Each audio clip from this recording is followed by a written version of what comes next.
So, hey guys, welcome back to the channel. This is story about what if Naruto Master 8 Gates the final gate of death. Part 1. If you guys enjoy this, what if? And want next part? Let me know before starting the video, comment down below. Please support for more awesome what if content. And leave a like and don't forget to subscribe to my channel. And also share this video with your friends. And check out the description.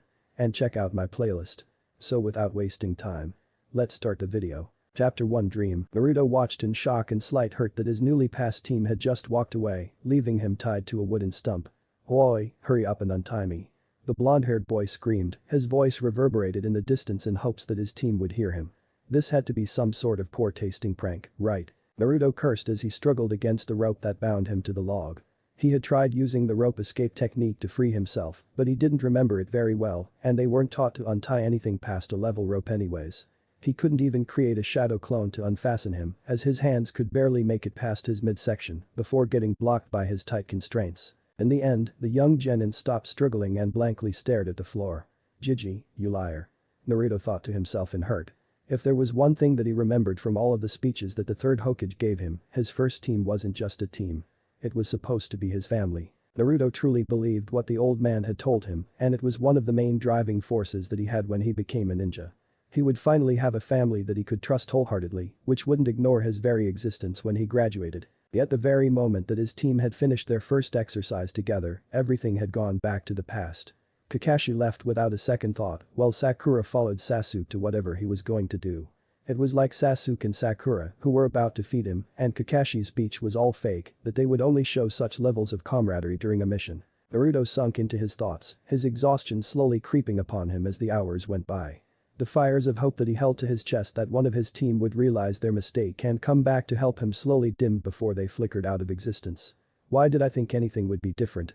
In the end, I should only rely on myself. After Naruto had given up on waiting for someone to come help him, it was like there was an invisible weight lifted from his shoulders. The blonde-haired boy desperately thought of something that could help him, however, his hazy memories of his time at the academy, coupled with his poor ninja skills, vetoed any solution that he could think of. Suddenly, something came to mind.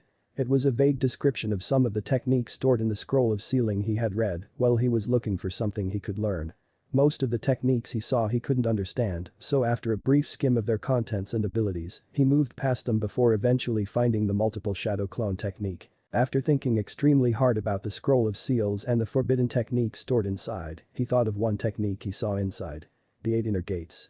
Naruto couldn't remember much about the technique, but he was enamored by its description that it could temporarily increase someone's speed and strength until they surpassed the Hokage. The only reason why he didn't attempt to learn this technique was that there was a warning that said the use of said technique could result in death. Yet, in spite of this, Naruto very vaguely remembered how to open the first gate. Even after a week of not thinking about it, the blonde-haired boy remembered that there was a specific point in the left side of the brain which could be opened. If I were stronger, I would be able to just snap the ropes. Naruto thought to himself, ready to attempt to open the first inner gate. Naruto closed his eyes, envisioning the chakra pathway within his body. He could see streams of chakra that circulated through his body alongside several holes. Focusing on the left side of his brain, Naruto noticed something that looked like it should be a hole, but it was closed. This must be the first gate. He couldn't remember much about how to open the gate, except that chakra had to be sent to it. Naruto knew he wasn't the brightest student out of everyone at the academy, but he wasn't stupid either. The blonde-haired boy knew that the brain was one of the most sensitive parts of the body, and any mistake could result in him turning into a vegetable. Whatever that was. Hence Naruto focused as hard as he could, sending a small stream of chakra onto the closed point on the left side of the brain. He could faintly feel that he had reached a blockage, and he slowly pushed as little chakra as possible into the gate. After hundreds of attempts of pushing the chakra into the closed gate, Naruto started getting a little impatient. However, the fear of harming himself after making a mistake scared him far more than staying tied to the post for longer. Eventually, Naruto felt a small hole appear at the gate, which he pushed his potent chakra into. Slowly but surely, he sent more and more chakra into the gate, opening it wider and wider. Naruto figured that the absence of pain meant he wasn't doing anything wrong, however, at the same time, he wasn't feeling any more powerful. After what felt like forever, the gate stopped expanding, with Naruto's chakra filling it completely. Opening his eyes, Naruto looked around, confused. Wasn't I supposed to get super strong and break through these restraints? All of a sudden, Naruto felt a surging pain originating from his brain that quickly rushed throughout his body. The young boy opened his mouth to scream, but all that left his mouth was a silent whine as tears started streaming down his face. I knew this wouldn't go right. Why would it? Nothing ever does with me. Ultimately, the pain in his head reached the point where he couldn't handle it anymore and he fell unconscious. While unconscious, Naruto had a long dream. First memory, age 0. Naruto could hear sounds of destruction resounding from all around, yet he could see nothing but darkness, which scared him. However, he felt a comforting feeling as his whole body was enveloped in warmth as he was swayed from side to side, which made all the fear vanish. All of a sudden, all sound started to die down as he lost himself in the warm feeling with all noise drifting away. Had he fallen asleep? Naruto didn't know how long he was in this state. Why was he here? Why couldn't he move? He was broken from his thoughts and fears by the warm sound of a young woman whose voice was intermittently cut off with painful groans. Naruto me? Don't be a fussy eater, eat lots and grow healthy and strong. Make sure that you bathe every day and stay warm. Also don't stay up late, you need lots of sleep and make friends, you don't need a lot of friends, just a few ones that you can really trust. I wasn't very good at it, but keep up with your studies and practice your ninjutsu hard. Remember that everyone has strengths and weaknesses, so don't get too depressed if you can't do something well. Respect your teachers and upperclassmen at the academy. Oh, and this is important, it's about the 3 prohibitions for a shinobi. Be extra careful about lending and borrowing money, put your mission wages into your savings account, no alcohol until you're 20, too much can ruin your health, so drink in moderation. Another prohibition is women. I'm a woman, so I don't know too much about this, but all you need to remember is that the world is made up of men and women. So it's only natural to take an interest in girls. But just don't get hooked on bad women, find someone just like me. Speaking of the 3 prohibitions, be wary of Jiraiya-sensei, you know Naruto, from now on, you're going to face lots of pain and hardship, be true to yourself, have a dream, and have the confidence to make that dream come true. There's so much more that I want to pass on to you, I wish I could stay with you longer, I love you. Naruto was in shock as he listened to the woman's heartfelt words.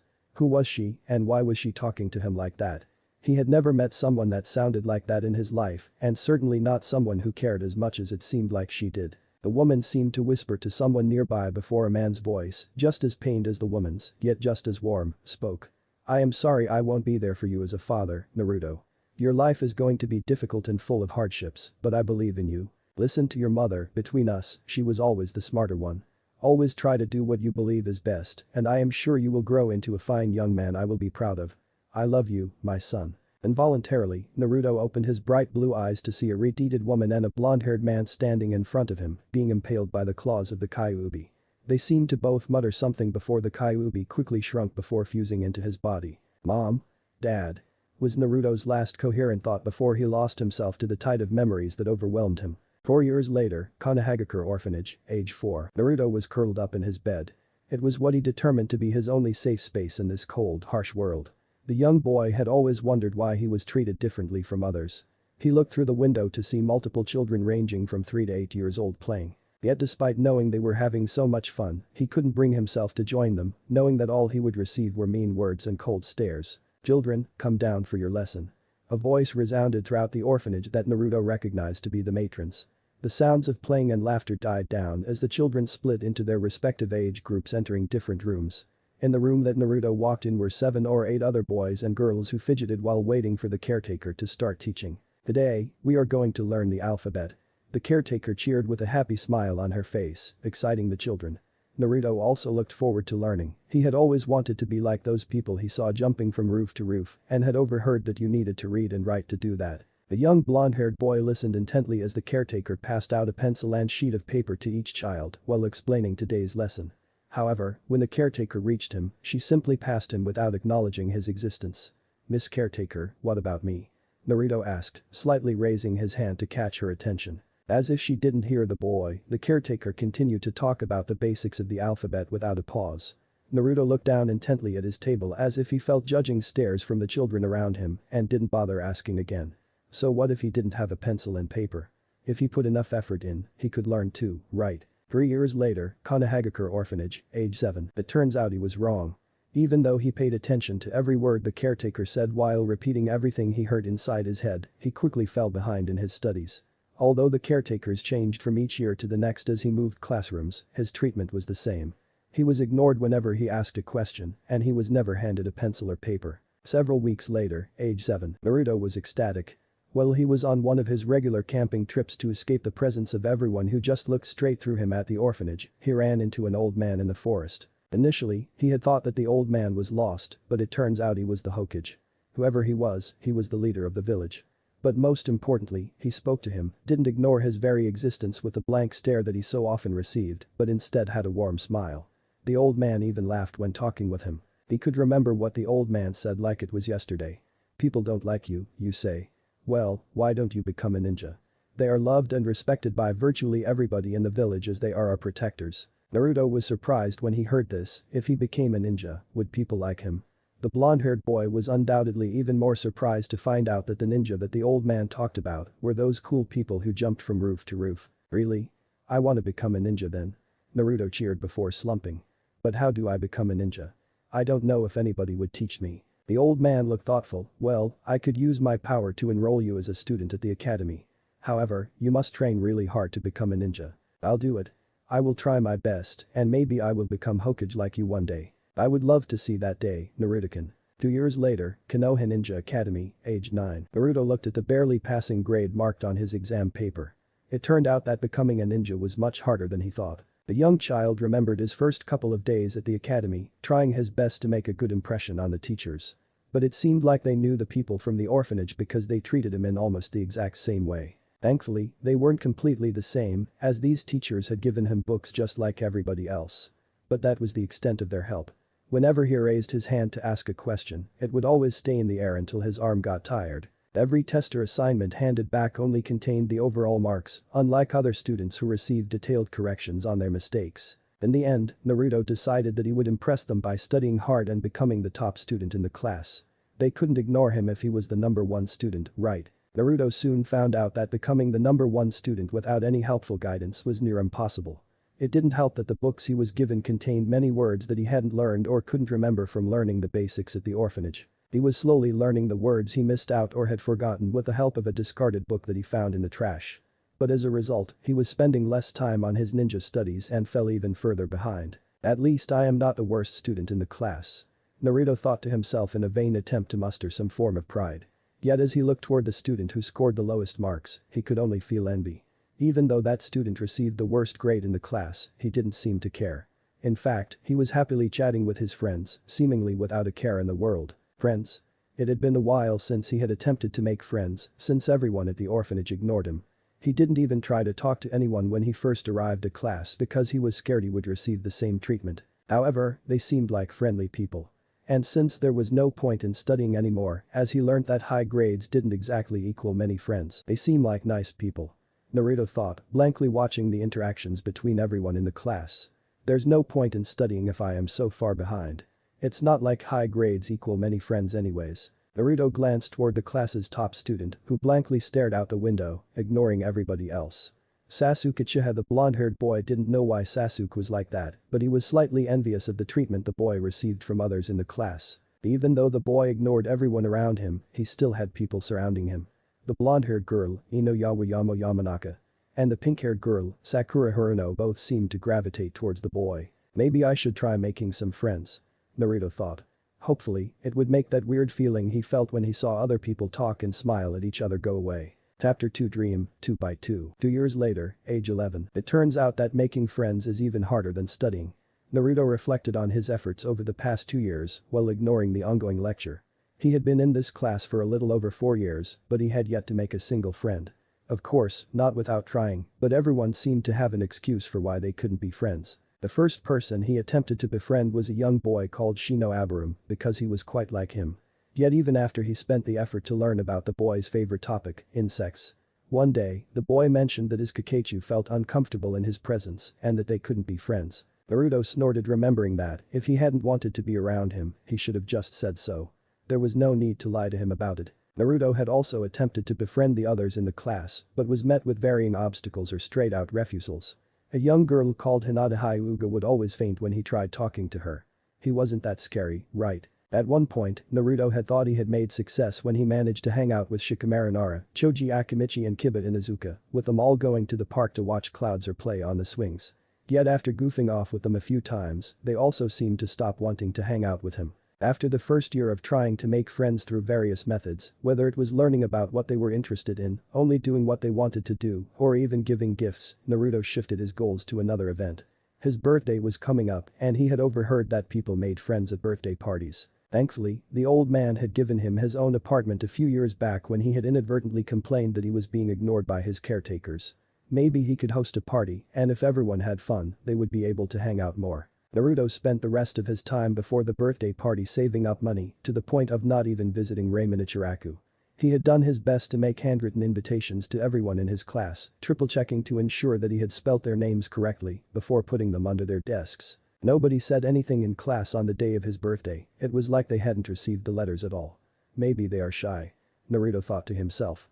He could understand since he didn't even have the courage to invite them in person and could only send letters. The young boy started hyping himself up. Everyone was going to come and he would make so many friends that he wouldn't feel lonely anymore. Sloppily made banners decorated the apartment, which made the somewhat gloomy apartment look much nicer. After placing the food on any surface he could see, Naruto sat and waited for his first guest to arrive. Yet after a few hours of waiting after the time specified on the invitations, nobody had turned up. Naruto looked at the birthday cake that sat in front of him. Maybe they are running late. The young boy said hopefully to himself. However, as the hours went by and the food cooled, Naruto started to feel like nobody was planning on coming, despite his endless optimism. Did I do something wrong? Why didn't they just tell me if they couldn't come? He was a big boy now. He could take rejection. Especially after being rejected so many times, a small bitter part of himself added. In the end, Naruto silently ate the cake alone. Nobody was coming to his birthday. Maybe they weren't interested because it wasn't good enough. Thinking that had hurt, but it was much better than accepting that nobody liked him. I'll try harder next year. The blonde-haired boy resolved to get at least one person to attend his party next year. For the next year, Naruto spent most of his time saving money. Occasionally, he would hunt a hara boar in the forest and sell it to a traveling merchant to make some extra money. The day before his 11th birthday, he again sent out invitations to everyone by hiding them in their desks. He bought a bigger cake, even more food and better decorations, which were all neatly set out on the day. Yet history repeated itself once more. Even after the increased effort he put in, nobody came even hours after the invitation time. Naruto didn't want to spend his birthday alone again, so he decided to just visit the festival. To avoid the cold glares and whispers that seemed to follow him, Naruto covered himself up until he was unrecognizable. It was October anyways, and most people covered up at this time of year. However, after walking around for 5 minutes, Naruto wished he had never left the house. He found out the reason why nobody came to his birthday party. He could see Sakura and Ino hanging out at one of the stalls, while Shikamaru and Choji were eating at another. Naruto even saw Hinata walking alongside a taller man and a young girl that looked similar to her. Naruto had never felt so distraught in his life, not even when he was ignored by the people at the orphanage. Of course, they didn't attend his parties because they didn't want to. What other reasons could there possibly be? They were busy. The young boy never thought he was demanding. All he wanted was for someone to look at him just like old man Hokage did whenever he visited. Boy, get back here. Naruto turned to where the voice was coming from and watched as a young child was running from what he assumed were his family or friends, judging by the smiles on their faces. One thing that confused him was the fact that those chasing the boy were covered in a mixture of blue, red and green paint. You can't catch me. It was your fault for walking into my trap. Giggled the young boy as he fled into the crowd. In spite of his sadness, Naruto let a small smile slip past. The young boy threw a paint bomb at them. That sounded pretty funny. Suddenly, a flash of inspiration hit him. Prank. Naruto saw how much attention the boys had when running through the crowd. Even he, who wasn't in a very good mood, turned his head to look, his eyes glued to them. If I pranked others, would people look at me too? Naruto didn't care if they sent looks of amusement, cold glares or even hateful ones. As long as at least someone glanced his way, he was happy. The young boy looked at the street stalls, picking up a bucket of paint with the remainders of his money. He had enough food to last at least a week anyway. 1 year later, age 12, Naruto smiled at his latest prank that had shocked everybody. It was the first time anybody had even considered vandalizing the Hokage monument, so it was never guarded. It served them right, Naruto Uzumaki did what he wanted when he wanted. Get back here, Naruto. Several civilians and low-ranking ninjas screamed as they formed a small mob, chasing him. Naruto smiled in glee. It felt great. People actually called him by name instead of boy or you. He had even heard someone call him fox brat for some reason.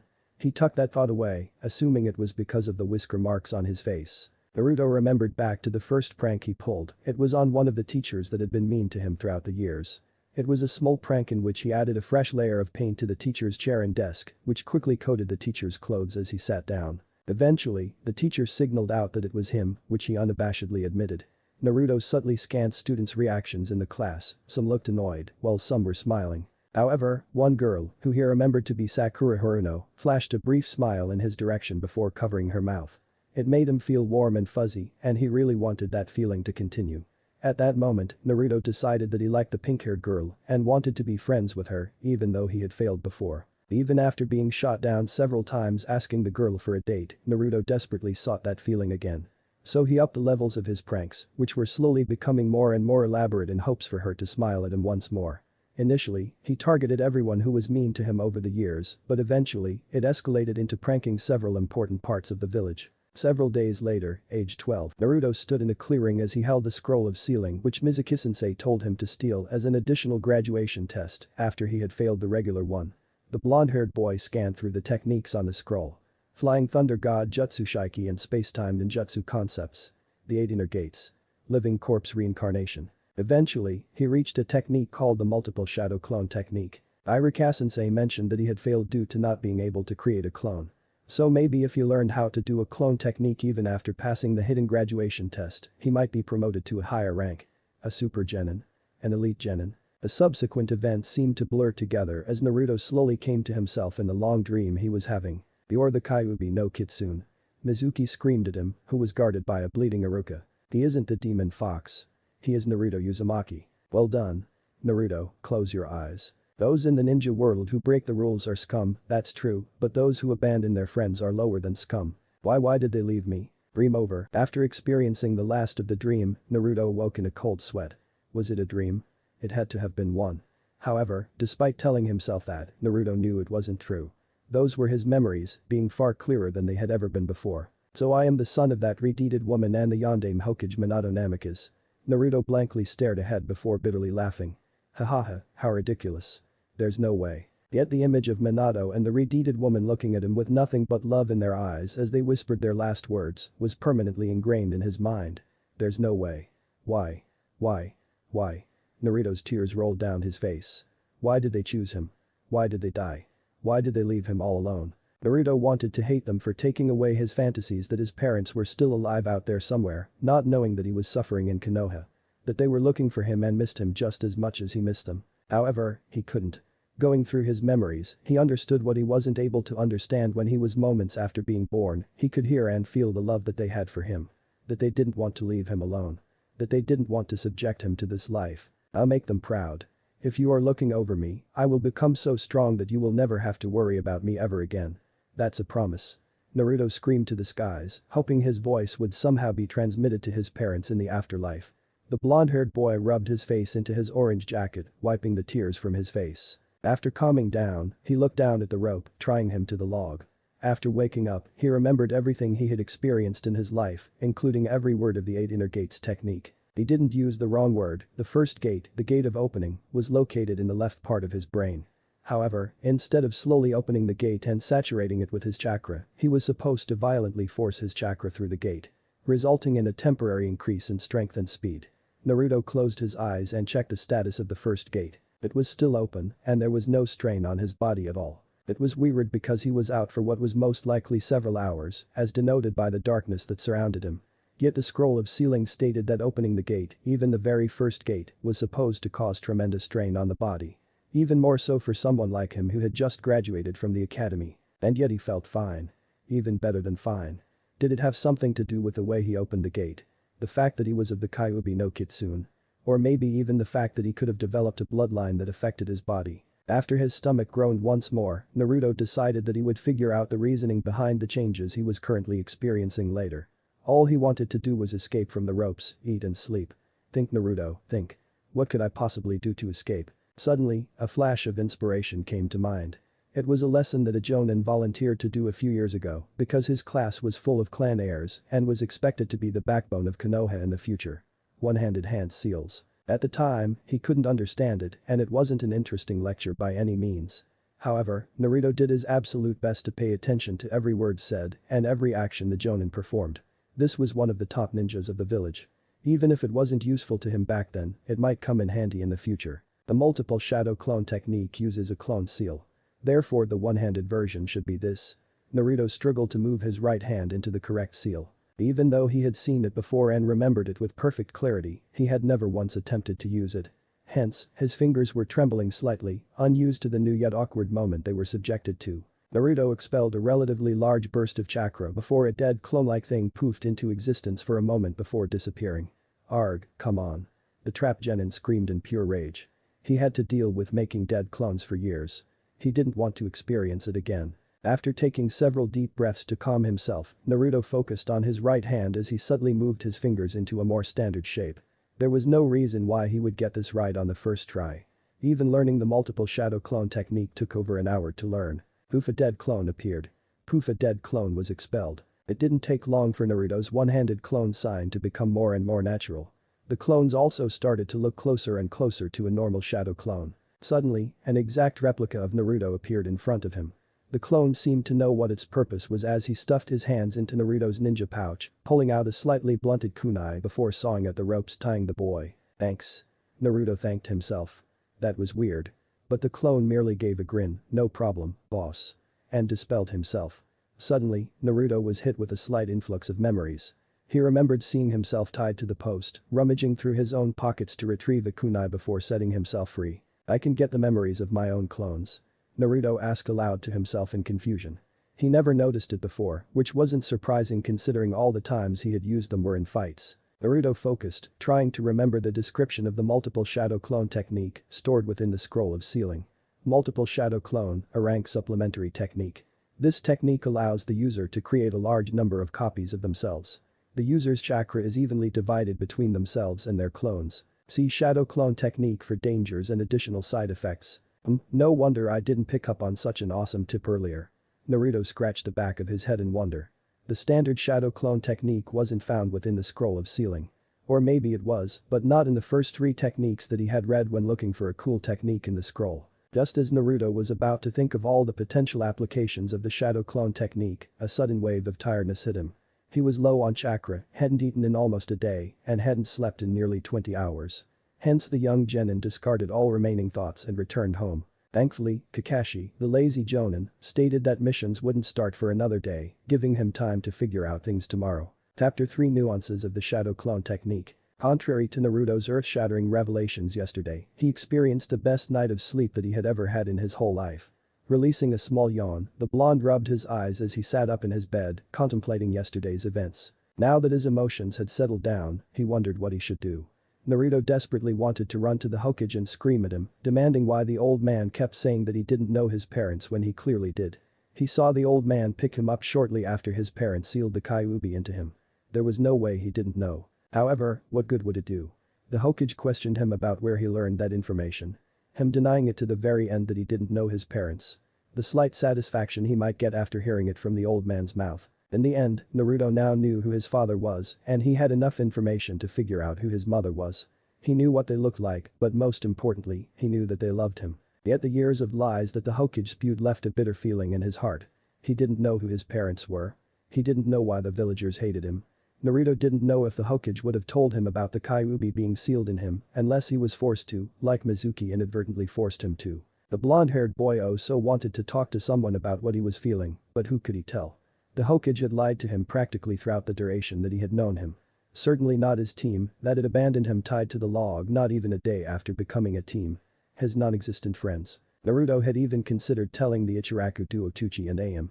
He had known them for several years after they had been kind enough to feed him when he had no money. They were some of the kindest people he knew as they hadn't ignored him due to the Kyuubi. However, they were civilians.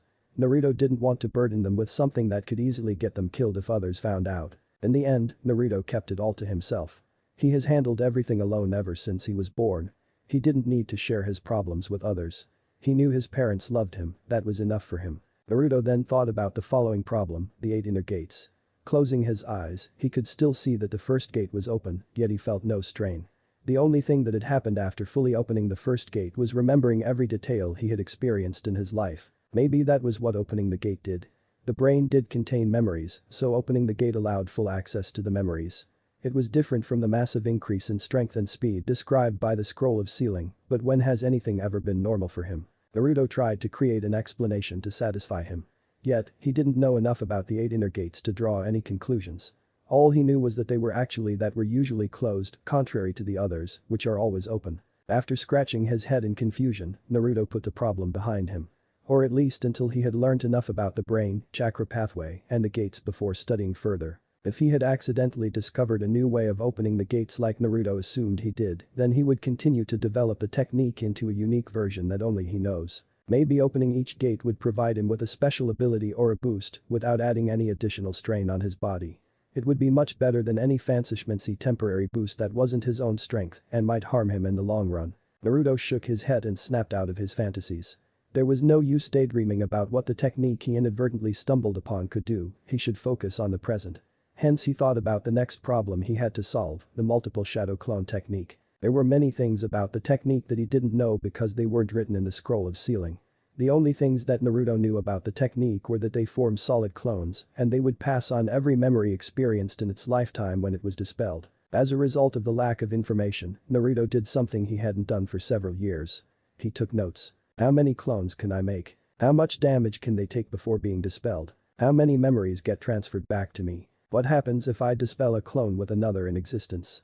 Do we both get memories? If a clone does physical training, do I get stronger? Is everything on me cloned, including weapons? If so, are the cloned weapons as weak as the main body? After finishing writing every single application of the shadow clone technique that he could think of, Naruto made a clone sign and willed 4 clones into existence. I want you to read this book.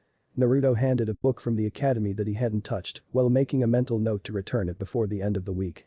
The clones started grumbling but took the book and went off to read in the corner. Naruto then hastily scribbled something on a piece of paper before handing it to another clone, away from the eyes of the other 2. After ensuring the clone had read it, he dispelled it and looked toward the other 2 clones. You really need to get better handwriting, boss. One of the clones muttered while rolling his before announcing, my name is Naruto Uzumaki, and I like ramen. So it seems like the memories are transmitted to all clones. Naruto pondered out loud before his thoughts were rudely interrupted by himself. I bet even someone who isn't a clone would be able to guess that was what you had written. A clone snarked before suddenly being violently dispelled. Cling a kunai dropped to the floor in its wake. Naruto gave an evil glare to the other clone, daring it to say something. Hey, I like ramen as much as you do, boss.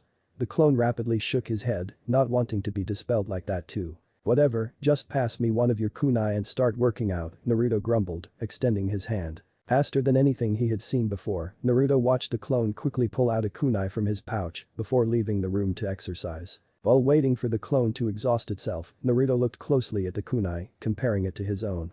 It was an exact replica, whether it was size, shape, weight, hardness or sharpness. Throwing the cloned kunai at the wall didn't cause the kunai to dispel, which was strange since the shadow clone just now had dispelled with a small nick to the leg.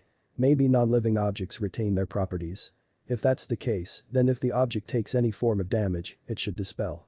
Naruto muttered, taking one of his kunai and went to work making a scratch on the cloned one. Sure enough, after 10 seconds of sawing, the cloned kunai disappeared in a puff of smoke. So to keep my clones around for longer, I need to reduce the damage that they take.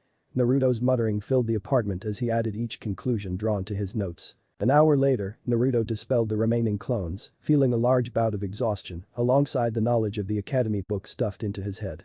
He summarized all of the results from the experiments and wrote them on a single sheet of paper. I can make at least 1,000 clones, as shown in the fight against Mizuki. The clones aren't very durable, and any scratch will dispel them. When the clones dispel, they transmit all memories to himself and any existing clones. The cloned weapons have the same durability as standard weapons, but dispel when they run out of chakra to maintain their form. Clones do not transfer any physical training.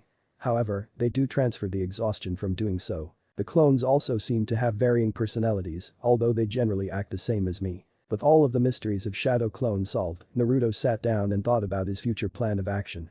He made a promise that he would become the strongest ninja to ever exist for his parents, and Naruto Uzumaki doesn't break a promise. His first idea before he started training was to get an honest evaluation of his skills, but he didn't know anybody that would help him in that regard. Therefore he just wrote a list of what he knew he could do. Ninjutsu multiple shadow clone, henge, kawarimi. Ninjutsu can't perform any, but can dispel below rank. The jutsu only learned the basics of the academy style but doesn't feel comfortable. Shuriken Jutsu hit a non-moving target 5 out of 10 times 10 meters away using kunai and shuriken. Stealth can avoid several after painting the Hokage monument. Speed by strength can run away from don't know about strength. Hand seals can make 2 standard hand seals a second, and I only know how to do a single one-handed seal. Naruto looked at the relatively short vague list and sighed. There was a lot of work to do to become stronger. Well, I ain't gonna get stronger just by sitting around. Naruto hyped himself up, ready to leave through the door to do what? What could he do to train himself? Naruto's hand hovered over the door handle. The only thing he knew about training as a genin was that he was supposed to be trained by his genin sensei. Were there no other options but to go ask for help? Even though he had only just decided that he could be strong alone. The shinobi library. Naruto shouted in exclamation, remembering one of the places he wanted to visit a few years ago. A few years ago, when he was trying to get ahead of his classmates in their ninja studies, Naruto was attempting all sorts of methods to progress his learning. However, with the limited materials he had access to, his learning speed was much slower than his peers. At one point, he had wanted to access the Konoha library to read different books in hopes of finding a different explanation to help him understand the content of the lectures.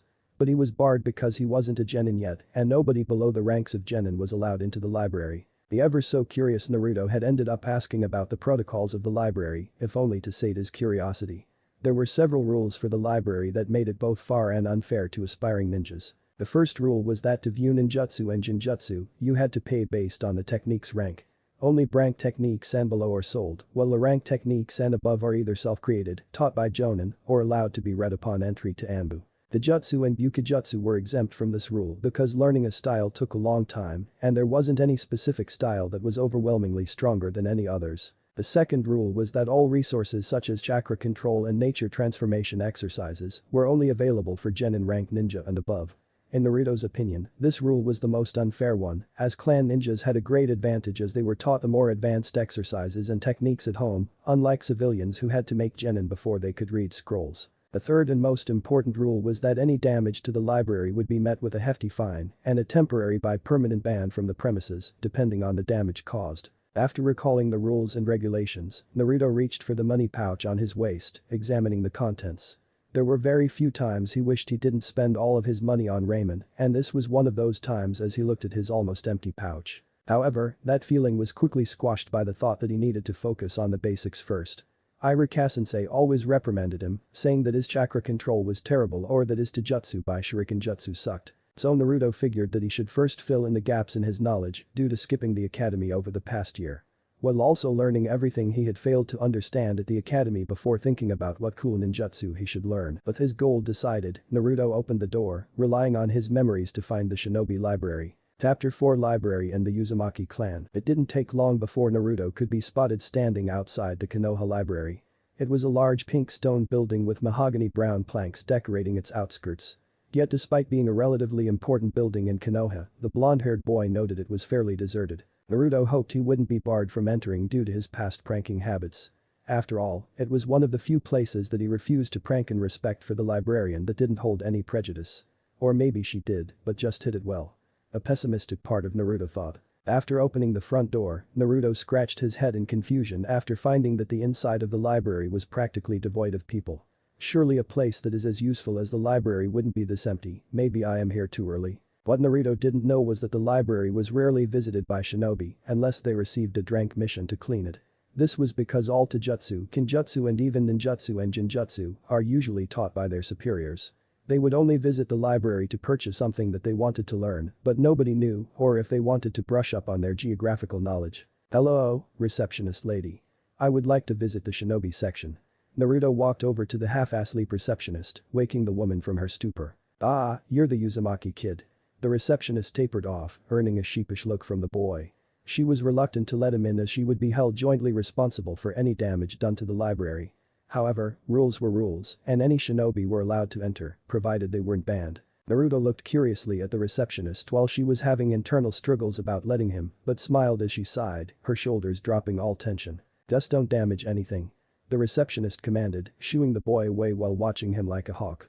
She didn't have anything against the boy, but the boy's love for pranks, even if they were sometimes funny, made her a little wary about what his goal was in visiting the library. Her worries were quelled as she saw Naruto pick up a book on the basics of shinobi arts before sitting by a table in the corner. She continued watching him for the better part of an hour, waiting for him to slip up, but all she could see was him silently reading. Eventually, she decided that the boy could be trusted. It wasn't like she could spend all day watching him, so the receptionist returned to what she was doing before he arrived. Dozing off. Naruto finally felt the gaze on his back disappear, allowing him to immerse himself in the book. He wasn't often stared at, especially with such an intent gaze that drilled into the back of his head, so he initially felt a little awkward. But the awkwardness soon faded as he continued to read the book's contents. It didn't take long before he was able to make his way through the book. As he gently closed the book, Naruto thought back to the contents of the book before coming to a startling realization. He could remember every word of every line of every page in the book. He could remember everything. Naruto took a small slip of paper and wrote the contents of page 48 before comparing what he had written to the text in the book. It was exactly the same. The blonde-haired boy continued to test himself with random lines in the book, with him having a 100 success rate in recalling what he had read. Naruto knew that he had never had this ability before, otherwise, even with the subtle sabotage he received at the orphanage and the academy, he wouldn't have fallen behind at all. He recalled that this all started after opening the first inner gate, the gate of opening. What if opening the first gate didn't grant access to every memory, but instead caused a change in my brain to give me the ability to remember everything I see? It made sense after thinking about it. Naruto had found it strange that the clone had managed to memorize everything in the book it was given so quickly. But he ended up figuring that it had something to do with the nuances of shadow clones. However, this was completely different. It wouldn't take long for him to catch up and even surpass everyone in his graduation class with this new ability, especially with the help of shadow clones, which made it as if he was reading 10 or even 100 times at once. Naruto took a deep breath to calm himself before he got too ahead of himself. There were still things about the shadow clone technique that he was wary about. After dispelling the 2 clones that were reading and training, he did feel a significant amount of exhaustion and slight pain from the sudden memory influx. He didn't want to find out what would happen to this light pain if there were 10, 5 or even only 3 clones reading simultaneously. He might even feel the same sharp pains he experienced when initially opening the first inner gate. The blonde was sure that he was walking on thin ice at the library. With his past penchant for pranks, he knew he would immediately be kicked out if he made noise, even from screaming in pain. Hence Naruto decided to tone down the plan to summon 10 shadow clones and only conjured a single clone. If he discovered that he could handle the strain from more than 1 clone reading, he would assign more to read in the future. Clone Naruto walked over to a nearby bookshelf, picking up a book about nature transformation before an idea came to his mind. Enj no Jutsu, the clone transformed itself into an ordinary genin before sitting at a table out of the receptionist's view. Naruto's eyes brightened and he nodded in admiration at the smart idea. He truly was a genius. If others came in, seeing 2 Narutos reading, they might get suspicious about his use of clones. The henge would prevent anybody from walking in and seeing the 2 Narutos reading while hiding in the receptionist's blind spot would prevent her from calling out why a genin entered without signing in. After learning that the person he considered closest to him, the Hokage, had lied about the 2 biggest problems that plagued his existence, alongside remembering clearly how everyone he knew had treated him, had made Naruto not know who to trust. As a result, he would rather keep his training a secret for as long as possible. After both Narutos settled down, they began to read in earnest, flipping through the pages faster after discovering his now perfect memory. True to its name, his memory was truly perfect. It didn't matter if he was reading at speeds that most humans, even shinobi, couldn't accomplish, he was still memorizing every word. Yet, despite only focusing on memorizing, Naruto was instinctively breaking down every sentence he read into the basics. This wasn't just rote memorization and recalling facts, but he was actually learning as he was reading. That's strange. If my increase in memory can be attributed to the first gate, what could my increase in understanding be related to? Naruto thought to himself. Initially, he put it down, as his sudden enthusiasm for learning had bolstered his learning rate. Or the book he was reading explained it in a way that was easy for him to understand. Yet even after changing books, Naruto still felt the same way. In the end, Naruto shook his head and continued to read. The sudden increase in comprehension and understanding wasn't a problem that needed figuring out. He didn't need to overthink every small thing that happened. Since the learning increase happened around the same time as his changes in memory, then he would just chalk it up to being a result of opening the first inner gate. For the next few hours, Naruto could be seen in the corner reading books. After every hour, he would swap the book for a different one on the same subject. He learned more than in 1 month of studying at the academy for every hour spent reading. So it turns out that the shinobi arts are divided into ninjutsu, jinjutsu, taijutsu, with there being many sub-techniques, such as bukijutsu, fuinjutsu and juinjutsu. There are even some techniques such as senjutsu and space-time ninjutsu. Space-time ninjutsu isn't that one of the techniques I found in the scroll of sealing? The Hiraishin. Naruto muttered aloud to himself, breaking his gaze free from the book. He took a quick look around in the library, finding several books on space-time ninjutsu, however, they were closer to random creator notes, alongside calculations and formulas that would make anyone dizzy looking at them. One word that caught his attention on one of the space-time ninjutsu notes was fuinjutsu, which was hastily scribbled on the page. Curious about how fuinjutsu was linked to space-time ninjutsu, Naruto looked around until he found an introductory book on fuinjutsu. Fuinjutsu is a type of technique whose entire purpose is to seal. Whether objects, living creatures or chakra, everything can be sealed with fuinjutsu. Naruto's gaze stopped partway through the book, despite finding the book an interesting read. The Uzumaki clan, which hailed from Yuzashii Ogakure in the land of whirlpools, were fuinjutsu specialists. Uzumaki clan? I have a clan. Do they know about me? Naruto gasped in shock and happiness, quickly searching the library for every scroll they had on the Uzumaki clan. Yet after he started reading the very few scrolls stored in the library, Naruto's happiness turned into horror. Every scroll stated that Yuzashii Ogakure was destroyed in the Second Shinobi World War due to fear of their fuinjutsu. As a result, the Uzumaki clan had practically gone extinct, with very few sightings of an Uzumaki in the elemental nations. Naruto looked distraught at the fact that the only chance of him having a living family was ruthlessly quashed by the past actions of shinobi. In spite of this, he continued to look up information on the Uzumaki clan. He wanted to know what they were like and if his mother was an Uzumaki or not. The Uzumaki clan shared distant blood relations with the Senju clan. Following the founding of Konohagakure, the Senju chose to symbolize their clan's friendship by adding the Uzumaki's own emblem to Konoha shinobi's flak jackets. Uzumakis are known for their red hair and incredibly strong life forces, with them having very long lifespans and aging slower than the average human. They were known to be highly proficient in Kenjutsu and were considered to be the most advanced fuinjutsu users across the elemental nations. It has also been documented that some Uzumakas have very rare Kekkei Genkai, however, it hasn't been confirmed what type of Kekkei Genkai and what their abilities were. Red hair. So my mother was an Uzumaki. Naruto muttered to himself, finding himself one step closer to learning who his mother was. He hoped he could find her in the shinobi records, as he hadn't seen any retired people, and nobody in Konoha has the same last name as him, so there is no doubt that she should be easy to find. After reading more about his clan and their exploits, Naruto was shaking with a mixture of emotions. As selfish as it was, he was less sad that his clan had been destroyed as he didn't personally know them, and more upset at the fact that it crushed his last hope that he might have some distant family members alive. However, the fact that the Uzumakis were feared across the elemental nations due to their techniques was something he was in awe of. Ninjutsu and fuinjutsu, huh? Naruto muttered to himself. He wasn't planning on learning the two ninja arts just because his clan was said to have been experts in them. But instead because of how powerful they were portrayed to be. If a nation was destroyed in fear of their prowess, they had to be highly useful techniques. Before reading the Uzumaki clan's accomplishments, Naruto was one of the people who initially overlooked the usefulness of weapons. Instead, he was obsessed with different ninjutsu and its various elements because it is cooler. As a result, he had never considered adding them to his repertoire before, but did agree that they would be useful for when taijutsu couldn't be used. Meanwhile, fuinjutsu was a far more complex topic. While Naruto felt the need to learn it because of him being living proof of how powerful it is, with it sealing the Kyuubi inside of him. He wasn't anywhere near close enough to start learning it. Naruto read the introduction to the basics of fuinjutsu.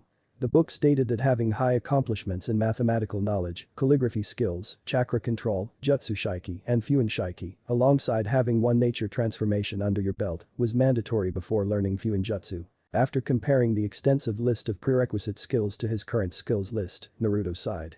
His handwriting was horrible, with him never needing to practice it as nobody had complained before. Mathematical knowledge, nature transformations, chakra control, jutsu shiki and fuin shiki knowledge were practically non-existent. Except for some basic mathematics and chakra control, none of the topics were approached at the academy. However, even without learning fuinjutsu, except for calligraphy skills, jutsu shiki and fuin shiki, everything else were topics he was planning on learning anyways. Naruto figured that once he finally mastered, or at least reached a high proficiency in those subjects, he would consider touching fuinjutsu if he showed enough talent and interest in it. After writing down everything he needed to learn, Naruto put the books on space-time ninjutsu, fuinjutsu and the Uzumaki clan back on their respective shelves before picking up a book on chakra control. The book contained 4 basic chakra control exercises: leaf sticking, tree walking, water walking and spinning. The author also provided several detailed tips on how to accomplish each activity, alongside the advantages of having high chakra control. So the reason why I can't do the clone technique is because of my poor chakra control, resulting in me using too little or too much chakra. Why didn't anybody tell me before? Naruto was almost pulling his hair out in annoyance. Even when he was paying attention to what Irika-sensei was teaching when the clone technique was brought up, he only received feedback such as "try harder next time, Naruto. You are using too little by much chakra." Sure, he could give Irika-sensei the benefit of the doubt that the man had only been transferred to the ninja studies from history studies in the past year and hadn't had a chance to get a closer look at his problems. But only being told the problem and not the solution was starting to get tiring. Naruto continued reading through several different books, committing every chakra control exercise, Taijutsu stances and shuriken jutsu throwing postures to memory before leaving the library. The clone was left behind to continue reading the books on nature transformation. After exiting the building, Naruto stretched his slightly stiff body. It had been a long time since he had sat down and earnestly studied, but it gave him a sense of nostalgia and accomplishment. However, the entire time he spent reading, Naruto could feel the restless energy inside of him increase the longer he spent studying. He felt like he had to move and get some form of training before he exploded. Taking a step towards Team 7's training ground, Naruto's stomach started rumbling. Well, make that after I get something to eat. The blonde sheepishly muttered while patting his stomach. Initially, Naruto considered going to Ichiraku to order ramen but was reminded of his almost empty money pouch and settled for some instant ramen at home. Chapter 5 Start of Training. After eating, Naruto reached training ground 7.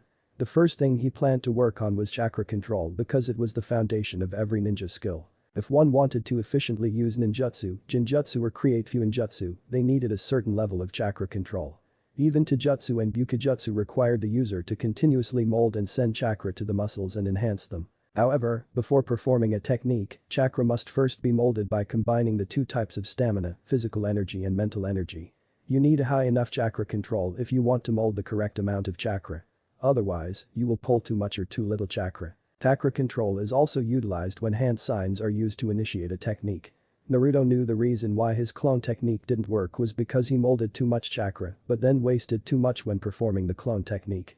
This resulted in not enough chakra being used for the clone technique. The leaf sticking exercise was a mandatory class at the academy. Despite taking far longer than others of his age, he had finally managed to get it to stick to his forehead for the 5 seconds required to pass the class. This should be relatively easy. Naruto placed the leaf on his forehead before molding and sending a stream of chakra, expecting the leaf to stick like he had managed to do so before. Yet as if to crush any expectation he had, almost instantly after Naruto sent the chakra to his forehead, the leaf was blasted from his body and disintegrated in the air. What? That has got to be a faulty leaf. I have done this before. Naruto stared in disbelief at the dust carried away by the wind. Picking up another leaf, he molded and channeled chakra again, causing the leaf to soon follow its comrade's demise. At that point, Naruto realized it wasn't a fluke. The lack of practicing chakra control over the past 2 years had resulted in him losing the minute control of his chakra that he once had. In fact, Naruto considered it a miracle that he could open the first gate without destroying his brain after knowing that his chakra control was completely shot. Poof! Naruto conjured 5 clones into existence. It wasn't too high a number and they were only practicing the leaf sticking exercise. He figured that he would be able to handle the mental strain from them dispelling. Everyone picked up some leaves that were lying on the ground, unaware of the fate that they would suffer, and attempted to stick them to their foreheads using chakra. With each leaf's demise, the amount of chakra that Naruto was molding and utilizing slowly became less and less. Eventually, the leaf started to blast off his forehead but did not disintegrate in the air. It wasn't much progress, but Naruto was happy that it was progress nonetheless. An hour later, Naruto dispelled the clones one by one in an attempt to keep himself from overloading with information. To his surprise, he didn't feel much discomfort. Even though he had dispelled thousands at one point after fighting Mizuki, they were only in existence for mere seconds to minutes before being dispelled. In addition, the clones had hardly transmitted any information back, whether it was because of the adrenaline from the fight or the lack of good memory, Naruto didn't know. Yet these clones had been focused for a little over an hour on an exercise that he found relatively tricky, but he didn't feel any discomfort from obtaining what was essentially 5 hours of memories. Naruto picked up a leaf, sticking it to his forehead to check if the feedback from his clones increased his chakra control. True to his expectations, the leaf adhered to his head for almost a second before lightly being blasted off. It seems that I am correct in thinking that shadow clones can increase chakra control. Because I can handle the strain, maybe I should increase the number of clones. Nothing too drastic, maybe about 50 clones. Naruto muttered to himself. After integrating the clones' experiences into his memory, Naruto realized that summoning 5 shadow clones didn't mean he would progress 5 times faster. However, it was still much faster than exercising alone. As a result, 50 clones wouldn't increase his chakra control 50 times, but it would be a hell of a lot faster than 5 clones. Making another clone sign, Naruto willed 50 clones into existence. Although a quick headcount made him realize that only 43 clones were actually present. Stupid chakra control underpowering my techniques, not making the number of clones I want. Naruto grumbled and summoned another 7 clones to make a perfect 50. The clones silently sat down, picked up a nearby leaf and placed it on their foreheads. Now that he had confirmed that chakra control exercises performed by the clones increased his control, Naruto planned to leave them and focus on something his clones couldn't help him with. Physical exercise. I leave you guys alone and go train, Naruto chuckled at his own pun before walking away, receiving a mixture of suppressed laughter, glares, signs of exasperation and looks of confusion from his clones. Standing in a large open clearing, Naruto recalled everything he knew about exercise, which wasn't much. He knew the basics, such as squats, lunges, planks, pull-ups, sit-ups and running, but hoped that the library would have a book on the subject that he could read when he visited next. While Naruto didn't exactly have a goal in mind when performing these exercises, he figured he would do each one until he couldn't anymore. It was reckless, but he never had any problems following this routine at the academy. So Naruto threw caution to the wind and pushed himself until he couldn't move anymore. It was his dream to become the strongest ninja ever to exist, and Naruto knew that he wouldn't be able to do that if he didn't push himself harder than others. He had overheard one of his upperclassmen at the academy say it while hyping himself up before training. If you believe in your dreams, you can accomplish them just by working hard. Although it was a strange ideology, it appealed to Naruto. It didn't matter if he had talent or not, if he progressed fast or not. All that mattered was if he had enough perseverance and determination to reach his goal. At the same time, if you failed to achieve your dreams, you couldn't blame anything except your lack of hard work. Naruto didn't know what happened to that upperclassman, but he knew that the boy graduated, becoming a genin approximately a year ago. While thinking about these random thoughts, Naruto pushed himself beyond every limit his body had until he couldn't move anymore. At that point, he laid on the slightly damp grass and stared at the clouds while he waited to recover some level of movement. Suddenly, his eyes went blank as he was hit with experiences of reading multiple books and scrolls on the types, details and exercises of nature transformation. To put it simply, there are 5 basic nature transformations that correspond to the elements: wind, lightning, earth, water and fire. Wind and fire techniques are primarily Wideria offensive attacks. Water techniques are effective at capturing the enemy. Earth techniques are usually defensive or supplementary, with very few useful offensive techniques. Finally, lightning techniques involved single target attacks with high speed and lethality. Every person's chakra has an affinity toward one or more of the 5 basic nature transformations. This affinity is usually caused by genetics and can be determined by a special type of paper called chakra induction paper. Chakra induction paper. That's going to take another load of Ryo out of Gamachan. Naruto wept, Gamachan was going to be starved for a while. However, even though Naruto didn't know his affinity, he wasn't planning on waiting until he saved up enough Ryo to purchase chakra induction paper to find out. Naruto had read that, even if it is more difficult, it is still possible for shinobi to train in natures that don't match their affinity. Hence, even if he didn't know what affinity he had, he should pick 1 or 2 natures to focus on. After thinking about the advantages and disadvantages of the different elemental natures, Naruto decided to focus on earth and lightning. Earth because, in his opinion, it was the most versatile element. It was primarily used in defensive techniques, but also had several stealth and reconnaissance applications. Meanwhile, lightning was undoubtedly the most suitable offensive element for him, with its quick attacks and lethal nature. After thoroughly analyzing the clone's memories and determining the natures he wanted to focus on, Naruto stood up and headed back to the group of practicing clones. He started to dispel the clones in groups of 5s every couple of seconds. After dispelling the 50 clones, Naruto felt a slight strain in his mind due to the constant influx of memories. Ugh, I feel like 50 is the limit. He thought as he massaged his temples to numb the pain a little. Naruto picked up a leaf, placing it on his forehead. After almost a minute, he could no longer sustain a stable stream of chakra to his forehead before the leaf finally slipped down onto his face. Even though the leaf eventually fell, the boy could be seen smiling. In less than a day, he had surpassed his old chakra control. After rejoicing about his progress, Naruto created a new batch of 50 clones, directing 25 to perform the leaf-sticking exercise and the other 25 to start the first stage of Earth Nature transformation exercises. The first stage involved molding and converting his chakra into Earth Nature chakra and channeling it into the leaf. If he converted his chakra correctly, the leaf would crumble into dirt. I should make my chakra feel like it is solid and immovable, just like a rock, Naruto thought to himself, picking up a new leaf. However, even after understanding what his chakra should feel like, he struggled with the concept of converting his chakra into Earth chakra. The book didn't explain in detail the concepts of transforming his chakra into any nature, leaving Naruto with many questions. How does one change the properties of their chakra? Is it based on the user's imagination and intent for the chakra?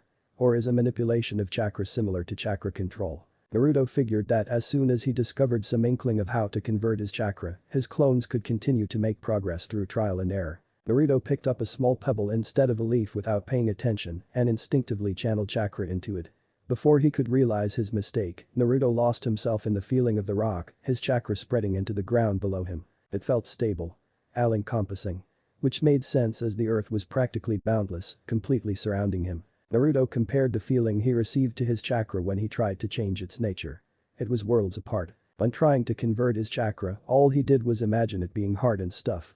Yet the chakra had nowhere near the solid and stable feeling he felt in the natural earth around him. It felt too rigid. After opening his eyes, Naruto picked up the leaf once more and recalled the feeling of the earth around him. He felt his chakra slowly change, feeling more and more solid before infusing it into the leaf. Naruto closely inspected the leaf after several seconds of infusing chakra. At the very tip, which one could barely see unless they studied it closely, he could see a slight shade of brown, causing him to smile widely. "Hey guys, look."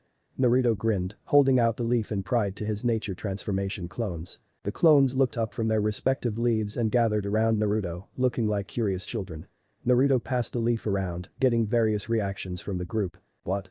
I don't see anything." "No, wait, look at the very tip." "Ooh. Boss, you're awesome." Naruto grinned sheepishly at their praise, scratching the back of his head in embarrassment. It was very easy for him to forget that they were him, but he still enjoyed their compliments nonetheless. "I will dispel you all, and we can all start from this point." Naruto dispelled the clones. Even though the original clones didn't make any part of the leaf change into dirt, they had all increased their proficiency in converting their chakra while sending it into the leaf. The new 25 Narutos appeared, picked up some more leaves and continued training. By this point, Naruto realized that he had finally recovered from the intense physical training. He had always recovered faster than others of his age. Whether he suffered any injuries or just exhaustion, it would vanish in less than an hour of resting. Now that he was fully restored, Naruto dropped the leaf he held. He left the clones to train their respective exercises and started more physical training. He could see the visible progress he made when he managed to perform 1 or 2 more push-ups than he did a little over an hour ago, and it only motivated him to work harder. Chapter 6 First Mission. The next day, Naruto woke up early and sent a clone to the library. The clone had orders to create another 4 shadow clones, which were to immediately transform themselves and start reading books on mathematics, taijutsu and various medical texts. Naruto wanted to figure out the reasons why his experience with the 8 inner gates technique was different from the mainstream version that is widely accepted by the world. For this, he needed to have in-depth knowledge of the human body, especially the chakra pathway system. The blonde then set off to the meeting spot under a tree at Training Ground 7. Although he wanted to make several clones to start working on chakra control and nature transformations, Naruto didn't know what Kakashi was planning to do, although he had some ideas. Speaking of Kakashi, Naruto still didn't know how to face the Jonin or his team, as he was still angry at them for abandoning him tied to the post, with them not even considering checking to see if he was there hours later. Shaking away any negative thoughts, Naruto decided that he wouldn't be so quick to judge his team in a bad light. Maybe they had made an honest mistake of thinking that one of the others would come back to check on him. He had made several mistakes throughout his life and knew that nobody was perfect. So he wouldn't hold it against them forever. Naruto knew that in spite of all of the changes that had happened over the past day, he still desired to have friends and family. Even if the third Hokage had often lied to him, he still clung to the idea that his first team would be his comrades, friends and family. As a result, he decided that he would make efforts to try to reach out to his team. However, friendship requires effort from both sides. If they rejected him, he would treat them amiably since they were on the same team, but he wouldn't go out of his way to help them with their troubles. By the time he came out of his thoughts, Naruto had already arrived at the training grounds 10 minutes before the scheduled meetup. Neither Sakura nor Sasuke were there, so he rested his back against a nearby tree and closed his eyes. Yet after waiting for another 5 minutes without any sign of his teammates or teacher, the restless energy inside Naruto practically demanded that he do something to stave off his boredom. So the boy picked up a nearby leaf, attempting to channel earth chakra once more. The hours that his clones had spent working on his earth nature had resulted in significant progress, with the tip of the leaf crumbling to dirt when chakra was applied. Of course, this was nowhere near mastery, but Naruto was sure that he would be able to master the first stage of earth nature transformation within a month of training. He planned to start his lightning nature transformation when he had enough Ryo to purchase a steady supply of light bulbs. Naruto was brought out of his concentration when he heard familiar voices in the distance. Looking up from the leaf, he could see Sasuke and Sakura walking toward him. The pink-haired girl was constantly talking about one topic or another. while Sasuke seemed to tune out everything she was saying, which didn't seem to deter them at all. "Good morning Sasuke, Sakura." Sasuke gave a slight nod of acknowledgement before returning to his thoughts. "Naruto. You are earlier than I thought you would be." Sakura gave a reluctant smile to the blonde-haired boy. "I wanted to spend more time with Sasuke-kun, goddammit." Naruto picked up on their reluctance to talk to him and remained silent. If the other two noticed his characteristic change in loudness, they didn't care to make a comment on it. As a result, for the next 3 hours, Naruto was focused on his earth-nature transformation, occasionally picking up a new leaf when the current one was too damaged. Sasuke was deep within his thoughts while ignoring Sakura, who was constantly talking about things that, in all honesty, he didn't care about at all. Precisely 3 hours from the promised meeting time, a puff of smoke appeared in front of the trio, startling them. "Yo." Kakashi gave a lazy wave. "You're late." Sakura screamed at Kakashi, who nonchalantly picked at his ear. Meanwhile, Sasuke just glared in annoyance. This was the third time that Kakashi had been late to their meetings, and he was the one who set the time and place. Unbeknownst to the three, Kakashi was inwardly surprised at only hearing Sakura scream at him. He had spent time reading the academy records of the three genin, and he expected Naruto to also yell at him for being late. Looking at the boy in question, Kakashi was even more confused at the look of resentment that Naruto gave him before the boy turned his head away in silence. However, the team leader didn't voice his questions. Maybe the boy was also tired and annoyed at waiting for him to come. Little did his genin know that him being late would be a common occurrence for the group. "How do I put this? A ninja donkey entered my apartment last night and ate today's plans, so I had to stay up late redoing them." Kakashi scratched his head in embarrassment while inwardly praising himself. "They've got to believe this, right? And where are these new plans you are talking about?" Sakura asked, curious to find out if this stupid-sounding story was true. Without missing a beat, Kakashi ignored her question and turned around while walking toward the main street of Konoha. "Well then, let's go get a mission, shall we?" The genin just stared in shock at his blatant attempt to ignore the question, but followed him regardless. While walking behind the group, Naruto couldn't help but wonder what was the point in meeting at Training Ground 7 if they were just going to walk back towards Konoha when everyone arrived. Meanwhile, Kakashi was looking forward to seeing the looks on Genin's face when they learned what missions they would be receiving. He was confident that the types of missions in Konoha weren't explained until reaching Genin. Opening the door to the Hokage's office, the group were greeted with the sight of the third Hokage sitting at his desk with Iruka as his assistant by his side. Naruto also saw that towards the left, there were 3 men in charge of accepting and processing mission reports. "The Kage-sama, we have come for our first rank mission," Kakashi requested, his lazy appearance faded slightly as he showed respect for his leader. The Hokage glanced through the list of rank missions, picking one at random. "Well, let's start with something more simple. Painting a fence for water Fumison." As if he had done it several times before, Iruka swiftly sorted through a stack of papers, taking a sheet from near the middle. He then filled out the team taking the mission and the expected payment before handing it to Kakashi. Kakashi didn't even look at the form, instantly putting it in his pocket. "Let's go, team." The 3 genin followed him, and Kakashi smiled beneath his mask as he felt the glares that both Sakura and Sasuke were giving him. Naruto was still staring down at his feet, but he was happy enough to annoy 2 out of the 3 genin. After the team exited, Iruka made his first comment. "I didn't expect Naruto to not make a complaint that was strange." Having taken over the majority of the boys' classes this past year, he had become accustomed to Naruto's loud outbursts to the point he was expecting it. The Hokage nodded his head in thought, Naruto seemed a little off today. Even in a formal setting like this, he would usually greet him with all the usual disrespect that he was used to receiving from the boy.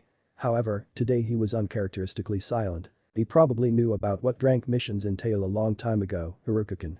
Naruto-kun has been in the office many times when missions were handed out to genin teams and even some newly promoted chunin. Hiruzen explained, receiving an understanding nod from his assistant. In fact, what the Hokage said was close to the truth. Naruto had been in the office many times when missions were being handed out, even before entering the academy. However, if not for his sudden clarity of memories, he would have forgotten all about the differences between D, C and rank missions. Naruto stood with his team as they knocked upon a door near the village center. Shortly after, an old woman with graying hair opened the door with a bewildered look. "Hello, we are here for the mission." Kakashi gave an eye smile to the old woman who was wondering what they wanted. "Oh? Curse my deteriorating memory, you guys are here for the fence painting. Let me just bring you all inside." The old woman scanned the team, her gaze freezing on Naruto for a moment before dismissing him like he wasn't there. An action that went unknown to half the team. Kakashi looked down at his student with slight concern, only to see that the boy seemed unfazed. Either Naruto is used to such treatment, or he didn't see it. Jonin furrowed his brow. Which one was it? The old woman led the team to the backyard. It had 3 fences roughly 8 feet tall, with white paint so old that it was starting to flake off. Please paint all the walls with the white paint provided. I will bring out some juice later. Wait, what about the top of the fences? We can't reach them. Sakura asked, hoping for some sort of box to stand on. Or maybe Sasuke-kun could let us hop onto his shoulders. She inwardly exclaimed, sighing as her impulsiveness stopped her from getting closer to Sasuke. There are some stepladders in the house that were loaned to me. Unfortunately, there are only the 2 available. So one of you will have to go without. The old woman handed the stepladders to Sasuke and Sakura before walking to the house to rest. Well then, guys, I will take this wall. Naruto picked up a bucket of paint and a wooden brush and headed to his self-appointed fence. Sasuke-kun, how about we share the same wall? Sakura asked hopefully. Now that Naruto had finally taken the hint and moved to the opposite side of the garden, maybe they could have some alone time. I think it would be better if we each took a wall. As soon as the pink-haired girl finished, she was shut down by Sasuke, who glared at the wall. Am I seriously going to waste my time doing this? Slightly depressed at being shot down without a second thought, Sakura sighed and went to the last unoccupied wall before freezing. Kakashi-sensei, what are you going to be doing? Oh, don't mind me, Sakura. I am supervising you to make sure you do the job right. Kakashi gave a lazy wave before rummaging through his pockets and pulling out the orange book he was reading in the Genin exam. Sakura had a growing tick mark at the blatant laziness of her Genin-sensei, but took her frustrations out on the floor. Hopefully, I don't get paint on this dress. It would be a nightmare to remove. They grumbled. Yeah, and if we do, let's clobber our sensei. Shanro. Kakashi looked toward his blonde student. The boy was the first to start painting, and Jonin could see that he had experience in doing so.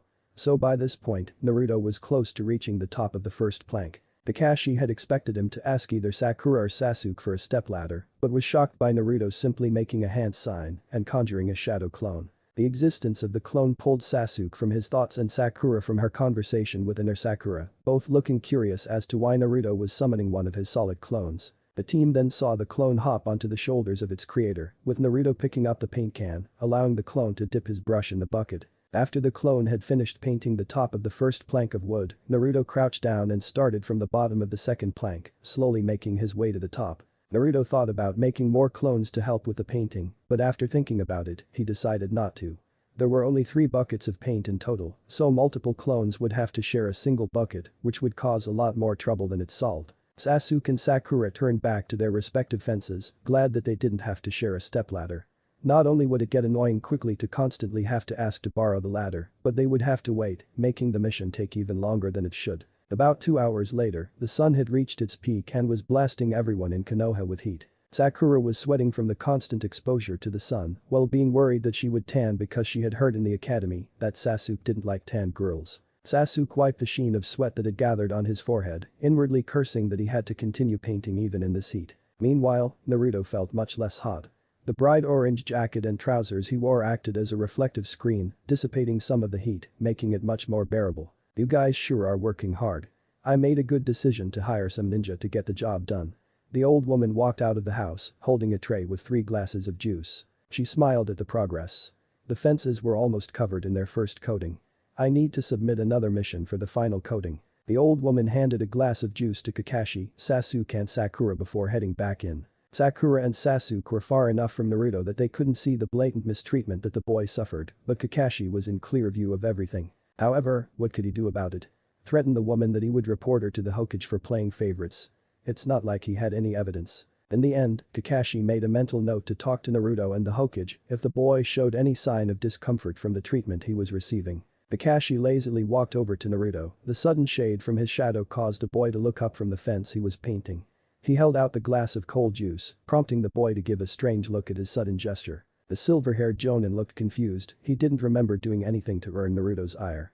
Maybe the boy was far more aware of the differences in treatment that he received from the old woman than he thought. Kakashi almost thought what he saw was a mistake as Naruto's facial expressions reverted to normal as the boy gently took the juice out of his hand before downing it. Thank you Kakashi-sensei. Naruto politely thanked Jonin, not knowing what to do with the sudden thoughtfulness shown. No problem, Naruto. Kakashi took the empty glass and walked back to his sport in the shade, unsealing a water bottle from his pouch and taking a sip. Less than 30 minutes later, Naruto had finished painting his side of the fence. He looked around to see that Sasuke was almost done himself, while Sakura was lagging behind. Instead of asking Kakashi what he was required to do next, Naruto only did the obvious. Help his teammates. The blonde took his paint bucket and started painting the opposite end of Sakura's fence. Kakashi saw this and nodded his head with a hidden smile under his mask. He was glad to see that Naruto had really taken the teamwork aspect to heart. Sakura also noticed this. Instinctively, she wanted to get angry at Naruto, who she presumed to be trying to win her favor. Yet knowing that she would be the one to hold everyone up under the sweltering heat resulted in her swallowing her insult. It didn't take long for the trio to finish the mission, with Sasuke taking the initiative to help Sakura and Naruto after he finished his wall. After completion, the old woman signed the form while thanking Sakura, Sasuke and Kakashi. By this point, Sakura and Sasuke had noticed that the woman had left out Naruto's name when thanking them, to which they pulled up after they left. "So, Naruto, what did you do to earn the old woman's anger?" Sakura questioned, unintentionally pulling up a topic that Naruto had hoped they would avoid. However, looking at his team, he could see that Sasuke was also interested in what he had to say, despite not showing it. While Kakashi's shoulders were tense, ready to explain in case Naruto messed up. "Haha, you know me, Sakura, always pranking everyone." Naruto scratched the back of his head with a forced grin that seemed to fool everyone except Kakashi. Sasuke scoffed, losing interest in whatever they were talking about, while Kakashi's shoulders relaxed. So he was aware. "I knew it. There's no way that the nice old woman would hate you for no reason. Of course, it's your fault." Sakura pointed at Naruto dramatically, causing the blonde to wince. The villagers' treatment of him due to the Kyuubi was still an open wound for him.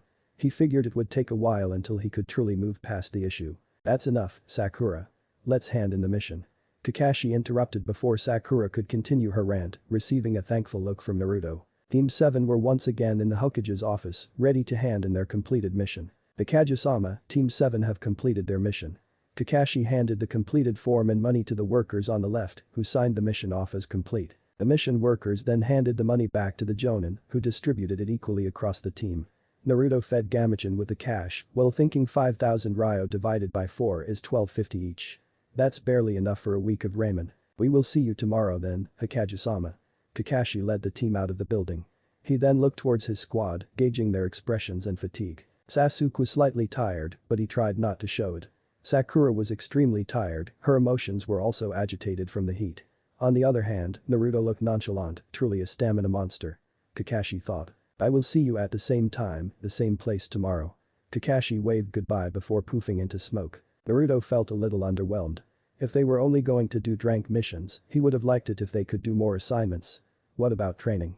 Is he supposed to teach us, or are we expected to learn everything ourselves? Naruto decided that if Kakashi was going to be 3 hours late again tomorrow and do one mission with the team before leaving, he would get some physical and clone training in. He might even ask if he could do several more drank tasks using shadow clones to earn more money to buy from the library. "Sasuke-kun, would you like to go to a restaurant together?" Sakura asked excitedly. She was looking forward to spending the ryo that she had just earned. It was the first bundle of money that she received that wasn't pocket money or birthday money. Sasuke just shook his head and walked away. Today was a waste of time, he thought to himself. Sakura trailed after Sasuke, attempting to change his mind with both of them, leaving Naruto alone without a goodbye. The boy in question looked hurt for a moment before shrugging it off and walking towards the village center. After transforming himself into a random man, Naruto stopped by a ninja store to buy some special light bulbs used by ninjas for lightning nature transformation exercises. He then proceeded to head to the training grounds to make up for lost training time. After 7 drinks and purchasing 3 techniques. 2 days later, Naruto stood behind his team with a bored look as they waited outside the Hokage's office. His team's routine had been practically the same every single day. Kakashi is always 3 hours late, only completing a single drank mission. Kakashi would split the money and dismiss the team. Almost instantly, Sasuke would leave, with Sakura trailing behind him. After subtly observing his team during their time spent together, Naruto identified the common behaviors of his team. Sasuke spent most of his time deep in thought. He rarely initiated a conversation with others unless he needed something and only responded when asked something. Meanwhile, Sakura spent most of her time thinking about and talking to Sasuke. Thankfully, she had stopped hitting and shouting at him since the genin exam, although she would occasionally make a snarky comment when the villagers' treatment of him was brought up. On the other hand, Kakashi seemed like a nice but strange guy. In his opinion, nobody could read porn out in public places and not be a weirdo. He appreciated that the man hadn't ignored him when the civilians treated him like he wasn't there, with the silver-haired Jonin occasionally coming to check on him. So it was a mystery as to why, if he was that caring, did he leave him tied to the post. However, one thing that Naruto had noted was that Kakashi was a lazy Jonin instructor. Maybe he was waiting for some reason to train them or hadn't made a training schedule. Whatever the reason was, he had yet to make any efforts to teach the group content with just observing them. Naruto felt it was fortunate that he had the initiative to train independently instead of waiting to be taught something. As a result, he had mastered the leaf sticking exercise, with all of his clones able to keep the leaf attached to their heads indefinitely. They can even adhere the leaf to their hands, elbows and knees while moving about. The increase in chakra control had yielded some visible results that Naruto was quick to notice. He was able to create approximately 10 more clones while creating the exact number he wanted. It was also easier to transform the right amount of chakra into earth by lightning natured. After mastering the leaf sticking exercise, the clones had started on the more advanced chakra control exercise, tree walking. Naruto was also glad that near the main training grounds was a small lake, meaning he had a nearby source of water for when he eventually moved on to water walking. Naruto shivered for a moment while thinking of the lake. He cursed his perfect memory as he could clearly remember the horrors of Kakashi performing the Konohagakure secret finger technique 1000 years of death on him. While involuntarily thinking about it, Naruto delicately shifted a few inches further away from Kakashi. As the team handed in their completed mission for the day, the moment the Hokage dismissed them, Naruto spoke out. "Hokage-sama, I request permission to perform additional drank missions on my own." Compared to hearing the shocking news that a genin wanted more drank missions, the Hokage was more surprised at how Naruto had addressed him. While he had noticed some changes in Naruto's attitude over the past few days, he didn't realize that their relationship had deteriorated to this extent. This isn't good. Hiruzen thought to himself. In addition, Kakashi had made some concerning reports about the civilians' overall attitude towards Naruto during missions. During the past 2 missions, the Jonin had written additional notes in their mission reports of blatant mistreatment of Naruto from the civilians issuing the mission. "And why do you want to do more dranks, Naruto-kun?" Hiruzen asked, wanting to draw more information out of Naruto. If Kakashi's reports on the villagers' attitudes toward the blonde were accurate, why would Naruto ask for additional drank missions? Naruto was confused at the sudden line of questioning, not expecting to be investigated for wanting additional missions. Yet he didn't even need to think about his reply as it had been on his mind the past few days. "I need money." Money? After hearing that, Hiruzen understood. Naruto was now a genin of Konoha, so he was no longer eligible for the stipend that orphans could receive. The Hokage knew that Team 7 only performed 1 drank mission a day, which meant that they earned from 12,505,000 ryo a day, depending on the mission difficulty and pay. That was barely enough to support the minimum needs of a ninja, even less so for a growing boy living on his own like Naruto. Hiruzen guessed that the others made no mention of performing additional drank missions because they all had money to fall back on. Sakura Haruno lived with her civilian parents and she didn't need to buy food or pay rent. Sasuke Uchiha had inherited his family's wealth and would be able to claim the wealth of his clan upon promotion to Jonin. While Kakashi had his savings from his Jonin missions. "Well, we have an overabundance of drank missions," Hokage-sama, Iruka interjected, bringing the Hokage from his thoughts. Hiruzen nodded in agreement. The number of drank missions that Konoha was getting was growing larger and larger as of recent. As a result, there was a backlog of missions, and the villagers requesting them started sending complaints about how long their requests took to be completed. "I suppose I could allow it. Nothing in the rulebook states that a genin in a team cannot apply for missions alone." Hiruzen acquiesced. "Thank you, Hokage-sama." Naruto bowed in politeness while inwardly cheering in happiness. Now he could finally start saving for some of the ninjutsu in the library that he had his eyes on. Under the gaze of most of the room's occupants, Naruto walked over to the mission section and chose 5 missions that had 0 chance of him getting hurt. He vetoed any heavy lifting tasks alongside any missions that involve animals, such as dog walking. "Are you sure you want to accept so many missions, Naruto-kun? If you fail to complete them, you will be fined and have a mark on your record." The Hokage queried while giving a subtle reminder of the consequences of failure. "Don't worry, Hokage-sama, I am well aware." Naruto placated before conjuring 5 shadow clones, distributing 1 mission to each clone. The clones read their respective tasks and proceeded to leave the building to complete them. Unbeknownst to the Hokage, Iruka and Team 7, the moment the clones left the building, they transformed themselves into nondescript genin that could be found anywhere in Konoha. Naruto knew that the villagers would ignore him if he came to their houses or businesses to complete missions. They barely gave him any direction, even when he was with his team.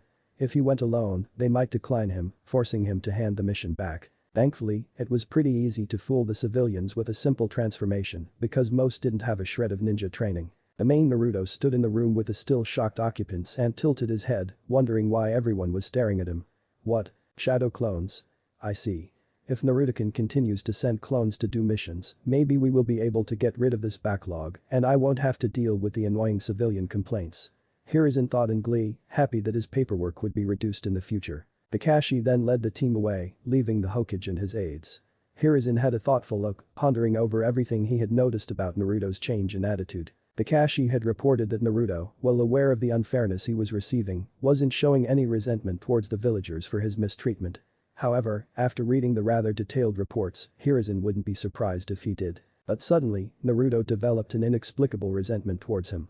Maybe it was because he had kept it from the boy that he was the Jinchuriki of the Kyuubi. Hiruzen guessed that perhaps the blonde had finally digested everything that had happened a week ago, with the implications only just sinking in. Hiruzen took a breath of his pipe. If he didn't know the reason behind the sudden change of attitude, there was little he could do to fix it. Over the years, he had received reports on Naruto's behavior and attitude. One thing that hadn't changed was his stubbornness.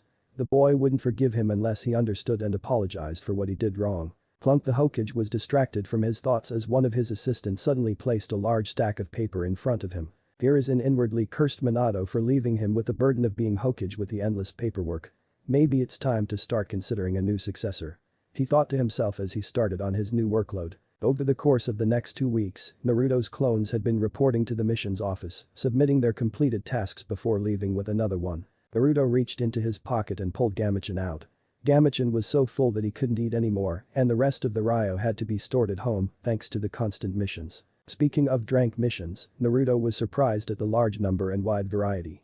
While many involved mundane tasks such as babysitting, dog walking, or even catching a cat called Tora, there were just as many that revolved around learning some type of skill. As Naruto had dubbed them, the skill missions weren't as popular as the standard missions because they required genin to learn a civilian life skill, which in their minds, wasn't what they signed up to do. In addition, even though skill missions are more challenging and require genin to learn a skill, the payment was the same as standard missions. So if the income was the same, genin would rather complete the more straightforward mission instead of making their life harder. As a result, there were always many skill missions on the roster. When Naruto had initially learned about the skill missions, he had also inwardly agreed that it wasn't practical to learn a civilian skill if he was becoming a ninja. Yet after thinking about it, he wasn't going to be a ninja all his life, and not everything can be solved by ninja arts. So with the mindset of just trying it out, he took a food preparation mission issued by one of the restaurants in Konoha. It was a relatively straightforward task to peel potatoes, carrots and other vegetables, preparing them for the chef and their assistants to use. After understanding what to do, Naruto found it easy due to strong control of his body from the ninja training. By virtue of being bored, he had spent a lot of time out of boredom watching and listening to the chefs as they taught their apprentices. Due to his impeccable memory, Naruto subconsciously started learning the basics of cooking. It had started out with simple tasks such as learning how to use a knife to chop, slice and dice. However, the knife skills Naruto learned soon became more advanced as he learned techniques such as julienning, brunoise and chiffonade. In the wake of unconsciously learning these techniques, Naruto developed an interest in cooking.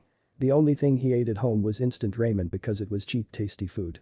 So one thing remained on his mind. If he learned how to cook, wouldn't he be able to make homemade ramen? It might not be as good as Ichiraku's, but it would undoubtedly be better tasting than instant ramen would ever be. As a result, Naruto spent a day at the civilian side of the library, taking a break from reading books on mathematics, medicine and the various ninja arts. Instead, he focused on reading about cooking. After reading multiple books, he learned about the importance of marinades, herbs and spices, and even the final presentation of food to make the dish look better. While reading, he had also stumbled upon food's nutritional information, which was interesting enough for him to pick up several other scrolls on the subject. Before reading these scrolls, Naruto had never thought much about food before, only knowing that he had to eat food to survive and that fruits and vegetables were healthy. Yet, upon finishing the books on nutritional information, he learned about the 7 major groups of nutrients, which are substances that the body needs but could only be obtained by eating a variety of foods. In particular, learning about one of the major classes of nutrients, proteins, had solved an issue that had been plaguing him for almost a week. Despite having created a more efficient training plan from the books in the library, his physical training had been slowing down. Initially, he had thought it was the sudden change in routine or due to overtraining.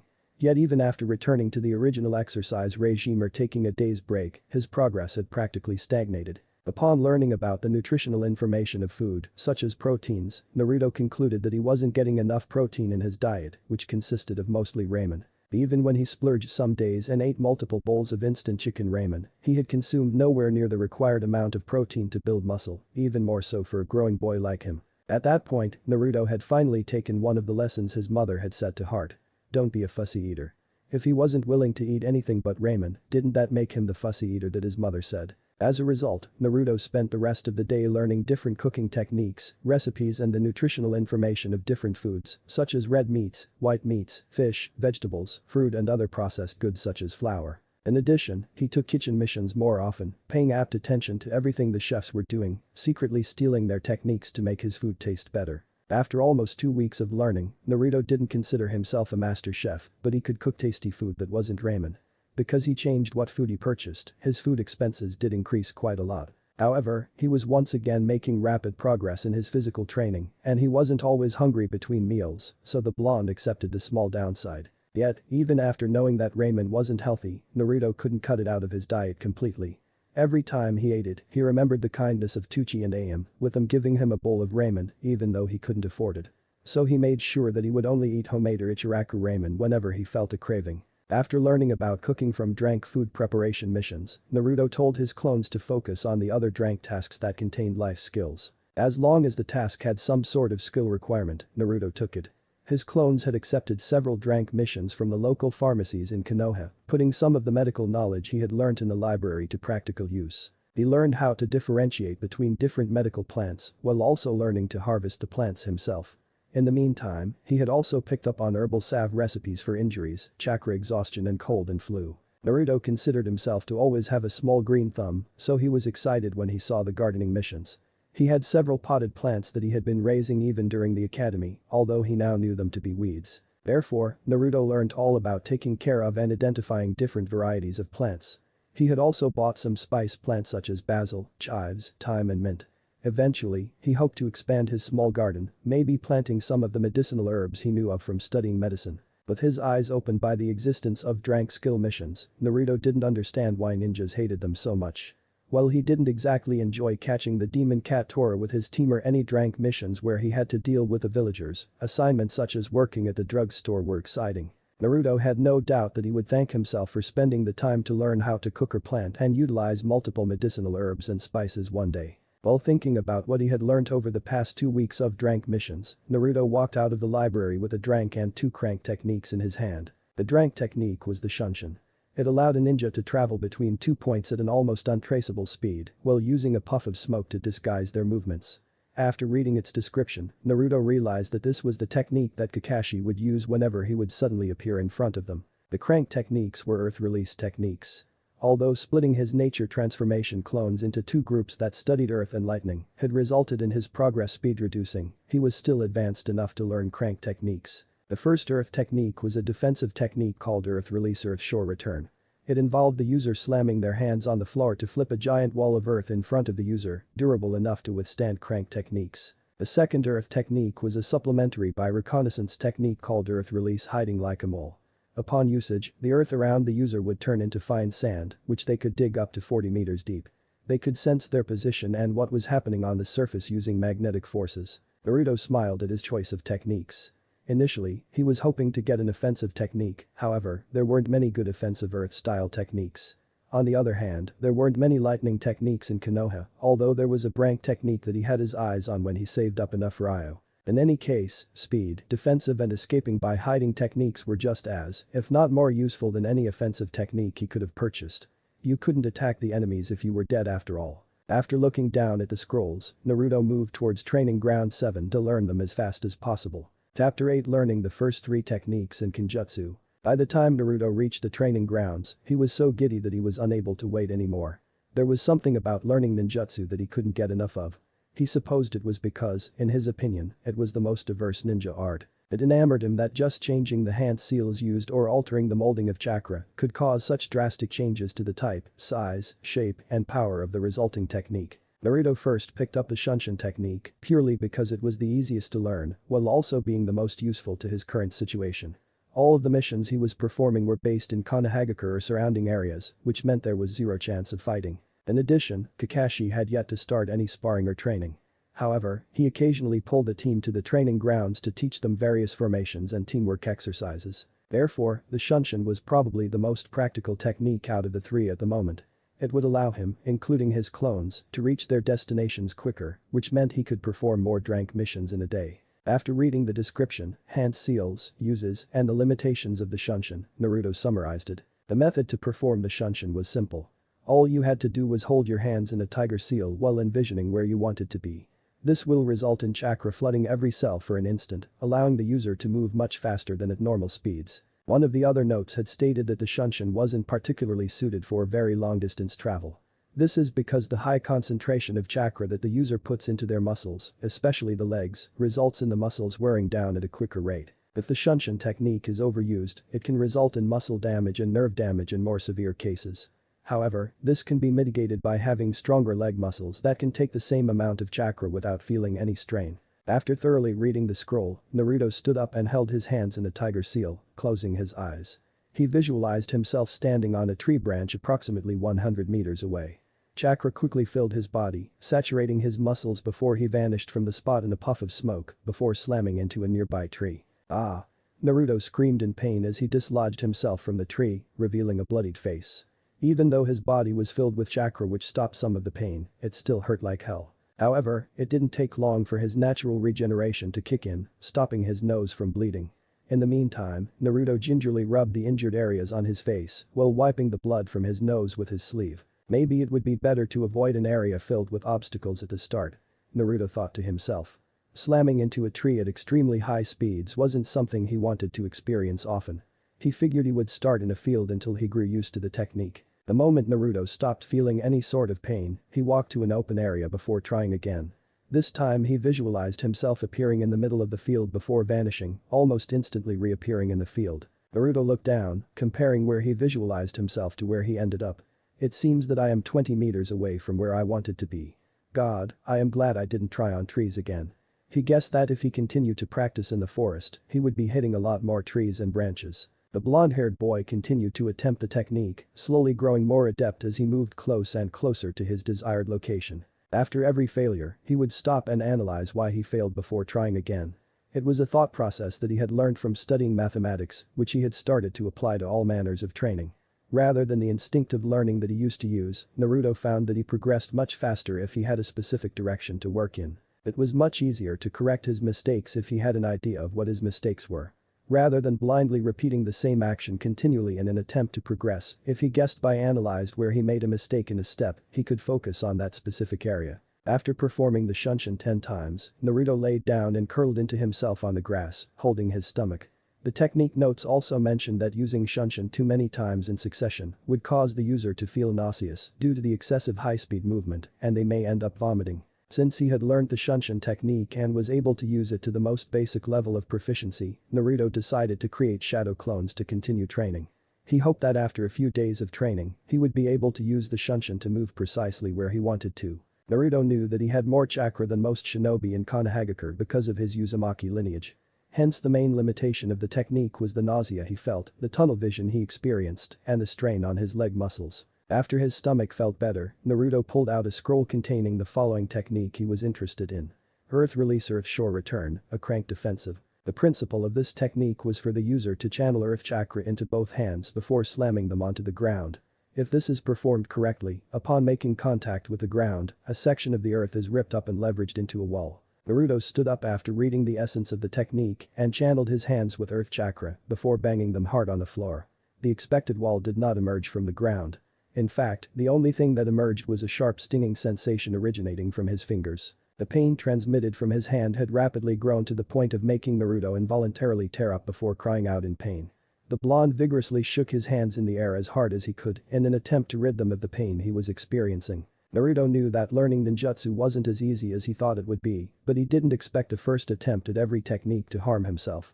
Instead, he hoped that it would just be difficult to learn, just like learning the Kawarimi and hinge techniques. However, the die was cast, and Naruto was determined to master Earth Release Earth Shore Return. Like how he had learned the Shunshin, every time he failed, the blonde pondered what possible reasons could be for failure. Too little earth chakra sent to his hand. One hand slammed on the floor harder than the other. Not enough force in smashing his palms against the ground. Eventually, Naruto had managed to make a rather large rectangular-shaped crack whenever he slammed his hands on the floor. Thankfully, using earth chakra on the crevices caused them to mend. Naruto didn't want to leave a trail of destruction when he was learning this new technique. After an hour of consistently attempting Earth Release Earth Shore Return, a relatively thick sheet of earth was lifted from the floor, standing tall in front of Naruto. The blonde-haired boy cheered in joy at the eventual success of the technique while rubbing his sore hands. Naruto was thankful that he had taken the initiative to learn the basics of earth-nature transformation before attempting to learn the technique. He knew it would be more than 10 times harder to learn an elemental technique without having experience in nature transformation. Naruto walked to the front of the wall and pushed his foot against it, slowly adding more and more pressure. The wall didn't seem to budge at all, even after the blonde had put all of his strength into pushing against the wall. After coming to the conclusion that he had learnt the basics of the technique, Naruto pushed the wall from the other side using earth chakra. It simply fell back into the hole that it had created, making a loud thud and kicking up a small cloud of dust. Naruto healed the cracks in the floor before turning to the last technique. Earth release hiding like a mole technique.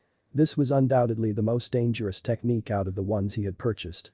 This is because if the failed or was deactivated prematurely, there was a high chance that the user would suffocate underground. Naruto formed 3 hand seals, bird, tiger and ram, as fast as he could before channeling chakra into the ground. At first, it seemed like nothing was happening, but soon the surrounding land turned into fine sand. Shortly after, the sand seemed to harden up and the ground reverted back to its original state. Several hours later, Naruto could be seen swimming around in a dirt patch in Training Ground 7.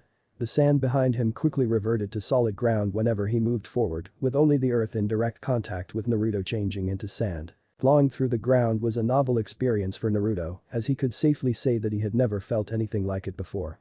Thankfully, due to the earth chakra coating his body, the blonde couldn't feel any resistance when moving through the sand. A few times, the technique had ended abruptly due to a combination of an unstable chakra supply and an uneven distribution of chakra. Thankfully, Naruto kept at least one hand above ground at all times, so he could quickly form the hand signs again. The first time it happened, Naruto panicked as the sand slowly hardened around him, and he quickly fumbled through the 3 required hand seals before relaxing. Yet after a couple of experiences with the technique malfunctioning, the blonde could make a calm judgment when he felt the technique cut off. However, he had yet to practice going underground in fear of losing control of the technique. Naruto figured that he would let his clones perfect this aspect of the before he even dared to use it in a practical setting. After personally learning the basics for all 3, Naruto summoned 30 clones, directing 10 clones to focus on each technique. Initially, Naruto had to replenish several clones that had perished when improperly performing the Shunshin and earth release hiding like a mole. Some had run out of breath while underground, while others had injured themselves by hitting an obstacle. Naruto didn't expect the clones to reach the point where they could shorten the number of hand seals needed. However, he wanted every technique he had to work without failure. The majority of books he had read in the library stated that there wasn't a point in learning a ninjutsu if you couldn't use it with a 100 success rate. What if he had put all of his hopes into defending an attack with earth release earth shore return, only for the wall to not emerge from the ground when he wanted it to? Therefore, even if a clone had failed the technique 1 out of 100 or even 1000 times, Naruto would continue sending clones to practice it. After all, even a 0.1 chance of not activating could result in him getting injured or dying in real-life combat scenarios. Only after the clones managed to make the work 100 of the time would he direct them on working on how to make the technique stronger, use less chakra while using it, or reduce the number of hand seals. Although he figured he was being overcautious, Naruto knew that he still had a long time before going into combat with other ninjas, giving him enough time to prepare. Therefore he wanted to be as versatile as possible, while also developing the skills he had failed to learn at the academy. His chakra control was already far better than before, with him making quick progress on tree walking. Meanwhile, his knowledge had advanced by leaps and bounds. With perfect memory and shadow clones, it took less than a week to fill in the gaps from 5 years of studying at the academy. Now Naruto was focusing on learning everything that a genin was expected to know, alongside other subjects, such as learning the foundations for Jutsu Shiki. He hoped that he would be able to start learning the basics of Jutsu Shiki in a month's time. In addition, his studies in medicine had yielded some results. By now, he had read multiple books on chakra pathways, the organs in the body and especially the brain. Naruto estimated that he would soon be able to confirm if it was safe to open the second inner gate and how to open it. He hadn't forgotten the benefits of permanently opening the first gate. Looking down at the wooden sword that he bought alongside his ninjutsu, Naruto didn't immediately begin to swing it aimlessly. If he had learned anything about Kinjutsu and Taijutsu at the library, bad physical habits were easy to form and hard to break. If he wanted to learn any Taijutsu or Genjutsu style, he needed a professional to teach him. However, he wanted to be familiar with the sword even if he didn't know any techniques. Naruto estimated that it could be the same way as nature transformation. That he could learn techniques easier and faster by getting acquainted with the sword. From what he had read in the library, the sword had to be stable, accurate, and quick. One must be able to swing it like an extension of their body at all times. What followed stability was accuracy. If the hand holding the sword wasn't stable, how could the wielder guarantee that their blade would hit their target? Finally, speed came last. Even if the sword strike was fast, it was useless if it wasn't accurate. After thinking about many different methods to test and improve his stability, Naruto figured that if he could balance an object on the end of his sword without it falling off, he would have some level of stability. Hence, he picked a relatively large rock and balanced it on the end of the wooden sword. At first, he struggled to let the rock sit on the sword, but eventually, he had it stable enough to let it rest comfortably. Every time the weight from the heavy rock caused the tip of the blade to tilt forward, Naruto would forcefully raise it back up until it was level. If the sword leaned too far forward and the rock fell off, Naruto would pick the rock up and start again, repeating the process. Regardless of the fact that his arm was completely numb by this point, Naruto continued to hold the sword steadily. He knew that if he gave up here and took the easy way out by resting, he could die in battle in the future. If any pain he felt right now would prevent him from dying in the future, it was worth it. Chapter 9 Opening the Second Gate. 2 weeks later, Naruto sat at his desk, scribbling notes in a small notebook, unlike the past few weeks when he would train before and after Team 7's scheduled rank mission. As of last night, one of his clones had completed an experiment that had finally given him enough information to finish exploring the mysteries of the 8 Inner Gates technique. Firstly, Naruto wrote down a few facts that he had read from ordinary textbooks about the chakra pathway. He had learned that everyone was the same shape, size, and in the same position. This was regardless if you had a Kekkei Genkai or a unique chakra, everyone's chakra pathway system was the same. This meant that his experience with the 8 Inner Gates technique wasn't a result of a special undiscovered Uzumaki bloodline or any other bloodline he might have had. After initially learning this, there was something that confused Naruto.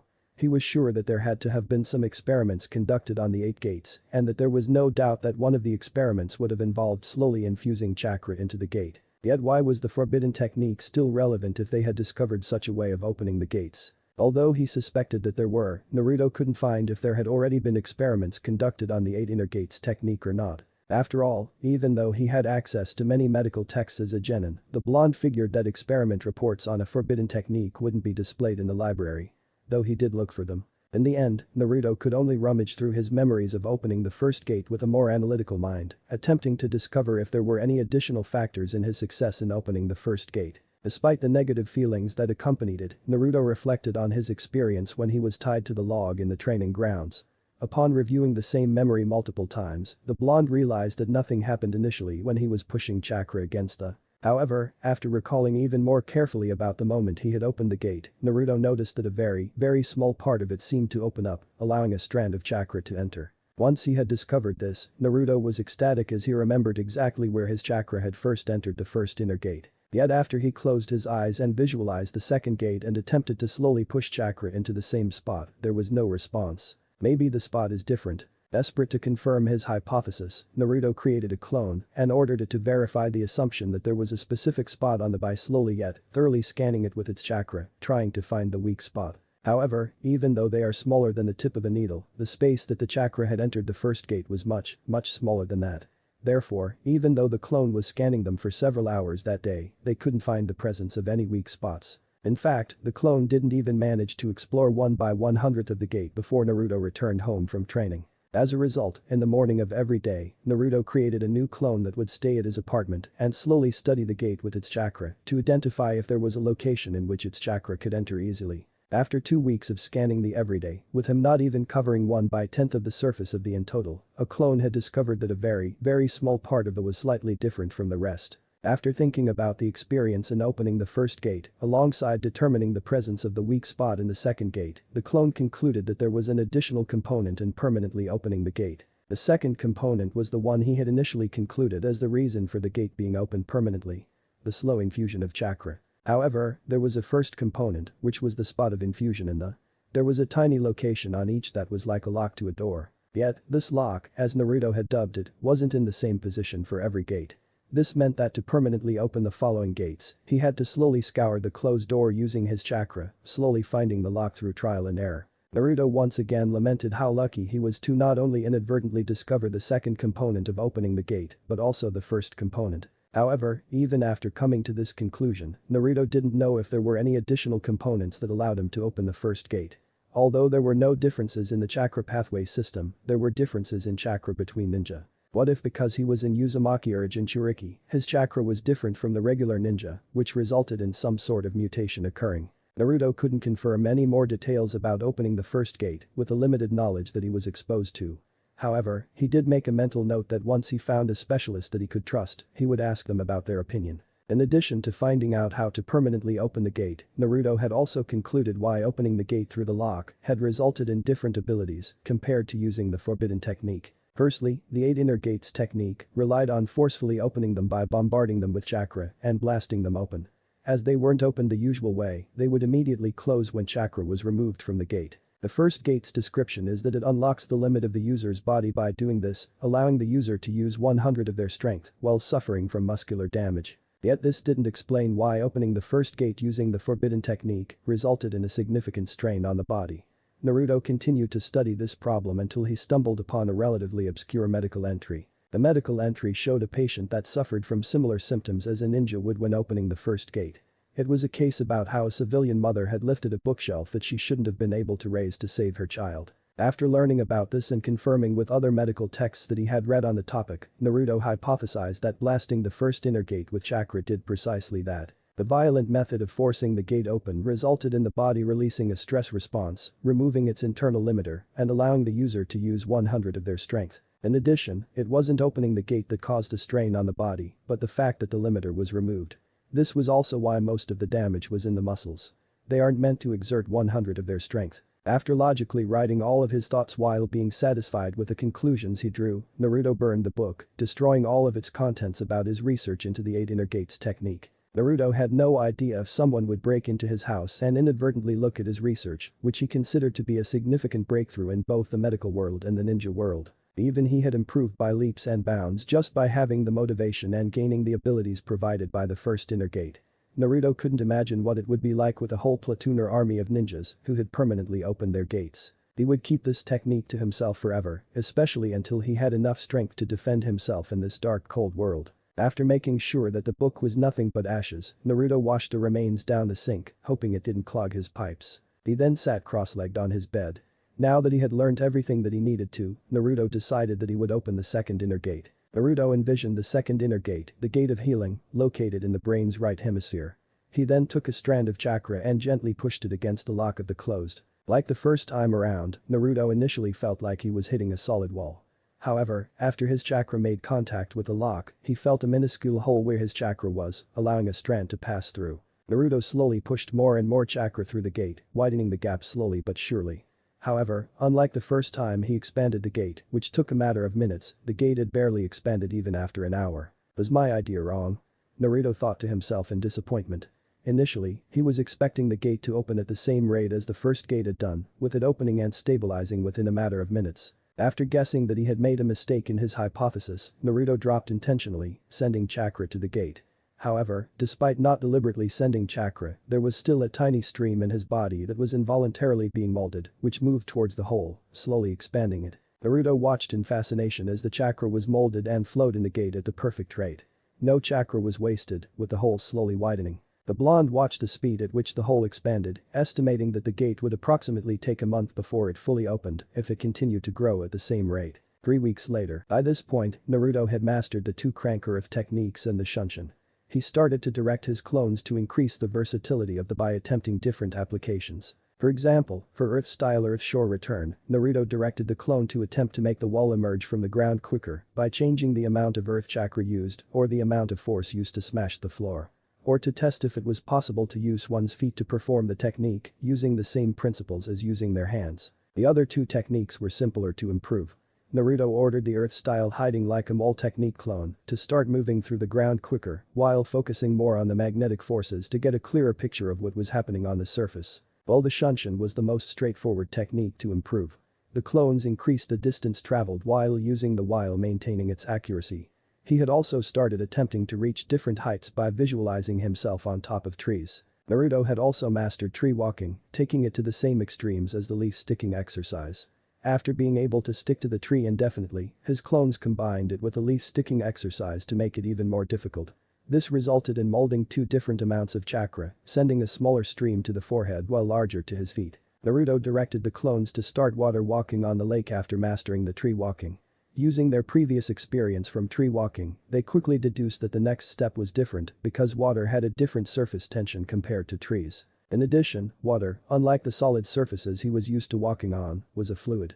This means that the amount of chakra that needed to be emitted from his feet changed constantly. Upon realizing this fact, the clones had taken a different approach to water walking rather than attempting to stabilize their bodies on the water. They started using their hands coated in chakra for it to stick to the water. They then moved their hands over the water's surface while changing the amount of pressure exerted on water. This means that they could focus on the changes in the amount of chakra required as the hand moved or when more or less force was added onto the water's surface. Naruto had also spent a lot of time trying to find a way to train his taijutsu prowess. By now, he had memorized several katas that were publicly available in the library, such as the Goken, Hummingbird and the Whirling Tides. There was even a style that was created based upon the Hyuga taijutsu, focusing on the joints in the body. However, the blonde didn't forget that learning these different katas without developing bad habits required someone to teach him rather than blindly learning independently. This fact didn't stop him from attempting different methods to improve his taijutsu and kenjutsu skills. Originally, he had wanted to practice against his shadow clones, but one decent hit from him and they would dispel. Naruto had even tried creating several clones at once, with the clone switching places when the one he was fighting against got dispelled. But that was more of a hassle to get working than the fighting experience he got out of it. In the end, he settled with slow contact sparring until he could find a taijutsu trainer. By making slow movements, each with very little power, there was almost zero chance of the clone dispelling. While this wasn't effective as full contact sparring, it allowed him to slowly develop the technique for each style and determine which stance would be the most efficient at disabling another. As the clones slowly became more and more proficient in taijutsu, they slowly started to speed up their movements in fights while always ensuring their stances were correct. In addition to this, there was a clone on the side watching their stances, comparing them to the images he saw in books and pointing out any mistakes he could see. Initially, Naruto had even asked Sasuke a few times if he wanted to practice together because the raven-haired boy was the top taijutsu user in the class. However, he was immediately blown off by Sasuke, who had stated it would be a waste of time, while also receiving an admonishment from the pink-haired girl, who thought he was trying to compete with Sasuke. As a result, using slow, light contact sparring to learn taijutsu was as good as it was going to get for him. Naruto figured that it was the best method he had to train before he could figure out a way to make shadow clones more durable for sparring. He did, however, make a mental note to search for a jonin called Might Guy, who he had overheard to be the best taijutsu user in all of Konoha. Naruto guessed that the man might be willing to tutor him if he paid a fee to the jonin. However, after asking about him while under a henge, Naruto found out that jonin and his team were currently on a mission, with nobody knowing when he would return. Although strangely, he had received some warnings about the man, something about an infectious green beast that tried to spread his youthful ways. Naruto made a mental summary of the clones he had currently active. There were 15 clones on chakra control, 10 on earth and 10 on lightning nature transformation, 5 on reading, 3 on training, and 9 on missions. Making a total of 55 clones. After enough trial and error, Naruto learned that 55 clones was the highest number of clones that he could have at a single time. With 50 doing either training or skill-based rank missions and 5 reading. Naruto figured that he was able to create and dispel thousands at once in his fight with Mizuki because it was before awakening his impeccable memory. Even his clones had a strong memory, which meant they took in a lot more information, even if it was involuntary, than before. As a result, every clone sent back even more memories and experiences, so he received an even stronger strain when he dispelled them. However, despite not being able to actively use as many shadow clones as before opening the first gate, Naruto didn't mind too much. He would rather have fewer clones learn more than more clones learn less. It also helped him in keeping track of the numbers. In addition, Naruto wasn't sure if he could explain the library being filled up with 100s of his clones, even if they were transformed. During the past few weeks, Gamachan had once again become bloated after his rapid weight loss from spending almost all of his Ryo on the 3 that he bought. As a result of the excess money, Naruto purchased several things he was interested in. The custom-made ink brush, specially made with highly chakra-conductive materials, which was suitable for learning Jutsu Shiki and Fuin Shiki. He had also ordered several hundred chakra papers and chakra ink for writing with. After a month of studying, he had become proficient enough in mathematics, nature transformation and chakra control to start practicing making Jutsu Shiki and Fuin Jutsu. His clones had read tens of books in the different script styles, the amount of pressure used in the brush when drawing in ink, and how to stably channel chakra in the brush. As a result, the only thing that kept Naruto from practicing Jutsu Shiki and Fuin Jutsu was his writing skills. Although he had read multiple books, he had yet to translate that knowledge into practical skill. Naruto hadn't forgotten that his clone had complained that his writing was hard to read, and he was determined to make it as clear and as fluent as possible. Maybe then he would create some sealing scrolls and sell them to various ninja stores in Konoha to make some additional ryo to purchase the branch lightning technique that he had his eyes on. Chapter 10 New Ability. Crank to Wave. The very next day, Naruto had just finished up his training for the morning. He was about to switch with a shadow clone that he usually sends to stare blankly alongside Sasuke and Sakura when suddenly, his head started to feel heavy and fuzzy. As time passed, the feeling got more and more severe, to the point where the sounds of static filled his ears and the world started to spin. Naruto could even swear that he saw the world turn black and white for a few moments. What's happening to me? It hurt so much. Naruto inwardly screamed in shock and fear at the unexpected appearance of the disorientating feeling. He couldn't even call for help. The only thing he could do was lay on the ground, paralyzed. As he inwardly wished for someone to come and save him and relieve him of this pain, the static noise abruptly vanished. Naruto laid on the ground for several more minutes while waiting for the aftermath to calm down. After everything had reverted to normal, Naruto decided to stop training for the day and figure out what happened after his drank mission with the team. Naruto discreetly switched with his shadow clone and pulled out a notebook to practice his calligraphy skills. However, all of a sudden, he felt like something was coming and looked up from the book he was writing in. Shortly after, Kakashi appeared in front of the group with a puff of smoke. "Yo, so are you guys ready for your mission?" Jonin asked with an eye smile. Sasuke grunted, not liking the idea of wasting his time with another chore, but it balanced out because only doing one mission a day left him with plenty of time to train. Sakura, on the other hand, was unenthusiastic. She had several problems with the long and tedious drank missions. Firstly, she has no idea how many of her dresses have been ruined from a mixture of dogs, Tora and even paint. In addition, she couldn't even talk with Sasuke as they were always busy. Meanwhile, Naruto nodded his head. He hoped that they could get a quick and easy mission and not have any teamwork training so he could rest for the day. Kakashi's smile widened under his mask. He would happily bet 1,000,000 ryo that his team wouldn't expect what was happening today. Alright then, let's head to the Hokage's office. Kakashi turned, pulled his signature orange book out of his pocket and started reading while leading the group to the office. While trailing behind the group, Naruto thought back to the feeling of sensing Kakashi's presence before he appeared. It had never happened before, and even after learning the Shunshin, it was hard not to be surprised at the Jonin's sudden appearance. But while it might be a mistake, with him still delirious from the experience he had just before, Naruto felt like he knew that Kakashi would appear at that moment. Pre-recognition. Presence detection. Chakra sensing. Luck. Coincidence. Several possibilities came to mind. In the end, Naruto decided to focus on the feeling that he had felt before.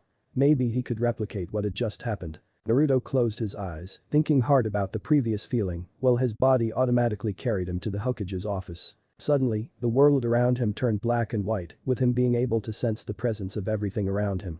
Kakashi had a silvery white glow surrounding him, while Sasuke and Sakura had a black and a green aura respectively. Naruto could even sense his own glow, a warm yellow that was several times larger than Kakashi. Is this chakra?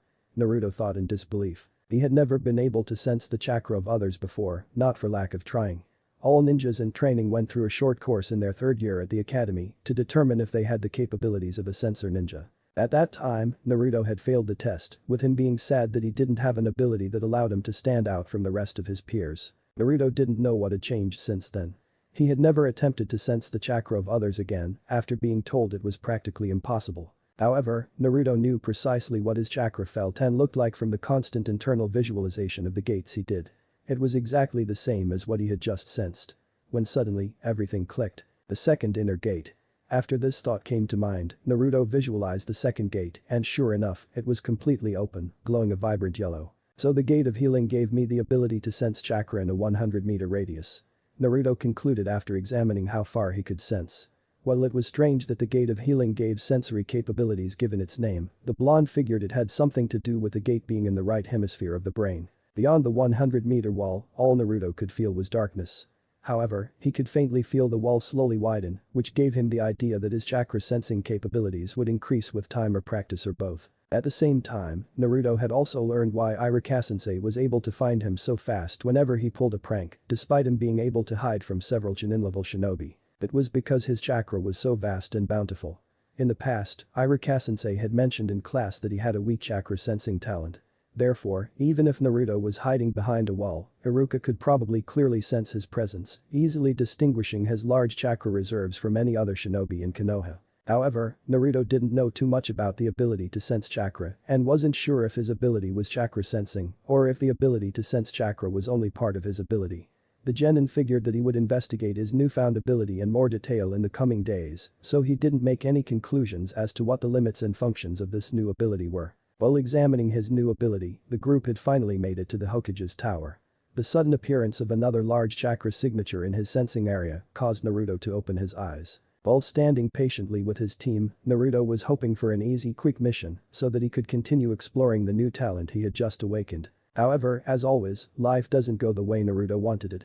His expectations for a short mission were crushed by Kakashi's following words. "The Kage-sama, Team 7 have come to request a crank mission," Kakashi stated, smiling as he saw his team's widened eyes in peripheral vision. The Hokage instinctively glanced through the drank missions, about to pull one out at random, before reacting to what Kakashi had said. "Crank mission, do you think they are ready for it?" Hiruzen queried. There was a large influx of missions that Konoha received from the Wind Country during recent times. As a result, Hiruzen had been swamped with paperwork and hadn't had much time to pay attention to the new genin team's progress. Iruka also raised his eyebrows in shock while worried at the sudden development. He had no doubt that the team would be safe, especially under the protection of one of the top jonins in the village. But knowing this fact didn't stop him from being worried about his former students. This is because despite there being very little chance of confrontation in a crank mission, there was an infinitely higher chance compared to a drank mission. "Yes, Hokage-sama. Team 7 has shown great teamwork and I am confident that the mission will be a success," Kakashi formally stated. His team was definitely ready. With Naruto's sudden shift in attitude after the genin exam, Team 7's teamwork had progressed at an incredible rate. However, something concerned Kakashi even though he should be happy with their progress. Their teamwork was strong, but Kakashi could clearly see that the genin weren't on the best of terms with each other. In fact, the only thing he felt that they were to each other was co-workers at best. Initially, Kakashi had hoped that performing one drank mission a day would allow the team enough time every day to bond outside of mission times. But he was disappointed in the results.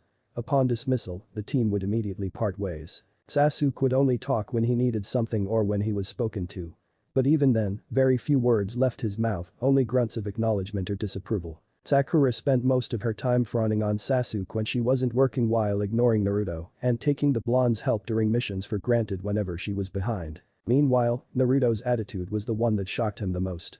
The blonde was usually the first of the group to finish their part of the mission with the aid of shadow clones and would take his time to help who was the most behind. Kakashi was relying on Naruto's positive attitude and desire to make friends to break through the walls of Sasuke and Sakura, allowing the team to fully trust and befriend one another. However, the Jonin noticed that after a few weeks of trying, Naruto had stopped attempting to befriend the other two team members. Although the boy was polite, he only seemed to treat them as a team and not as friends. If there was one word that Kakashi could use to describe how Naruto acted around his team, it was professional. He worked more like a Chunin or Jonin, completing his task with cold, hard efficiency, without a single word or complaint. As a result, Kakashi hoped that maybe completing a cranked mission would draw the team closer together. Very well then. I have a cranked escort and protection mission for a single client to the Land of Waves. Your primary objective is to guard a bridge builder named Tizuna until he has finished building a bridge in the Wave Country. The estimated time for completion is 1 month. Do you accept it? Yes, Hokage-sama. If my team cannot handle it, I am there to support them. Kakashi was pulled out of his thoughts and accepted the mission. Hiruzen took a puff from his pipe, studying Team 7 for a moment before signaling one of his subordinates to send the client in. Sent Tizuna in. Shortly after, the door slid open, revealing an old man. The door opening allowed Team 7 and the client to make their first impressions of each other, which wasn't good. Naruto observed his client. Tizuna was an old man that looked to be in his late 50s. He had messy dark gray hair and a beard while wearing average civilian clothing. If there was one thing that stood out about him except his old age, it was the overwhelming smell of alcohol that wafted from him. Despite knowing that anyone in the room could easily put him 6 feet under, or maybe he didn't. The first words to come out of the old man's mouth immediately drew the genins of Team 7's ire. What's this? I asked for a crank mission, but all I get is a bunch of little snot-nosed brats. Can they even protect me? Hearing this, Naruto inwardly snorted in laughter. Snot-nosed brats. Who is he talking about? The only people here are O. By this point, Kakashi was already regretting taking the crank mission. Maybe dranks were better. But despite his internal complaints, he reassured the client nonetheless. Don't worry, Tizuna-san. My team is more than capable of protecting you during the trip. Tizuna once again looked at what could only be described as children in his eyes, before sighing in acceptance. This was the best he would get, he just hoped that they were as good as the Jonin claimed they would be. Whatever but Jonin-san. When are we leaving? Call me Kakashi and we will leave in about 1 hour, Kakashi explained before turning to his team. you heard me. You have 1 hour to prepare and meet up at the east gate. The Jonin stated before leading Tazuna to the meeting spot. The moment the team was dismissed, Naruto rushed to his apartment to pick up his ninja supplies, chakra paper, brush and ink, before sealing them in a scroll and placing them in his ninja pouch alongside a few spare kunai and shuriken. Naruto also bought several weeks' supply of food, herbs and spices, alongside some homemade herbal salves for flesh wounds, poison and broken bones. Before leaving, the blonde made sure to lock his apartment before heading to Ichiraku Ramen to say goodbye to the Ichiraku duo. Depending on how long the bridge took to build, he would be away for several weeks to a month. "Hey old man Tucci. One miso ramen with extra pork." Naruto yelled after entering the Ichiraku Ramen stand. Looking around, he only saw the old man, which meant that AM wasn't on her shift today. "I wanted to say goodbye to her too. Naruto, it's good to see you again. The place hasn't been as lively since you stopped visiting as often." AM had also been asking if you had visited when she wasn't on her shift. Tucci smiled as Naruto plopped onto his usual stool. "Sorry about that, old man, I've been a little busy. I wanted to stop by since I will be gone for a few weeks on a crank mission." Naruto sheepishly scratched the back of his head. "Don't worry, ninja stuff, right? I won't ask what you are doing, just be safe out there, okay?" Hearing this warmed Naruto's heart. It wasn't often that someone told him to be careful or safe when doing something. "No need to worry, I have been training hard recently." At this point, Naruto heard the flapping of the entrance sheet behind him. He turned around to see Iruka entering the stand. "Ah, Naruto. I knew you would be here before you left on your mission. I wanted to have a quick talk with you." "What's up, Iruka-sensei?" Naruto tilted his head in confusion. Firstly, I wanted to apologize that we haven't been able to meet for ramen since you have graduated. We have recently been swamped with missions, although they have gone down thanks to your help." Iruka scratched his face in slight shame. He didn't want the blonde to think that he had been avoiding him as soon as Naruto graduated, giving the impression that the Chunin only cared for Naruto because he was his student at the time. "No worries, Iruka-sensei, I have also been a little with you, you know." Naruto shook his head.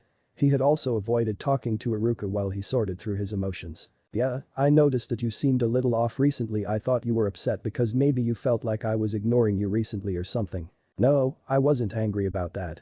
It's just I was a little angry at the academy after having learned about that. It just felt like everyone was against me when I wasn't doing anything wrong, you know." Naruto looked down at the table, remembering the discriminatory treatment of almost all of the academy teachers. Iruka nodded his head in admittance. While Naruto might not blame him, he was blaming himself after reading through Naruto's academy records. While he didn't admit it out loud, Iruka also felt he was biased against the boy, not only because of the demon fox, but also because of the lack of skill the boy showed during any theory or practical test. Initially, the Chunin assumed it was because of a lack of studying, yet after reading through the records of the first 4 years of Naruto's studies, he saw that the boy had almost no feedback on his tests and assignments. It was a miracle that he managed to get the grades he did with such little help. But hey, I don't have to go back anymore and I did become a ninja in the end. I just had to fill in the gaps for the past month or so." Naruto explained, taking a slurp of ramen that had just arrived. "It only took you a month?" Iruka asked in shock. "Yeah, I can even make the standard clone look."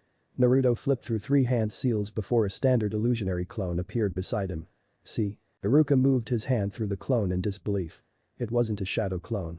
While he didn't know to what extent the boy's skill in the other ninja arts had reached, the clone was easily his worst skill, and yet he was able to use it with proficiency. After learning that Naruto had managed to master his worst skill, which only took a month after the academy, Iruka was relieved and ashamed. Relieved because Iruka knew more about the boy's skills when performing the crank mission. Ashamed because if the blonde had some dedicated training early in the academy, with his talent, Naruto would have easily become the #1 rookie this year. "That's amazing. I am sure you have worked hard on that, Naruto." Iruka praised the blonde, receiving a bashful look in return. "The last thing I wanted to talk to you about is what you need to be aware of when you go on your mission." Iruka then spent the next 20-30 minutes explaining everything he knew from his experience in crank missions. Never underestimate the mission difficulty. Be wary of enemies at all times. He also mentioned some things, such as not being afraid to ask for backup. It is never cowardly to ask for assistance. While knowing the majority of things, Naruto listened attentively while occasionally raising questions on the few things he didn't know. "That's everything I have to tell you. If you take it all to heart, I am sure you will have no problems on your mission." Iruka tapered off as both shinobi finished their bowls of ramen. "Thanks for telling me everything, Iruka-sensei. Don't worry about me. I won't let you down." Naruto grinned before taking a glance at the time. "Oop, it seems like I have to be at the gate in 5 minutes. Thanks again, Iruka-sensei. Although I am sure you don't need it, good luck, Naruto." Haruka smiled before leaving the stand, returning to his duties at the mission's office. Old man. When I finish my mission, I will come back to visit, so make sure to tell Anakin for me. Naruto yelled out to Tucci, who was out back, before leaving enough money to pay for his ramen and shushed out of the stand. Almost immediately after, Naruto reappeared at the front gate in a puff of smoke, startling both Kakashi and Tazuna at the way the blonde had arrived. I didn't know you knew Shunshin, Naruto. Kakashi waved, calming Tazuna down, who was shocked at the boy's sudden arrival. Maybe these ninjas are much stronger than I had given them credit for. The old man thought to himself. Oh, I bought it from the library alongside a few others with the money from my dranks, Naruto explained. Rank missions, huh? Kakashi inwardly exclaimed in realization. He now knew why the blonde sent multiple shadow clones to perform several drank missions every day. It wasn't just for living expenses, but also so he could buy some ninjutsu. I am hurt that you didn't think to ask me if I could teach it to you, Naruto. Kakashi held his hand over his heart as if he was wounded from the emotional damage that Naruto had just delivered. Well, if you had actively taught us something other than teamwork exercises, I would have known it was your job to teach us. Naruto countered, speaking his true thoughts. To this day, he still doesn't know what Kakashi's role was supposed to be. Well, Kakashi was about to explain himself but was interrupted by Sasuke's arrival. Sasuke, ever so silent, only gave a grunt of acknowledgement before quietly waiting with the group for the last member. Speaking of Sakura, Naruto absent-mindedly thought as he closed his eyes, feeling a familiar chakra signature approximately 70 meters away. The blonde turned his head to the right to see Sakura rushing toward them. Sorry I am late. I had to tell my parents goodbye. Sakura apologized while slightly panting from exhaustion. Well, you're not exactly late. Late would be arriving 3 hours after Naruto started explaining before Kakashi cut Naruto off. Let's head out, team. Wait before we go. Naruto stopped the team. Everyone looked curiously at the blonde who stopped them, expecting that Naruto had forgotten something. Naruto looked at Tazuna intently, causing the old man to sweat. Was he really annoyed at my comment on them earlier? I take it back. I'll take it back. The old man's worries were alleviated when Naruto created a shadow clone, which disguised itself as a young boy approximately 67 years old, who looked somewhat similar to Tazuna. The clone quickly stood next to Tazuna, drawing strange looks from everyone in the group. Naruto, what are you doing? Kakashi asked the question on everyone's mind. Jonin was used to the blonde doing strange things with shadow clones during all ranked missions. However, this was the weirdest thing yet. Well, you once said that a team is always 1 Jonin and 3 Genin, right? So any additional people would be assumed to be a client. If on the odd chance that we get caught off guard by bandits, they wouldn't expect this child, who clearly looks like a civilian, to strike back. Naruto explained. What? You don't trust our abilities to keep the client safe, Naruto?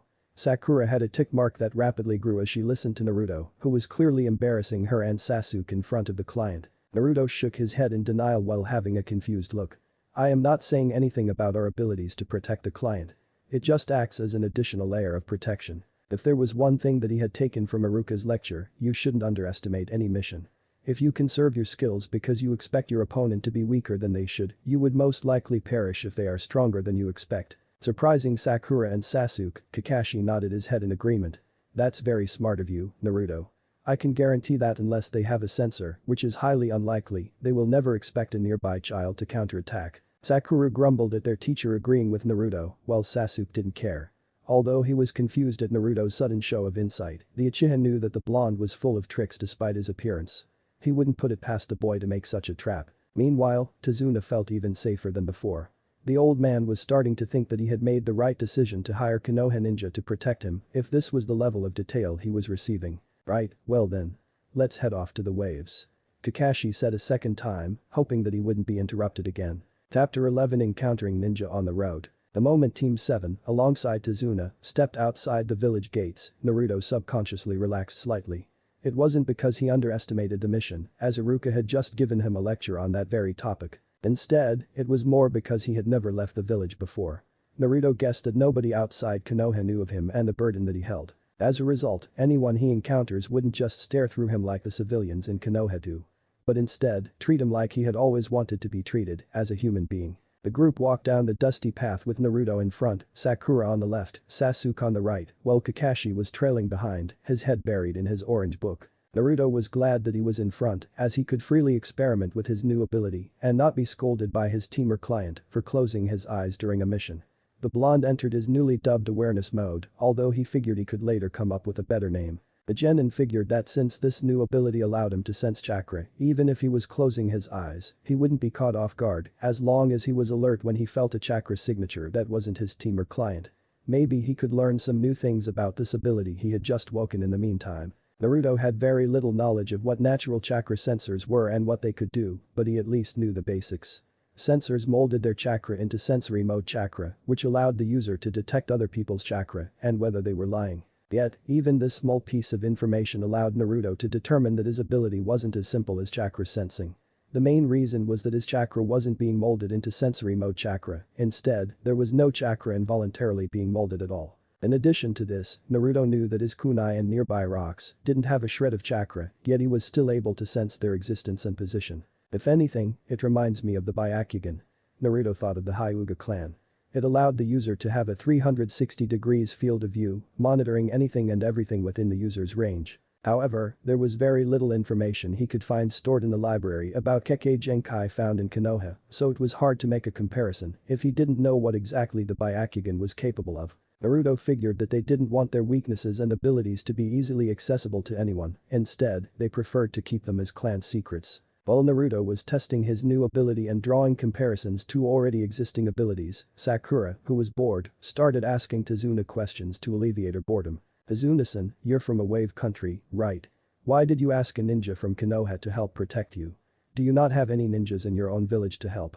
Sakura asked, drawing the attention of the other two genin of Team 7. Wave country doesn't have any ninjas, and Konoha was the closest village to Wave, Tazuna grumbled.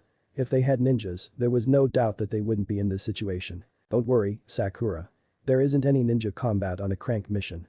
Kakashi reassured Sakura, who looked relieved. As the group continued to move forward, Naruto felt a tingling sensation in his head, causing him to wince unnoticed by others in the group. What's happening? The blonde thought wearily. He didn't want to repeat what happened this morning. Naruto closed his eyes to check everything in range of his perception before tensing up. Approximately 90 meters in front of the group, the blonde could sense two chakra signatures that seemed to have a reddish tint. The blonde thought it was strange that two different shinobi had the same red tint to their bodies, and he didn't know what it meant. Is it because I don't know them? Does the red tint mean they are a threat? While he didn't know what the reddish tint meant, Naruto raised his guard, anticipating a fight. He didn't want to make the first move as he didn't know if the two ninjas were hostile or not. Maybe they are hiding, waiting for us to pass to avoid conflict. After leaving his awareness mode, Naruto could only see a puddle on the side of the road. If he hadn't sensed the chakra signatures inside, the blonde had no doubt that he would have overlooked it. A water release technique. Jinjutsu. Naruto ran through several possibilities of the means that the two ninjas were using to hide in plain sight, but turned his eyes away from the puddle, not wanting to alert the ninja that he had spotted them, in case they panicked and attacked them. Looking back at Kakashi, who was still nose deep in his book, Naruto didn't know if the silver-haired jonin had sensed their presence or not. Kakashi did just say that there were no enemy ninjas on a crank mission, so maybe he had let his guard down. In the end, Naruto could only inwardly prepare for combat, his muscles tensing, while his right hand drifted towards his ninja pouch, ready to take a kunai out at any time. However, all preparation was for naught as the group walked past the puddle, with the ninjas inside not moving. Naruto relaxed slightly, sighing in relief. While he had been training extensively since the graduation test, Naruto had no idea how he compared to any other ninja because he had taught himself. So he was subconsciously relieved and happy that there was no combat. Yet things didn't seem to go as Naruto was hoping for. Suddenly, Naruto felt a sharp stinging sensation in his brain that caused his footsteps to pause for an instant. Almost immediately after, he sensed the chakra signatures move from the puddle, aiming their arms towards Kakashi. Still, under the impression that Kakashi had completely dropped his guard, Naruto instinctively jumped to the back of the group, channeling earth chakra to his hands and slamming them on the floor, lifting a thick sheet of earth. Earth release, earth shore return. Seconds after the sheet was raised into a wall, two clanging noises resounded as the chain slammed against the defensive technique, alerting Sakura, Sasuke and Tazuna of the sudden attack. Simultaneously, Naruto made a clone sign, conjuring a clone into existence, which performed its own, moving underground before the smoke dispersed. Earth release hiding like a mole technique. Meanwhile, Kakashi stayed quiet, observing how his team would handle the sudden attack from the side. He was amazed that Naruto had picked up on the enemy's attack so quickly, and the blonde's use of earth release since elemental ninjutsu is a high genin by chunin level skill. After sensing that his clone had gotten into position, Naruto shouted, "Sasuke, use your fireball." Well, he doubted the fireball would hit the target after the large amount of teamwork training that the group had undergone. Sasuke instinctively followed Naruto's words, quickly flipping through the three-hand seals to make a fireball. High-release grand fireball technique, Sasuke blew out a fireball that quickly sped towards the Chunin ninjas, who were already preparing to dodge after hearing the blonde shout to his teammate. However, before they could dodge, the two Chunin could feel that their legs were caught on something. Looking down simultaneously, they could see that two hands had emerged from the ground, holding their ankles. One of the ninjas stamped on the hand, which caused it to turn into a puff of smoke, freeing them and allowing them to attempt to escape from the fireball's path. But the slight delay ensured that both shinobi were well within the fireball's range, which promptly slammed into them. Ah! The ninjas screamed in pain as they twitched on the floor, feeling sudden bouts of pain, drawing a wince from Naruto, Sasuke and Sakura. Sasuke, who had yet to cause serious harm to anybody with his fireball, was the most shocked of the group. Right, that's enough, team. I think they are incapacitated. Kakashi ordered, preventing Naruto and Sasuke, who were about to attack the downed ninjas once more. Unbeknownst to his team, Jonin was proud of his team's performance. Naruto and Sasuke's teamwork was practically flawless. While Sakura had no direct part in the counterattack, after overcoming the shock of the ninja's sudden attack, she stayed guarding Tazuna despite her shaking. Naruto's disguised clone that the boy named Haruto also stayed by Tazuna's side, watching carefully for any other attackers. Well done, team. You have all progressed since the academy. Especially you, Naruto. Kakashi complimented his team, receiving a bashful look from Naruto, who was happy to see his efforts had been noticed. What was that wall, and why couldn't the ninja avoid the fireball? Sasuke asked curiously. He knew that the fire-release grand fireball technique wasn't known for its speed, yet even after the enemy ninja received a warning in advance, they still got hit. Well, the earth wall is a crank technique that I bought from Konoha Library. Naruto began explaining nervously, not used to people recognizing his accomplishments. At the same time I created a wall, I also made a shadow clone that went underground using another. Then I made it so when you had just cast your fireball, the clone would grab their ankles preventing them from moving, so it was practically a guaranteed hit. Naruto finished his explanation, happy that everything had worked out just as planned. Everyone looked in shock at the boy who had planned everything from when the ninja appeared. Sasuke and Sakura were by far the most affected of the group. They were happy with their progress since the genin exams, but they had found out that it couldn't begin to compare with Naruto's. Kakashi noticed what they were thinking and quickly diverted the topic. He couldn't have them doubt their skills during a mission. Looking down at the unconscious ninja, he made a single hand seal before spitting water at the two Chunin, making them groan in pain. Boy, wake up. Kakashi lazily droned, looking at the ninja through his one visible eye. After confirming both were able to hear them, he continued talking. So, are you going to tell us who your target was? If not, I will send you back to Konoha for interrogation. So, Tazuna-san. Would you care to explain yourself? Kakashi glared at the old man. The Jonin suspected that the bridge builder was the target the moment they were attacked, as the attackers were far too weak to be targeting him. However, Kakashi was still unhappy that he was lied to by the old man about the mission details, potentially getting his team injured if a stronger ninja had appeared. The mission wasn't a lie, I needed protection. These people are under the orders of a businessman to prevent me from building the bridge. Tazuna exhaled a sigh, beginning to explain the details of the mission. You may know the businessman called Gato. A multimillionaire who is the founder of Gato Company. However, most people don't know his true nature, thinking he is just a businessman. In reality, he is a corrupt scumbag who participates in shadier activities such as smuggling and trafficking drugs. He currently has the land of waves in a chokehold by taking control of our shipping routes to create a monopoly so he can earn even more money. So we are revolting against his rule by building a bridge. It is the only way we can connect to the mainland to start trades again. Tazuna became more and more heated as he continued explaining before eventually breaking down into tears at the horrors that had taken over his unsuccessful country. While I can understand and sympathize with your circumstances, my genin are not equipped or trained enough to take enemy ninja as of right now. These two are Chunin level, and although my team had managed to subjugate them, I have no doubt that the fight could have gone very differently. In addition, you have lied about the mission details, which is a breach of contract. As a result, we have the right to abandon the mission and return to Konoha. Kakashi explained. Kakashi sympathized with the man, he really did, but his genin's protection was at the top of his priority list. If he could secure their safety by abandoning the mission, it was a choice he was willing to take. Wait, Kakashi-sensei. Naruto stopped Kakashi from dealing the final blow to the almost broken man, causing everyone to look at him curiously. Isn't it strange that Tazuna was only attacked on his way back from Konoha? If Gato had a ninja on his side, how did he make it out of wave? You're right. Ninjas were expensive to hire, and while missing ninjas were cheaper, they were also more dangerous as they had a higher chance to betray. If Gato was as greedy and as fearful as Tazuna stated, it was highly likely that they could have been hired once Gato got the news that the bridge builder had left to request aid from Konoha. However, changes in the mission's parameters still need to be dealt with accordingly. I will confide with my team to determine if we will continue the mission or not. Kakashi pulled Sasuke, Sakura and Naruto to the side for a small discussion. I say we help the old man. He didn't lie about the mission details, and it wouldn't sit right with me leaving the people of Wave in such conditions when I had the opportunity to help. Naruto first stated his opinion before listening quietly to the others. Sakura looked unsure, she felt helpless against the enemy ninja, but she could see that Naruto was determined to continue, while Sasuke also looked like he was on the verge of accepting. I also think we should continue. Sasuke accepted. Who was he kidding? This was the first mission he had where he could fight enemy ninja and not paint fences. He didn't want to return now, especially after he was shown up by Naruto. Hearing that Sasuke agreed, Sakura reluctantly nodded her head but was reassured by Kakashi and Naruto's following words. However, while we should continue, I also believe that we should ask for backup from Konoha. I can send a shadow clone if you want, Kakashi-sensei. Naruto suggested taking another note from Iruka's lecture, receiving a nod from Kakashi. Backup is a good call, Naruto. However, there is no need to send a clone. I have a better idea. Kakashi flipped through several hand seals before slamming his hand on the ground. Small text, which Naruto recognized as Jutsushiki, appeared at the point of contact. A puff of smoke appeared in front of the group.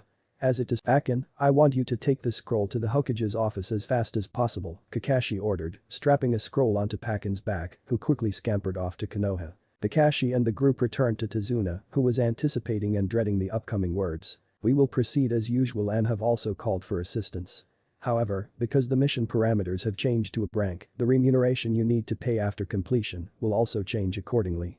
Do not worry, as a payment plan can be set up, allowing you to pay in installments. Thank you. Tears of joy streamed down Tazuna's face as he thanked the ninja for assisting him and freeing Wave from its tyrant. Chapter 12 Fighting Zabuza. The group had just reached the land of the waves after asking a kind fisherman to give them a ride over the waters through the thick mist. Due to the mist being so dense, they couldn't see the bridge until they neared it. If the unfinished bridge could be described in a single word, it would be gigantic. Naruto closed his eyes, attempting to sense the enormous bridge in its entirety. However, even with his, in his opinion, rather large sensing radius, he couldn't cover 1/20th of the whole bridge. If anything, it sure explained why Gato was in a rush to kill Tazuna and stop the bridge from being built. Once the bridge was completed, his ambitions to take over Wave would be finished, with no chance of redemption.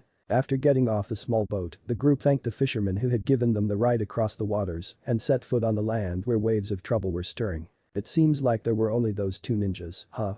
Anyways, while it is a little desolate as of now, I welcome you all to the Wave Country. Tazuna gestured to the area around him, happy to be back home. My house isn't too far away from here, we can reach it before night falls. As the group continued their trek along the road, there was rustling in the bushes beside the group. Naruto instinctively entered his awareness mode before quickly determining that it was a rabbit. However, before he could relax, a domineering chakra signature entered the range of his perception. Naruto froze in fear. This chakra signature had to be almost on par with Kakashi's, and whoever it was wasn't afraid to reveal their chakra. It also didn't help that the man was dyed with a scarily red tint. Suddenly, the man seemed to flick his wrist, releasing a giant sword from his arm, which started spinning towards the team. Naruto felt sharp stinging pains in his head, demanding that he avoid the weapon or face his early demise. Kakashi, having heard of an incoming object, widened his eyes in recognition before calling out to the group. Get down. Both Kakashi and Naruto screamed while diving to push the people nearby them onto the floor. Jonin pushed Tazuna and Sasuke, while Naruto pushed down Sakura and his clone, Haruto. Not even a moment after they hit the ground, a huge sword buzzed about their heads, releasing gales of winds in its wake before it lodged itself into a nearby tree trunk. After the dust settled, Naruto instinctively turned to the man who now stood by the sword, freezing at the malice that the man spewed toward their group. Maybe it was a better idea to wait for backup before proceeding, he couldn't help but bitterly think. While Naruto didn't admit it, he was a little proud that he had managed to overcome the two Chunin ninjas without injury, thinking that they would be able to handle any other ninja that was sent their way. Yet that misjudgment meant that they had to face a terrifying enemy when they weren't prepared. Zabuza Mamachi, the demon of the hidden mist, Kakashi uttered, his one eye narrowing at their attacker. Oh? I am pleased to hear that Kakashi of the Sharingan has heard of my little old me. Zabuza amusedly said, shrugging off the glare of the Oni Jonin. At this point, Naruto wished that he didn't only focus on training and instead at least spend some time learning about his potential future enemies. He had no idea who this Zabuza Mamachi guy was. Although in hindsight, this couldn't be blamed on him, considering that Naruto never thought he would be fighting against high-level ninjas this early in his career. Let's cut the small talk. What are you after? I would really prefer it if we didn't engage in a fight since I am on a mission. Kakashi attempted to de-escalate the situation while keeping a close eye on Zabuza, fearing he would make a move against his genin client. Why, of course, it's the bridge builder I want. Leave the old man with me and I will let you go on your merry ways. Zabuza nonchalantly said something frightening like it was a casual conversation between two close friends. Kakashi sighed, pulling up his forehead protector, revealing a Sharingan in his hidden eye. Unfortunately, that isn't something I can accept. I guess it can't be helped, huh? The Sharingan. It is my honor to see it in action. Zabuza said, although his tone showed that it was anything but fear he had when he looked at Kakashi. I can't wait to fight the man who has copied over 1,000. Kakashi the copy ninja. Hearing this surprised Team 7, who barely knew anything of their teacher except his laziness and love for reading erotica in public. Team 7, triangle formation. Kakashi shouted. The genin instantly got into formation, each taking a point round Tazuna and Naruto with a kunai in hand. Zabuza took his sword, jumping onto the nearby lake before making a hand seal. Suddenly, the mist became incredibly dense and everyone could barely see a few meters ahead of them. This has got to be the worst time for the mist to roll in. The land of waves is surrounded by the ocean. It isn't uncommon to see swirling mists appear from time to time. Tazuna explained to the nearby members of Team 7, if only to gain some manner of composure from the dense killing intent that Zabuza was releasing. Hearing this, Naruto shook his head in denial. That's impossible. This is no natural mist. It is completely saturated with chakra. It has to be some sort of ninjutsu. The blonde closed his eyes, attempting to sense through the mist. While it was filled with a bluish chakra that disorientated him due to its concentration, he could still determine the position of everyone nearby. Strangely, Naruto felt the existence of another chakra signature hidden in the trees. Another enemy. He thought absent-mindedly. However, he couldn't see the usual red tint that he had now begun to associate with anyone with harmful intent towards him. Therefore, while he wouldn't attack this new signature, he would keep an eye on it after learning his mistake about making assumptions from overlooking the chunins in the puddle. Hiding in mist technique, huh? Kakashi thought to himself, his Sharingan seeing the chakra that filled the mist. It was Zabuza Mamachi's specialty, and he was very proficient in the technique. 8 spots. Zabuza's dark voice reverberated throughout the surrounding mist. The larynx, spine, lungs, liver, jugular, the subclavian veins, kidneys and the heart. Now which vulnerable spot should I attack? Suddenly, the air began to permeate with dense, potent killing intent. It weighed down on everyone present, with the genin and Tazuna stiffening in fear at the unexpected appearance of the suffocating aura. What is this feeling? If I take even one breath or move my eyes away, I will be marked and killed. Sasuke thought to himself, holding a kunai near his throat. He would rather die than suffer through this any longer. Sakura also froze up, trembling in fear. She was the most affected after Tazuna by the terrifying killing intent, to the point where she felt like she would collapse on the spot. Meanwhile, Naruto's senses were going haywire. The sharp stabbing pain in his head was almost unbearable, alerting him that he was in danger, that he should flee from the monster in front of him. Everyone stay calm. There's no need to panic. I promised that I would never let my comrades die. Never again. Kakashi spoke, his voice gentle, soothing the nerves of his genin and Tazuna. The man knew how terrified his students must be. They weren't prepared for this. Nobody could prepare for this. Oh really? A voice sounded from inside Team 7's formation. Well, allow me to be the first and last person to break your promise. Naruto spun around immediately, instinctively driving his kunai to where he perceived Zabuza to be. The blonde felt like he had made contact with something or someone before a liquid sprayed on his face. It was water. The clone Naruto set an alarm as the Zabuza near him collapsed into a puddle of water. By this point, the other two genin had reacted, both thankful that the blonde had acted as quickly and decisively as he did. Oh. To think that I would be detected by a snotty brat. I almost feel sorry for your talent going to waste by killing you. But you can only blame yourself for being in the wrong place at the wrong time. Zabuza's voice echoed from the lake. Finally pinpointing where Zabuza was hiding, Kakashi vanished, reappearing behind him and slicing his neck with a kunai. Yet again, the expected blood didn't appear as the body leaked water instead. Water clone again, the silver-haired jonin thought in alarm. Zabuza silently rose from the water behind Kakashi and flipped through several hand seals, his hands blurring from the speed. Water release, water prison technique. The lake water around Kakashi enveloped him, immobilizing him in place. Zabuza smirked as he saw the jonin attempt but failed to escape. It's futile, Kakashi. Now watch as your genin dies due to your incompetence. Naruto, Sasuke, Sakura. Take the client and run. Kakashi shouted at his team, hoping that they would leave him there. He knew that they stood no chance against the monster that was Zabuza. The man was utterly out of their league. Meanwhile, Zabuza created a single water clone that languidly walked towards the group, his footsteps trailing on the water. He noticed a young boy that was further away from the group. Initially, he planned to kill the unaware boy to destroy the genin spirits, but a better plan came to mind. The clone vanished before instantly reappearing near the boy, holding a sword to his neck. He wasn't aware that the bridge builder had taken his grandson along with him on their trip to Konoha, but it made for a more fun experience. And how about this? You give me the bridge builder, and I will give you the boy. Zabuza taunted the group, smirking as everyone shifted uncomfortably at his declaration. Of course, he would give the boy to them, but even after the trade, he would still kill them all. Maybe if on the off chance that one survives, they would forever remember the lesson to never trust your enemy. Grandpa, save Naruto screamed out in fear, tears welling in his eyes, causing everyone to look angry and helpless at the situation in front of them. However, despite the fear-inducing scenario, something didn't sit right in the minds of Kakashi, Tazuna, Sakura and Sasuke that they couldn't put their minds on. They felt like they had forgotten something. Quiet, kid. Another word, and you die now. Zabuza threatened the squirming boy in his arms, causing the boy to stiffen, his pleading eyes looking towards Team 7 to help him. Hey, let him go. Multiple shadow clone technique. Naruto screamed out, conjuring several shadow clones which dashed towards Zabuza on top of the water. Solid clones and water walking as a genin. He seemed skilled but naive. Zabuza grinned. He could see that this boy didn't have much combat experience. You shouldn't shout out your technique names, kid. Did they teach you nothing in the academy? With a single swing of his sword, Zabuza killed all the clones, which dispersed into puffs of smoke. Since you didn't accept the deal, I am going to have to retaliate.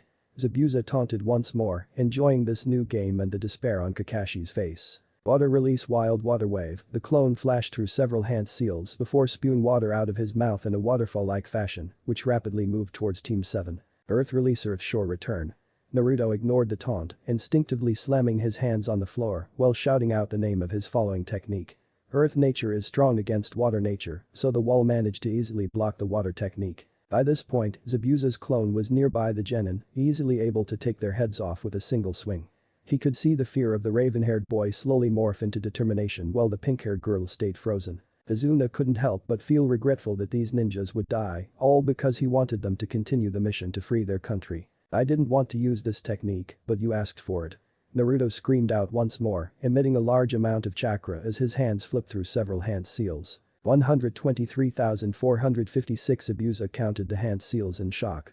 There was no way this brat knew a brank technique. However, the amount of chakra Naruto was expelling made him reconsider his judgment. While he was shocked by the sudden technique, the boy in his arms shifted before he felt a stabbing sensation in his chest. The clone looked down to see the boy in his arms, holding a kunai that was buried deep within his chest. With the last of its energy, the clone smacked the boy away before dissolving. One turned into water, while the other turned to smoke. Another clone, Zabuza thought in shock. He never thought that the civilian boy had turned out to be the blonde's clone. Strangely, the same thought went through everyone's mind, even Tazuna's. They had forgotten that the civilian boy walking with them for almost a day was Naruto's clone. Lightning release false darkness. Naruto screamed out as he flipped through the last few hand seals before opening his mouth, which was now glowing yellow with lightning chakra. False darkness, that's a brank technique. Peculiarly, Zabuza's instincts weren't warning him of the danger of that technique. But his instincts were overridden with reason. The boy had performed too many hand seals for it to be a crank. There was a lightning chakra buildup in the blonde's mouth, and the brat had a habit of shouting all of his techniques. He knew that lightning release techniques were very quick and lethal, so Zabuza decided to cut his losses with Kakashi. He wouldn't be able to use such a technique while keeping the water prison up, so he did the logical thing and dispelled it. Zabuza jumped back from Kakashi and smirked while shouting, like I said, you shouldn't shout the names of your techniques, kid. Everyone inwardly facepalmed at Naruto's mistake, which the blonde didn't seem to notice or care about. He shot out a tiny thin stream of lightning that barely made it past a meter, before flickering out of existence. Naruto looked around sheepishly at the shocked reactions of everyone before smirking at Zabuza. I forgot to say, I don't know any lightning techniques yet. Everyone balked at the balls the boy had to fake using a high-level lightning technique to get Zabuza to free Kakashi from his prison. Yet such a strange gutsy strategy actually paid off. Despite the grave situation that they were still in, Kakashi couldn't help but snicker after realizing that they had all been fooled by the genin. Meanwhile, Zabuza was blushing red in embarrassment and anger at being played by a genin. Nobody would know of this folly if everyone here was to die, a thought crossed his mind as his killing intent skyrocketed. He didn't care about fighting Kakashi anymore. That blonde brat had to die. However, just after he made a step, he was blocked by Kakashi. The two ninjas started exchanging punches and kicks faster than the spectators' eyes could see. They had also fired multiple ninjutsu at each other, with Kakashi taking inspiration from Naruto by neutralizing all of Zabuza's techniques with the stronger element. In the end, it seemed like it was a tie as Kakashi was launched onto the water while Zabuza crashed on the nearby land. Like I said, I won't let you harm my genin. Kakashi stood up, wincing. He was sure he had broken something, but it was the least of his. Zabuza shakily stood up, knowing that he was running on his last legs. The amount of chakra it took to sustain the hiding and miss technique and the water prison technique, alongside the number of clones he had made, was finally taking a toll on the shinobi. Zabuza, you lost. You were a skilled ninja. I will remember this fight till the day I die. Kakashi was panting slightly as he took out a kunai and moved in to finish the job. You think you have won? Ha, don't make me laugh. It isn't over until Zabuza's words were cut off by two, which planted themselves in his neck as he collapsed, unmoving. Thank you for weakening him. I had a lot of trouble tracking him down. A voice sounded from the tree above Zabuza's body. The group was shocked by a new ninja's appearance, while all inwardly hoping that they didn't have to fight again. A hunter nin. What are you here for? Kakashi asked, hoping to evade any more conflict, otherwise, he and his team would really go cold today. Seeing the new ninja, Naruto instinctively opened his awareness again and saw that it was the same chakra signature from earlier, except it now had a slight tint of red to it. It was very faint, but it was still there. So they were an enemy after all. I have been tasked with killing Zabuza there. Unfortunately, I cannot let you take his body as it contains valuable intel for Kurigakure. I hope you understand. The hunter nin stated, grasping Zabuza's body before vanishing in a shunshin. Naruto originally planned on notifying Kakashi of this discovery, but noticed that the Jonin's chakra was almost empty while still draining at an alarming rate, so he decided to keep his mouth shut. The moment the ninja left, Kakashi pulled down his forehead protector, covering his Sharingan. He then turned to the group and gave an eye smile before dropping to the ground. Kakashi-sensei? Sakura screamed in fear, hoping that her teacher wasn't dead. Sasuke also froze, not expecting his seemingly fine teacher to collapse after the fight. Naruto kneeled next to Kakashi's unmoving body, his hand glowing a faint green as he scanned for any internal injuries. Chakra exhaustion and a few broken ribs, I need to make a stretcher. The blonde thought to himself, determining the best plan of action. It's okay, Sasuke, Sakura. Kakashi-sensei is experiencing a rather severe case of chakra exhaustion. Naruto explained, conjuring several shadow clones to pick up some reeds from the nearby lake. Hearing this, the duo calmed down as Naruto continued to tend to Kakashi's injuries. The blonde pulled out a vial of thick liquid before slowly lifting up Kakashi's undershirt, exposing his chest, which had some rather remarkable red by purple bruising around the ribs. Naruto, you pervert. What the hell are you doing? Sakura glared at Naruto in disgust. She didn't expect that her teammate would use this opportunity to perv on their teacher. Wait, maybe it was intentional that he kissed Sasuke. The thought to herself. This isn't the time for this. Naruto internally grumbled but explained as he gently applied a thick paste onto the injured areas before wrapping it rightly with a bandage. Kakashi has multiple broken ribs which need to be attended to before we move him, in case the injury worsens. Sakura gave a slow nod at this, not expecting Naruto, of all people, to know how to perform more advanced first aid. While it was a mandatory course in the academy, they only learned how to bandage cuts and wounds, anything past that was beyond their expertise. And where did you learn this, Naruto? Sasuke retorted in slight jealousy. How did the boy who was dead last in the class learn so many things without them knowing? Was he looking down on them? Hiding his skill all along? I expected this from Sakura, not from Sasuke. Naruto thought in shock at the ridiculousness of the situation. Their teacher was on the floor and they were pestering him about his newfound knowledge. Does it matter right now? I will explain later. Naruto hissed, cutting the conversation short as he focused on gently applying the bandages to Kakashi before lifting him on a makeshift stretcher made of sticks and weaved reeds. Naruto made a clone sign, summoning 4 clones, each held one end of the stretcher and gently picked it up. Tazuna-san, can you please lead us to your house so we can get Kakashi-sensei to a bed? Tazuna nodded his head.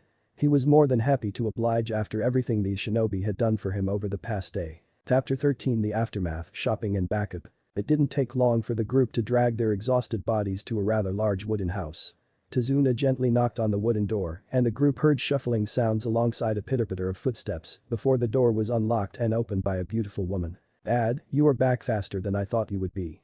"Did Konoha reject our request?" or the woman asked hurriedly. She had been worried about her father the moment he stepped out of the house to seek aid from Konoha. However, her voice was cut short as she realized that Tazuna wasn't alone and was accompanied by a black-haired boy, a pink-haired girl and a blonde quintuplets. "Don't worry, I have requested the aid of these super-powerful ninjas, you should have seen the things they did."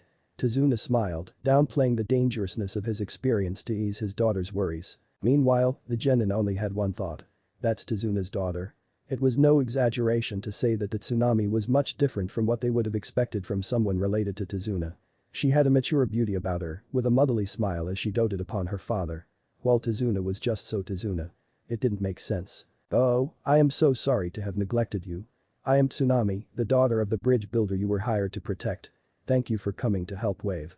Tsunami smiled at Genin before seeing Kakashi lying unconscious on the stretcher. "Oh my, is he okay?" Tsunami pointed at Kakashi's unconscious body. "He's stable, but I would like it if we had a comfortable bed that he could rest in while he recovers," Naruto answered politely, to which the woman nodded her head rapidly. It wouldn't do for the ninja that had been injured protecting her father to be mistreated. "We have a spare bed in the guest room, although we didn't expect so many ninjas." Tsunami invited them, and while being slightly ashamed that she couldn't provide good enough hospitality for the genin. They had only anticipated only one ninja accepting the mission, so they borrowed a single bed from the nearby neighbors. "It seems like I will have to prepare more for dinner tonight," Tsunami thought to herself after leading the group to the spare bedroom. Naruto and his clones gently lifted Kakashi onto the bed before the clones dispersed, shocking Tsunami. So they weren't quintuplets, but a super ninja technique. If others could hear her thoughts, they would be convinced that she is Tazuna's daughter. After politely shooting everyone out of the room, Naruto concentrated, his hands glowing green once more. This time he focused on performing a more in-depth diagnosis technique to determine if Kakashi had any internal bleeding or shaken organs. No internal bleeding or organ damage, and it seems like I managed to cover all of the broken ribs and bruised muscle. Naruto noticed that the bruising on Kakashi's chest had already started to fade. But Naruto closed his eyes, sensing that Kakashi was involuntarily molding a large amount of chakra, which was directly transferred and consumed by his Sharingan eye. The eye was eating just a little less chakra than Kakashi was actually generating. At this rate, it seems like Kakashi-sensei will be out of combat for a week or so. I wish there was a way that his chakra recovery could speed up. Initially, Naruto thought about using his chakra exhaustion recovery medicine, but it wasn't potent enough to instantly fill up reserves as large as Kakashi. In addition, it was meant to be taken orally instead of intravenously, which was practically impossible to administer since Kakashi was unconscious. I wonder, Naruto muttered in thought as an idea came to mind. It wasn't the best idea to attempt something he had never tried before on his unconscious teacher, but it wouldn't put the man in danger. It was a risk he was willing to take, as Naruto didn't know if Gato had hired any more powerful ninja on the same level as Abusa, which meant he would feel safer if Kakashi was conscious as soon as possible. With his eyes still closed, Naruto's index finger moved towards the left side of Kakashi's head before tapping the side of his temple. If anyone was watching, it would seem like he didn't do much and was just poking at his unconscious teacher. But if a Hyuga was present, they would see that Naruto had closed the leading to Kakashi's left eye. After the close, Naruto quickly sensed that Kakashi was no longer involuntarily molding chakra. Instead, his reserves were filling up much faster than they were before. The blonde stayed in the room to monitor Kakashi's condition for a while longer, but determined that Kakashi's Sharingan hadn't been affected and that they wouldn't be forced open. After double-checking Jonin's condition, Naruto left the room and joined the others downstairs. Kakashi-sensei should be up later tonight, so don't worry about him, Naruto reassured everyone, who sighed in relief. While Sakura and Sasuke didn't show it, they were still wary that another enemy ninja would attack them after Zabuza was killed. Knowing Kakashi would be awake later soothed their worries. By the way, Tsunami-san, I figured I would let you know that we have backup arriving soon. Naruto notified Tsunami, who suddenly looked a little pensive. He was inwardly confused at her sudden change in demeanor, but it was quelled as the Tsunami raised her concerns. I didn't expect so many ninjas to be arriving, so I haven't prepared enough food or bedding. I would go visit the local shops, but Gato's thugs are still terrorizing the town, and I would rather not leave. Naruto shared a glance with Sasuke and Sakura, but noticed that they were practically dead on their feet. It's okay, Tsunami-san. How about I escort you? Izuna looked relieved hearing this. He knew that the blonde was much stronger than he looked and had no doubt that his daughter would be in safe hands. We will guard Izuna and Kakashi until backup arrives then. Sasuke declared, happy that Naruto took the initiative to perform another chore. While he knew that guarding their client and his family was an important mission, he was pretty tired and had no interest in visiting the shops. Sakura had no rebuttal to Naruto's proposal, as she was even more exhausted than Sasuke was. Tsunami still looked a little pensive hearing Naruto's words, instead wanting their Jonin to escort as it would be safer. But seeing Tezuna's relief and slight nod relieved her. Although she didn't know the boy's abilities, she knew that her father was convinced of them, so she would trust Naruto too. Naruto and Tsunami were walking down the road towards the village, making small conversation to ease the awkwardness. However, the moment they stepped into the small town, their conversation died as Naruto frowned at what he saw. There were very few people on the streets, making the village almost desolate. The small number of people present were adults and children alike who were begging for food and money so that they could live another day. Naruto looked at the expressions of everyone in the village. Almost everyone looked soulless. He could see they clung to a single hope. The bridge. He couldn't help but wonder how Tezuna had managed to secure the funds and materials to build the bridge if Wave's condition was this bad. Naruto had no doubt that the man wasn't collaborating with Gato, as constructing the bridge was opposite to what the vicious businessman wanted. But he couldn't think of any other explanation. Tsunami seemed sad, but I was accustomed to the state of the village. While she tried to make her trips as brief as possible, she had to stock up on food occasionally and knew the state of the village. Although she knew she couldn't do anything about it right now, she hoped that building the bridge would restore Wave to its former prosperity. It didn't take long for the duo to finish their shopping. Naruto couldn't help but notice that the food prices were much higher compared to Konoha. Even if there was some form of import tax, there was no reason for it to be this high. Gato has replaced most shop owners with his own people, charging as much money as possible for food and other common necessities, so he can bleed us dry of our money. Tsunami answered Naruto's non-vocal question while singing in sadness. Naruto looked confused. How did Gato manage to control so many businesses? Wouldn't you have noticed earlier if he was attempting to gain a monopoly on Wave? We were tricked. Tsunami responded bitterly, remembering her country's foolishness for trusting the businessman. Gato came to us, saying that he wanted to help develop Wave to make the country more prosperous so he could also expand his companies. Initially, we were wary of him, but he had donated a lot of money to build more advanced fishing boats and other essential buildings, so we dropped our guards. We didn't know that he was slowly acquiring the shops in Wave, starting with luxury shops, before eventually reaching his hands to the typical food shops. Of course, while we were suspicious at the time, we didn't think much of it. The man had put a lot of money into developing our fishing industries, and Wave was the most prosperous than it had ever been before. However, one day, a rumor spread that someone had seen Gato perform nefarious activities such as drug smuggling. We didn't believe it at first, thinking that someone was trying to dirty Gato's name, but more and more witnesses spoke of the same thing. At that point, someone investigated and noticed the suspiciousness of Gato's acquisitions. That he had managed to control our imports and exports. Gato seemed to notice our distrust in him budding as he swiftly sent his thugs to start terrorizing the village into obeying his orders. At first, many people stood against him. There was no way that they would just allow him to control us like we were his slaves. However, Gato started executing people, slowly eroding everyone's will to fight, and then one day. Tsunami finished as tears welled in her eyes. Naruto didn't expect his curious question to elicit such a response, but apologetically looked at the older woman, who waved off his concerns. I am sorry about that. As of now, we are trying to build a bridge to cut off his monopoly and finally expose to the world what type of man Gato is, so he could never do such a thing again. Naruto nodded his head in agreement. Although he had heard that Gato's monopoly in Wave made Tezuna want to build a bridge to free them, seeing and hearing are two different things. The ramifications of Gato's actions on the civilians in Wave hit him a lot more than he had anticipated. Excuse me, do you have any spare food? Naruto turned to the source of the voice, seeing a young boy dressed in dirty rags standing in front of an even younger girl dressed similarly. The boy looked vigilantly towards them, but his stubbornness melted away as he saw the pitiful condition of the girl behind him as he begged Tsunami and Naruto. They had bags full of food. If they were kind enough, they might be able to share the food. Naruto crouched on one knee, looking the boy in the eye, who returned the stare unflinchingly before smiling. Sure thing, but first, how about you gather others like you and your little sister and meet me here? The boy looked confused, he asked for food, not to be a gopher. In his mind, it was a simple yes or no question. The strangers would either give them food or they wouldn't. Not caring about the boy's response, Naruto created several shadow clones, surprising Tsunami. You know what to do, Naruto ordered, throwing 2 scrolls at the clones. One of the clones took a scroll before vanishing in a puff of smoke, while the others followed the boy and girl to their spot. After everyone had left, Naruto looked at Tsunami, who was confused at his actions and smiled at her. I figured I would cook some food for everyone. It is the least I could do while the bridge is built. But why? Why are you doing this? Tsunami looked emotional. She didn't expect the boy to help them. To help Wave. His mission was to protect Azuna from Gato's thugs, nothing more and nothing less. Hearing this, Naruto looked a little sad before turning away. Since I have the power and ability to help them, I will. There's no reason needed to help a person in need. I will never be like them, he thought the last part to himself. They had rejected his pleas for help, cries for attention. He would never be like them. Thank you, Naruto-san. Unknowing of Naruto's internal problems, Tsunami smiled at the boy, receiving one in return as they headed back to her home. As the duo neared Tsunami's house, Naruto heard an unfamiliar voice from inside, alongside some heavy coughing. Initially, he was wary of the unknown person, not knowing if it was their reinforcements or an enemy.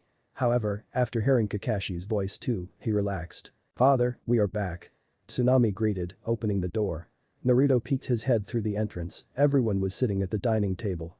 Sasuke and Sakura still looked a little tired, but they looked much better than earlier, while Kakashi still looked worse for wear. "Naruto-san, Tsunami." Tazuna greeted. "Akashi-sensei, are you feeling okay?" Naruto asked concernedly. He didn't expect the Jonin to be up so soon. By his estimations, the man would still be unconscious for another couple of hours. "Well, I am much tougher than I look."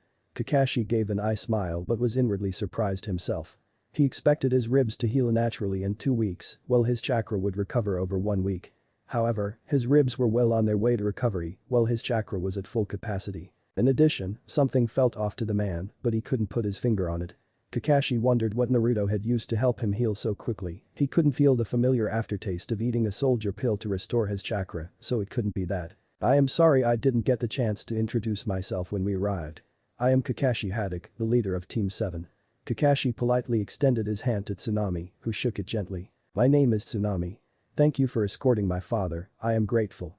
Tsunami was regretful that Kakashi was harmed during the escort of Tazuna, but was happy to see him up and moving like a healthy person. "I am Heiei Gecko, a Takubetsu Jonin from Konoha." Heiei also extended his hand but retracted it to cover his mouth to cough deeply. "I apologize. I didn't have time to pick up my chronic cough medicine. Will ordinary cough medicine do?" Naruto asked, reaching into his pouch to pull out a small vial and handing it to Heiei. "I am not sure, I'd have to check." Heiei looked surprised, gently taking the vial from Naruto and taking a small sip. Almost immediately, he felt relief from taking medicine. It wasn't as potent as his specially ordered cough medicine, but it was much better than before. Heiei stiffly smiled at the blonde-haired boy. "Thank you, that was a big help." "No problem, here are some spares." Naruto handed his stock of cough medicine over to Heiei. He had never had a cold before and didn't personally need any of the cold and flu drugs that he had made and bought. "Thank you." Heiei once again thanked the boy, gently stuffing the medicine vials into his pocket. "I have heard about your exploits from your team members and the client, good job on the escort." It's no big deal. "We didn't manage to kill Zabuza anyways." Naruto scratched the back of his head bashfully before dropping a metaphorical bomb on everyone present. Sakura and Tazuna screamed in shock, they clearly saw Zabuza be killed by the hunter ninja. Sasuke had some slight suspicions after seeing that it was used, but he was also inwardly shocked when it was confirmed. Heiei and Kakashi nodded their heads in agreement. They had come to that conclusion earlier, but didn't expect Naruto to come to the same conclusion. He's right. Although he is out of commission for a good 2 weeks, Zabuza is still alive. Kakashi stated. "However, it isn't your job to worry about him or his assistant. Don't worry and leave everything to us." Heiei added. "You can't expect us to do nothing," Sasuke stated, not happy that he was being treated like a child. How could he become stronger and finally kill his brother if he is being coddled and avoids any danger? "You're right. We don't expect you to do nothing. There's no guarantee that Gato has only hired Zabuza and his assistant, we have already come across Gozu and Maizu. On the chance that there are other enemy ninjas or thugs, you will be fighting them instead. We are saying to leave Zabuza and his assistant to us, they are out of your league." Kakashi explained, causing Sasuke to grumble but reluctantly accept. Sasuke was confident in his own abilities, but he wasn't arrogant. He knew that no matter what he was trained in, there was no way he could fight Zabuza in 2 weeks. Meanwhile, Sakura was relieved that they weren't tasked to fight against that monster again. Naruto, on the other hand, shrugged in admittance. He already guessed that he wouldn't be forced to fight either Zabuza or his assistant after backup arrived. There was no doubt that his little trick in the previous fight had elements of luck and he knew that he couldn't yet stand against the swordsman. "Right, now that we got that out of the way, let's eat," Tazuna said. During the time they were all talking, Tsunami had already spent the last 30 minutes cooking food for everyone and was already dishing up dinner. "Tazuna-san, how did you manage to afford and transport all the building materials?" Naruto asked curiously, wondering if Tazuna was secretly rich or had a hidden escape route or something. Tazuna raised his brow at the sudden question. "Well, we were planning to build a bridge even before Gato arrived. If we wanted to expand the village and increase our profits, we had to find a way to connect to the mainland to increase the number of trading routes." Gato's arrival only sped up the construction of the bridge. But where did you get the money from? Although she didn't know if any ninja was present, Sakura knew that Wave wasn't a very big country and it would be hard to raise the money to build the bridge. We actually have a monopoly on the majority of fishing imports to surrounding countries like the Land of Fire, Land of Tea. We used to export to the Land of Water too, but recently there has been some infighting, making it too dangerous to continue. However, the main reason we were able to procure the funds for the bridge is because Wave is home to a very particular type of fish that sells for an extremely high price due to its rarity and taste. This fish is the ice jade fish. Tazuna finished triumphantly, only to receive some confused looks. Naruto looked confused before remembering an entry that he had read in the library. It is about a very rare fish born with a relatively high amount of chakra, which slowly nourishes its flesh as it grows to make it even more succulent and flavorful than a typical fish. This fish is found in the depths of the water, which are below 0 degrees Celsius. Where it is found, alongside its blue-green color, give it its name, ice jade fish. Ice jade fish, do you think it's possible if we could get some before we go? Naruto drooled while imagining using the world's most expensive fish to make ramen or use in other fish dishes. Oh, you know about it, huh? Sure thing, kiddo, we can pack a few for you, Tazuna agreed wholeheartedly, causing Naruto to grin with excitement. You know of the fish, Naruto? Kakashi asked curiously, he didn't expect his student to know about such a random thing like ice jade fish. The others also looked curiously at the boy, who briefly explained the details of the fish. In fact, you have probably seen this fish too, or maybe even eaten it, Kakashi-sensei. This is the fish that is usually served at daimyo banquets or eaten by extremely rich merchants. That fish, Kakashi exclaimed in shock. He had the honor of trying that fish once, and he could easily say that it was the best tasting food he had ever eaten in his life. Yes, fortunately, due to its rarity, even though it is an extremely expensive commodity, neighboring countries haven't developed an interest in robbing our industry. This is because they don't have experience in fishing ice jade fish like we do, so they would rather purchase them at high prices. Of course, it would be a different story if this fish was more common but retained its taste and texture. Tazuna explained. Hearing this, Kakashi and Hade also managed to convince Tazuna to allow them to take some fish home with them too. Sasuke and Sakura looked at the happy trio strangely but also asked one for themselves. Upon finishing food, the group thanked Tsunami for the meal before heading to bed to rest. Kakashi stated that he wanted to start some different training with the group, making Naruto's hopes go up that his teacher would actually teach something. Chapter 14 Resolving Problems, Hayate-sensei. The next day, Kakashi stood with Team 7 in the forest nearby Tazuna's house, wondering what to teach them. Thankfully Hade had taken the role of Tazuna's guard, so he didn't need to worry about the man being assassinated while training with his team. What to do. Kakashi thought to himself as he looked back at the expectant eyes of his students. To be perfectly honest, he didn't really have a plan for Team 7's training, but hoped they would be happy with any training. He looked at a nearby tree before an idea came to mind. Right, today, students, I will teach you how to climb trees. Kakashi's eyes smile, receiving a look of confusion from Sasuke and Sakura, while boredom from Naruto. Why isn't he water walking already? Deciding to give Naruto a more advanced training exercise later, Kakashi lazily strolled toward a nearby tree. He placed his foot on the trunk before continuing to walk, except this time he was walking up the vertical tree, under the shocked eyes of both Sasuke and Sakura. It didn't take long before he reached a relatively high branch, where he hung upside down from. This is tree walking. Essentially you need to use chakra to stick your feet to the tree. Too much chakra and you will be blasted off. Too little chakra and you won't stick. Kakashi explained, receiving nods from the two genin. Kakashi-sensei, does the same principle apply to walking on water? Sakura asked curiously, remembering when Naruto, Kakashi and Zabuza were running on water, as if it was land. Well, that is a more advanced chakra control exercise, but the principles are similar. If you complete this exercise, I will show you the next step afterwards. After finishing his demonstration, Kakashi slowly walked down the tree once more, taking care to not disturb his broken ribs. Although they were already well on their way to healing thanks to Naruto's medicine, he still couldn't perform any strenuous movement without the risk of them setting him properly. Upon reaching the bottom, Kakashi froze after he sensed his chakra reserves were already at full capacity. Even though tree walking doesn't use too much chakra, his reserves would never fill up instantly due to the constant drain of his Sharingan. What did you do, Naruto? Kakashi looked towards Naruto, who was waiting to see if Jonin had something to teach him too.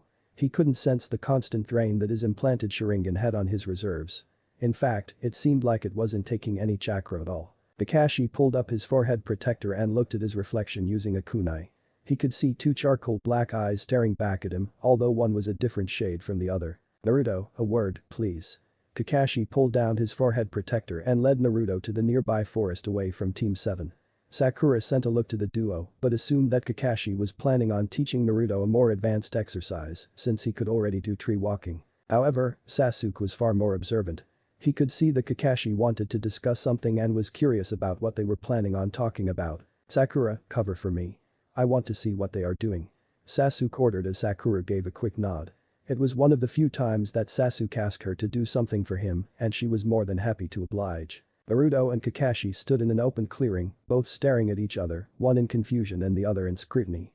Kakashi pulled up his forehead protector once more, revealing both eyes while gauging Naruto's reaction. As expected, the boy already knew that his Sharingan was disabled. "Naruto, care to explain about my eye?" Kakashi questioned. He knew that Naruto had done something to stop the chakra flow to his eye, but he didn't know exactly what the boy had done. "Well, I closed them to your eye," Naruto admitted freely as he didn't feel like he did anything wrong. "Close the Naruto, I don't want to say that I don't believe you, but you need precise chakra control and in-depth knowledge to even think about closing them. Let alone one near such a dangerous location like the eyes." Kakashi shook his head in disbelief. He knew that his student had progressed without him knowing, but didn't think he could do something that only the Hyuga were known to do effectively. "Well, I did. Let me prove it."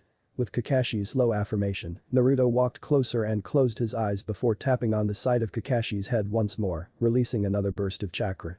Sure enough, almost instantly after, Kakashi started involuntarily molding chakra once more and the Sharingan appeared in his left eye. Immediately sensing the massive drain on his chakra reserves, Kakashi quickly pulled down his forehead protector, covering the eye once more. "I apologize for doubting you, Naruto," Kakashi admitted, receiving a nod and small smile from the boy.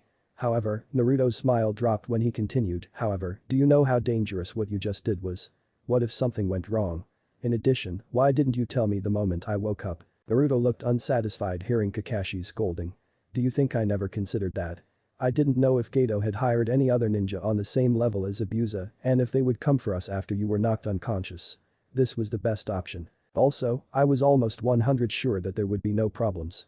The only issue that could occur is that they might not be able to be blocked because of the chakra stream that is constantly sent to your eye." Naruto paused for a moment and inwardly admitted that he did make a mistake in not telling Kakashi. There was a chance that if another ninja attacked Kakashi the moment he awoke, he could be distracted and potentially harmed because he didn't know the Sharingan was temporarily switched off. "However, I am sorry for not telling you when you woke up. It slipped my mind." Kakashi, hearing Naruto's speech, relaxed slightly. Although he wasn't too happy about Naruto doing something dangerous without his consent, he understood that the boy knew the risks of what he had done. There was no doubt that if he was in a similar situation, he would have done the same thing if there was no other option. It also helped that Naruto admitted his mistake in not telling him the moment he woke up. After taking the time to understand the other's thoughts, both parties were content with what they had learned and the atmosphere relaxed. Naruto looked at Kakashi's covered eye, still sensing that it was draining the man's chakra. He looked confused for a moment but decided to voice his doubts. "Kakashi-sensei, why don't you close at normal times?" Hearing this, Kakashi was originally planning on changing the topic since he wasn't the type to share his past and personal problems. Even more so since they had a little spy on their hands. But whether it was due to their conversation where they both admitted their faults or some other reason, he decided to tell the truth. "Well, it's sort of a self-inflicted punishment," Kakashi admitted, thinking back to the days of his team. When the Sharingan was first transferred to him, he promised to let Obito see the world through his eyes. As a result, the moment he returned to Konoha, he ordered a specially made Hyuga seal. This seal would allow his eye to be closed off whenever he wanted, stopping the continuous chakra drain and letting Obito see at all times. At the same time, he had also promised Obito that he would protect Rin. Yet he had failed as he hopelessly watched as the young girl was killed by his own attack. Since then, Kakashi covered the Sharingan up to prevent Obito from seeing that he had failed him in protecting Rin. He also took the seal off, allowing the Sharingan to drain his chakra constantly to remind him how he failed. Naruto waited for him to continue, but Kakashi remained silent, seemingly diving into his own memories. Knowing that he wasn't going to get much more out of the man, Naruto just stated his true thoughts. "I think that is kinda stupid." "Excuse me?" Kakashi uttered, annoyed. Even if Naruto was his teacher's son, he wouldn't allow him to make comments on his life and choices when he knew nothing about him. "Well, I don't know much about your past since you haven't told us much. But willingly weakening yourself as a punishment seems kinda stupid, in my opinion. Rather than focus on what happened in the past, wouldn't it be a good idea to get stronger so that something like that never happens again?" Naruto's blunt words touched Kakashi and Sasuke, who was secretly listening from the nearby tree, implanting a seed of self-doubt in their minds. Focus on the past. Am I too attached to the past? Sasuke couldn't help but doubt himself. Every night he is plagued with nightmares of that day, with his brother's words still echoing in his mind. Get stronger, Sasuke. If you want to kill me for revenge, don't build bonds with others, they will only weaken you and your drive. After mulling in his thoughts for a while, Kakashi couldn't decide whether Naruto was right and he was being stupid or if it was just a naive thought from a naive boy. Therefore, he decided to do something that he had rarely ever done, seek someone else's opinion. Heiei Gecko was someone he greatly respected as both a comrade and a friend, so Kakashi decided to head to the bridge. Naruto, go back with Sasuke and give them tips on the tree walking technique. I will be back later. Before they could respond, Kakashi poofed into a puff of smoke. Kakashi, you are going to irritate your injury by doing that. Naruto couldn't help but think before he looked towards the tree Sasuke was hiding in. Knowing he was caught by both parties, Sasuke dropped down in front of Naruto, looking slightly sheepish. How long did you guys know I was there? From the beginning. I see. Sasuke turned away, looking embarrassed that he was caught.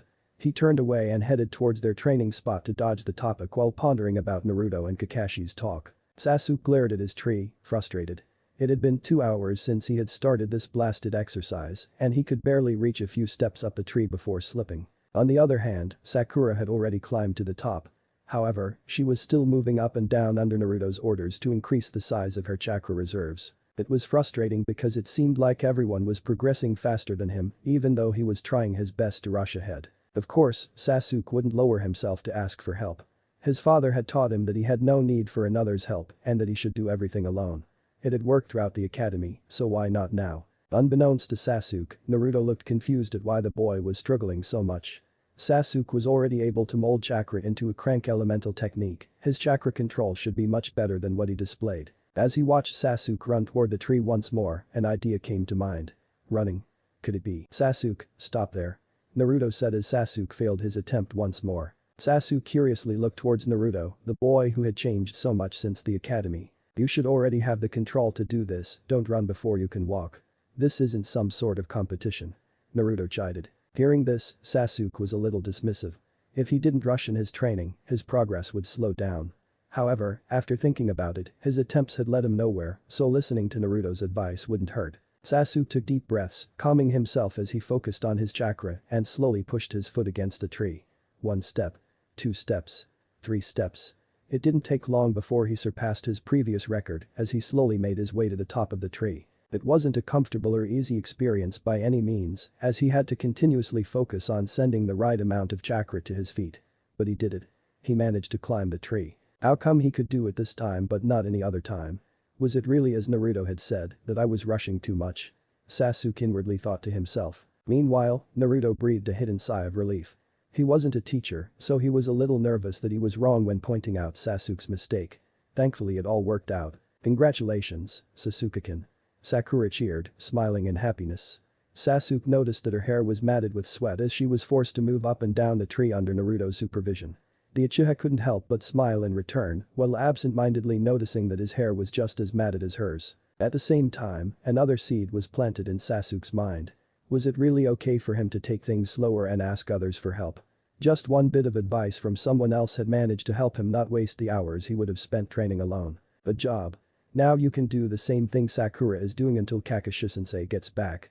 Naruto complimented, dropping his leaf that had partially crumbled to dirt. Kakashi won't be returning for today, so he has handed over your training to me. A voice came from afar. The trio turned around to see Heiei walking toward them. What happened to Kakashi-sensei? Sakura asked curiously. Naruto and Sasuke already had an inkling of an idea as to why Kakashi didn't turn up. Did I annoy him? Naruto thought to himself in dismay. He didn't want to intentionally hurt Kakashi's feelings, but wanted to help the man. Well, Kakashi has a few things to mull over. Don't worry about that, though. The man is far tougher than you can ever imagine. Heiei placated the trio, who now looked noticeably less worried. I have already been told that you two will be working on tree walking to improve your chakra control. I assume you do know the benefits of this exercise. Heiei questioned Sasuke and Sakura. Better chakra control leads to less chakra wastage using any of the ninja arts, and some ninja arts like medical ninjutsu or genjutsu require a high level of chakra control to begin. Sakura rattled off everything she knew from the top of her head, showing why she was at the top of theory in her class. Correct. chakra control is used in all categories of ninja arts. While you may not see any immediate benefits to learning it now, all good ninja have high levels of chakra control. Hayate nodded his head, happy to see the Team 7 were quick learners. You could probably already guess that your training for the day would be to continue learning tree walking. While it won't be an immediate improvement to your combat powers, it will help when Kakashi teaches you other things during the mission. Hayate told Sasuke and Sakura, who nodded their heads, starting to move up and down the tree once more. Nodding his head in satisfaction at seeing Sakura and Sasuke work hard, Hayate pulled Naruto over to the side. I am not too familiar with your skillset, so it will be troublesome to train you, since I pretty much only excel in Kenjutsu. That is usually a topic learned when you are Chunin, or unless you are Higarashi's little girl. Kenjutsu? Naruto was happy to finally find someone who was a Kenjutsu expert that could teach him. Before he had left Konoha, he had found someone with the title, the Crescent Moon Swordsman, but hadn't had enough time to investigate them. Hayate-sensei, could you please teach me the basics of Kenjutsu? Naruto politely asked, happy to finally be under the guidance of a Kenjutsu user so he can learn the basic stances without developing any bad habits. Kenjutsu, huh? I don't want to sound like I am looking down on you, but it will take more than a few weeks to get familiar with the sword. Hayate warned Naruto, who, for some reason, looked even happier. I have been practicing with a sword for a little over a month now, but didn't dare learn any stances on my own. Naruto explained before rummaging through his ninja pack and pulling out a sealing scroll under the eyes of Hayate. With a pulse of chakra, a small wooden training sword appeared in Naruto's hand. Hayate looked at the training sword and he could only say that he was very impressed. As a Kenjutsu expert himself, he could see that the sword had been taken care of, but despite this, it was pretty worn down, showing how much training Naruto had done with it. How about you show me what you can do then? Hayate ordered before looking confused as Naruto walked over to the nearest tree, kicking the trunk, causing several leaves to fall down. The leaves seemed to tumble in all directions in a chaotic manner as they fell toward the ground. In addition, the slightest breeze resulted in their trajectories becoming more random. Naruto gripped the sword tightly, analyzing the trajectories of the leaves to the best of his abilities, before his hand blurred forward, stabbing at the leaves. Hayate noticed that on contact with the sword, some leaves avoided the blow, and others were directly disintegrated on touch. At the same time, a few had actually been skewered onto the sword without any significant damage. Impressive. Well, it seems easy at first glance, and practically anyone could do it with a standard metal sword which was built to cut through the air easily. The wind generated from the blunt sword would cause the leaf to be pushed away, provided the sword isn't fast enough. Although the exercise is a little rough around the edges, it is undoubtedly a training method that improves accuracy and speed. Hayate thought to himself. After the last leaf touched the ground, Naruto looked at Hayate expectantly, hoping that he had done well enough for the man to consider teaching him. He had managed to come up with this exercise after he felt that he had mastered the first stage, balancing weight on the sword's tip. You have a strong foundation, Naruto. Hayate complimented, causing the boy to blush in embarrassment of his efforts being acknowledged. Very well, I will teach you the basics of Kenjutsu. Yes. Naruto inwardly cheered to himself, more than happy to learn how to swing his sword standardly. Before we begin, I have to explain to you what the basic sword style is and why I am teaching it. As you know, the basics are the foundation of everything. In fact, every style in the world can be traced back to the basics, whether it is Kenjutsu or Taijutsu. Everyone starts from the basics. Therefore they are well established and refined from the hundreds of techniques that Kenjutsu initially started out from, to 8 moves and 8 angles. The 8 moves consist of parry, riposte, slash, stab, lunge, sweep, block, and sword drawing. The 8 angles consist of straight up, straight down, diagonally down from the left, diagonally down from the right, diagonally up from the right, diagonally up from the left, and left and right horizontally. While other sword techniques and angles exist, they are all pretty much variations of the 8 basic moves. Understand? After finishing explaining, Hayate checked if Naruto had kept up with him. Yeah, I get it. So theoretically, every advanced sword style is based on the basics. Correct. The basics are considered to be an all-rounded swordsmanship with equal offensive and defensive uses. However, some people have created more offensive styles by adding more attacking techniques. Others developed more defensive styles by incorporating defensive techniques, focusing on striking at an opening. Hayate was happy Naruto was asking questions. Teachers like students who asked questions the most because it didn't feel like they were talking to a wall. For the next few hours, Hayate spent the time teaching Naruto the 8 basic sword styles and directions. To his surprise, Naruto was like a sponge, quickly remembering the moves.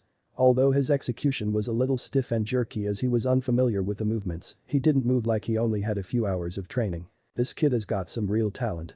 Even Uegachin didn't manage to learn this quickly. Hayate inwardly complimented Naruto for the umpteenth time today. On the other hand, Sasuke and Sakura had also made some decent progress in tree walking.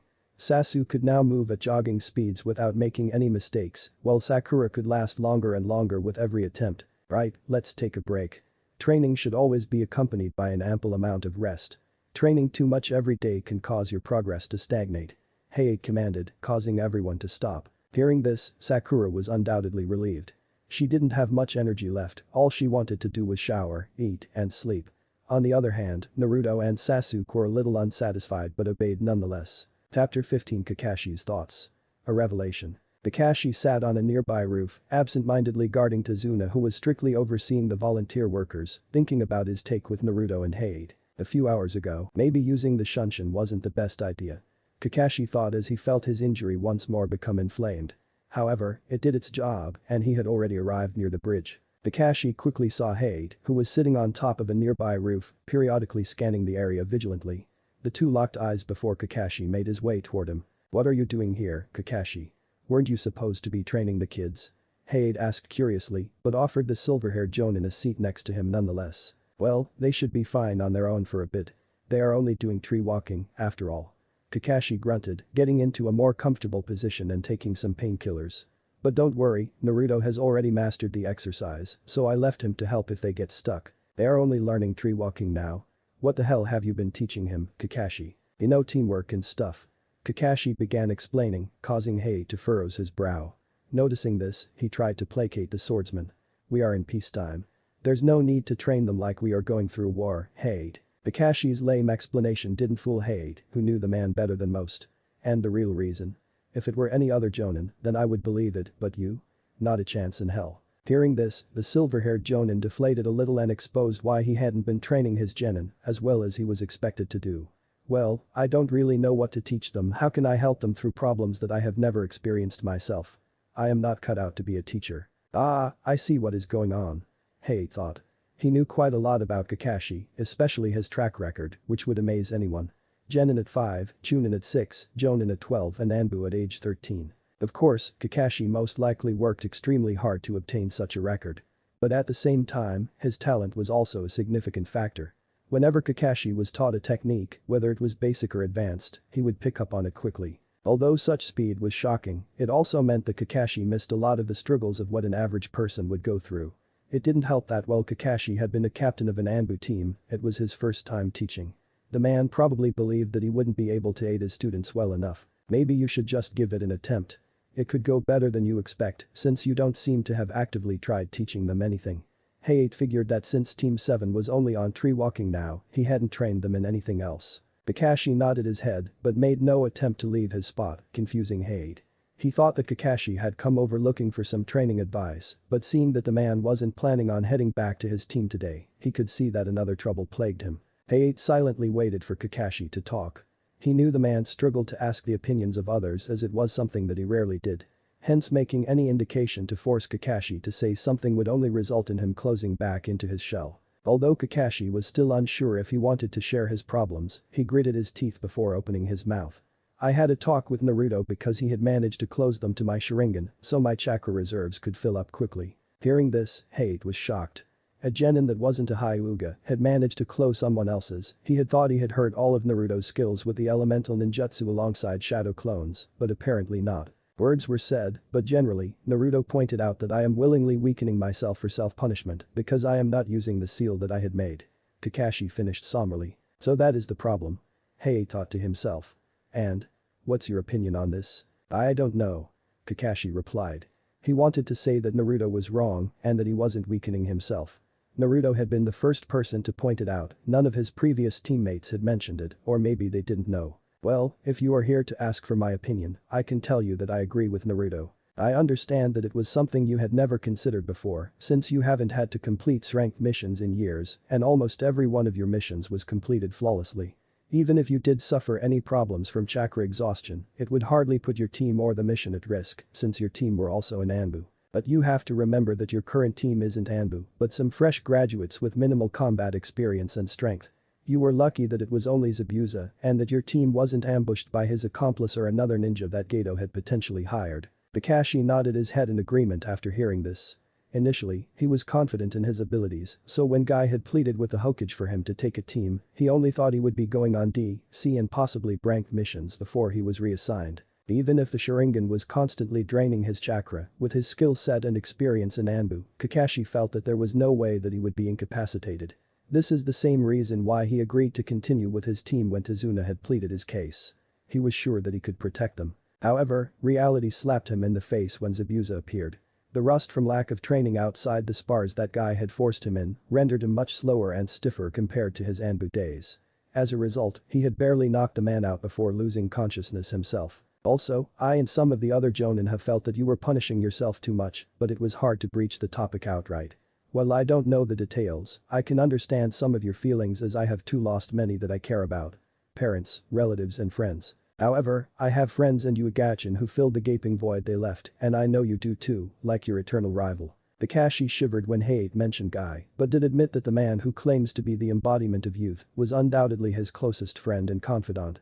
He had no idea what he would be doing if the man didn't pull him out of the darkness. Even with your team, I can see that after only being with them for a little over 2 months, you have grown attached to them. Otherwise, you wouldn't seek their opinion when deciding to continue the mission, nor would you tell some of your past to Naruto. Kakashi looked thoughtful. Deep down inside, he knew that Hate was right. There were still people that he cared about, maybe they have and will never reach the same level of importance as Obito, Rin, Minato-sensei and Kushina-sama in his heart, but he knew that he would gladly die for them so they could live another day. How about I take over your training since you clearly aren't in the state to teach them today? Hayate suggested, knowing that Kakashi needed time to think. He truly hoped that the man would be able to overcome his inner darkness and truly start living for himself instead of for the past. Yeah, I'm counting on you. Kakashi gave a small wave as Hayate vanished in a shunshin, leaving the silver-haired Jonin alone. End of flashback. They're just genin, huh? Kakashi muttered to himself before looking at the specially made Hyuga seal on his wrist. Well, calling it a Hyuga seal wasn't entirely correct. In fact, this seal was developed by his teacher, Minato Namikaze. The moment the man had heard that Obito had fallen during the war and had transferred his Sharingan to Kakashi, he began the development of the seal. This is because his chakra reserves were nowhere near as high as they are now and didn't regenerate as quickly. This meant that Minato had to find some way to temporarily seal the Sharingan away, otherwise he would slowly be drained of his chakra and die from chakra exhaustion. Despite being an accomplished Hyuinjutsu and Jutsu-Shiki master, alongside Kushina-sama, Minato had spent days and nights finally creating a finished seal. However, Minato was fearful that it would be applied wrong. Of course, the main seal on the wrist would be easy to apply. However, the second seal would need to be attached directly to the tenketsu that leads to Kakashi's eye. The only clan that was known to easily be able to see, allowing for a 100 success rate, was the Hyuga clan. However, they had conditions. The seal's copyright and development process had to be transferred to them. Despite these harsh conditions, Minato agreed without missing a beat and the procedure was completed. Time passed as Kakashi continued to stare at the seal on his hand. He understood the logic, but the idea that Obito would be able to see a world without Rin and know that he had failed had squashed his reason. Several hours later, Kakashi sat with Tazuna, waiting for Team 7 and Hei to return from their training. He also had the delight of meeting Tazuna's grandson, Inari. It was hard to like the boy considering he was staring daggers into him the whole time he was there. We're back, Kakashi-sensei. HN. Hearing familiar voices as the door opened, Kakashi looked up to see Hei, Sasuke and Sakura. The two genin practically seemed dead on their feet, but both seemed content with their current state. After noticing that even Hayate looked satisfied, Kakashi couldn't help but wonder how well their training went. Hayate was known to be a pretty strict teacher, especially in the art of Kenjutsu, with only Yugao Yuzuki staying under his tutelage for longer than a day. Sasuke and Sakura left the room without making a noise, either heading upstairs to sleep or cleaning themselves. Kakashi didn't blame them for not wanting to stay and talk, since they were covered in mud and sweat, as they were most likely put through the ringer. In direct contrast to the exhausted genin, Hayate languidly sat across from him, not showing much tiredness. I say Kakashi, those kids of yours are really talented and hardworking. Really? He knew that Sasuke and Naruto would have most likely impressed Hayate. But during their drank missions, he had to deal with a lot of Sakura's complaints about being tired or dirty. Kakashi didn't doubt Hayate, but it was unbelievable that she changed so quickly. And again, maybe Naruto's changes brought a bigger impact to Sakura than I thought, Kakashi thought. Naruto's changes in both personality and skills most likely brought a lot of pressure to both Sasuke and Sakura. The boy who was supposed to be so far behind them had unknowingly surpassed them, which probably left a bitter taste in their mouths. However, Kakashi wouldn't do anything to dissuade this notion from either genin. It would drive them to try harder in training and ultimately help them in the future. Yeah, Sakura has an extremely high talent in chakra control and would undoubtedly be a future expert in either Jinjutsu or medical ninjutsu. Also, the amount of theoretical knowledge that she has mastered tops most jonin. As long as she grows out of the mindset of wanting to always look good for Sasuke, she could easily be a fearsome kunoichi. On the other hand, Sasuke lives up to his reputation as Rookie of the Year. Even though his talent in chakra control isn't as high as Sakura's, he has mastered the tree walking exercise just as quickly by virtue of his larger chakra reserve. And what about Naruto? Kakashi was surprised at his genin's progress when Hayate reported everything that had happened, but it irked him that the man said nothing about his blonde student. Naruto? Hayate seemed to sink into his thoughts, worrying Kakashi. That worry soon turned into anger as Hayate continued his sentence, he's a monster. Kakashi looked like he was about to murder Hayate. He never thought that one of his fellow jonin would be so ignorant. Even if his training provided satisfying results for Sasuke and Sakura, he regretted letting the man anywhere near his genin. Hayate seemed to realize he said the wrong thing and held up both hands in defense and continued talking. Sorry, bad choice of words. However, Naruto is undoubtedly one of the most talented students I have ever seen. He could even be compared to Itachi Uchiha. His foundations in Kenjutsu and other ninja arts such as chakra control, nature transformation or shuriken jutsu far surpass any graduate student or even most chunin. Hearing this, Kakashi was more than shocked. Naruto was so talented. However, there is something I am concerned about. While I don't want to doubt Naruto's loyalty to Konoha, it is strange that he has shown a surprising amount of skill after graduation from Genin. During the Jonin meeting, he had left a distinct impression on me because he had the worst grades that I had ever seen to be able to graduate from the academy. For example, the basics I had just praised for being solid were barely passable in the first Genin test. Therefore I can only really come to two conclusions. The first one is something I am worried about, that Naruto deliberately hid his skill for unknown reasons. If this is the case, he would have to be considered a flight risk. Especially since he had gained access to the forbidden techniques in the scroll of sealing and had learnt about his bird in the same night. However, there is always the chance that something motivated Naruto since the graduation exam, whether it was the knowledge about that or something else. Hence with the resources gained from the shinobi library and his innate talent, his skill in the ninja arts bloomed and he managed to surpass his peers quickly. After saying his part, Hayate decided to leave Kakashi alone once more.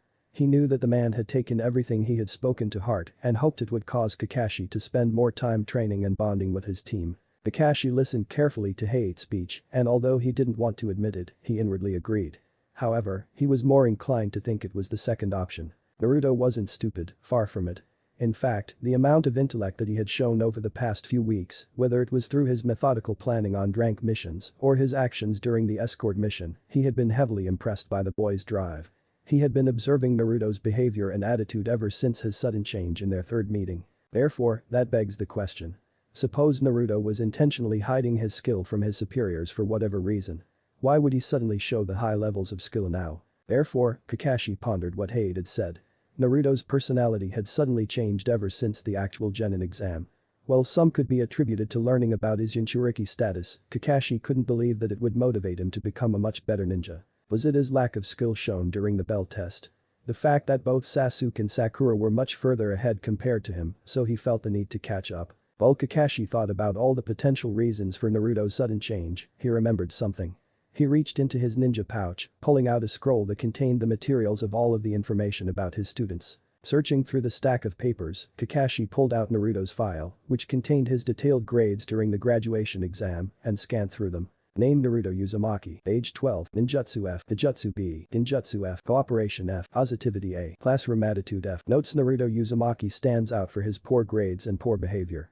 His chakra control is substandard, rendering him unable to use any of the basic ninjutsu, including clone technique, kawurimi and the rope escape technique. Additional notes although initially failing the graduation exam, Naruto Uzumaki learned the shadow clone technique and captured the traitor Mizuki Toji with assistance from Chunin Iruka Yamino.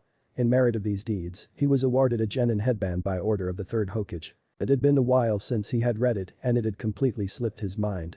Looking back, Naruto's grades were pretty abysmal, although one thing caught his eye. His chakra control is substandard, rendering him unable to use any of the basic ninjutsu, including rope escape technique. Reading this, a red flag went off in Kakashi's head. His experience from years of infiltration and intel gathering missions during his time in Anbu practically screamed, this is where the problem lies. By some sort of miracle, the last piece of the puzzle that was stuck in the back of his head finally fell into place. He had always wondered why Naruto had changed so much after the Genin exam. The unexpected change in attitude as Naruto started showing resentment and distrust towards him. A lack of attempting team bonding after only a few tries. A sudden increase in skill. Kakashi's mind wandered back to the end of the Genin exam, where he and Team 7 had left the boy tied to the post as they returned to their respective homes. It wasn't out of any malicious intent, but he was just too lazy to take it down. In his mind, every single genin was able to proficiently use the basic techniques such as the rope escape technique to escape, so it was supposed to be a harmless prank. However, what if Naruto couldn't get himself out as easily as he had presumed? If that was the case, the boy had to have been left there for an hour at the very least. And that was assuming that someone had spotted Naruto and had kindly untied him.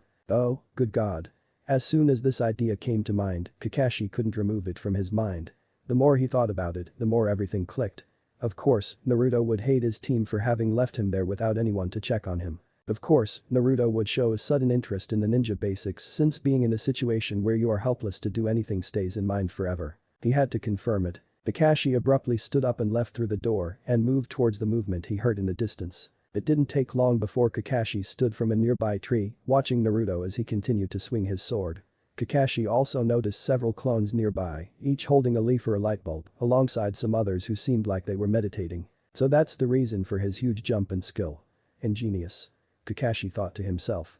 The shadow clone technique allowed the clones' experiences to be transferred to the original after their lifetime ends. While the second Hokage created it intending to be used for intel gathering, those with vast chakra reserves could potentially use it for training.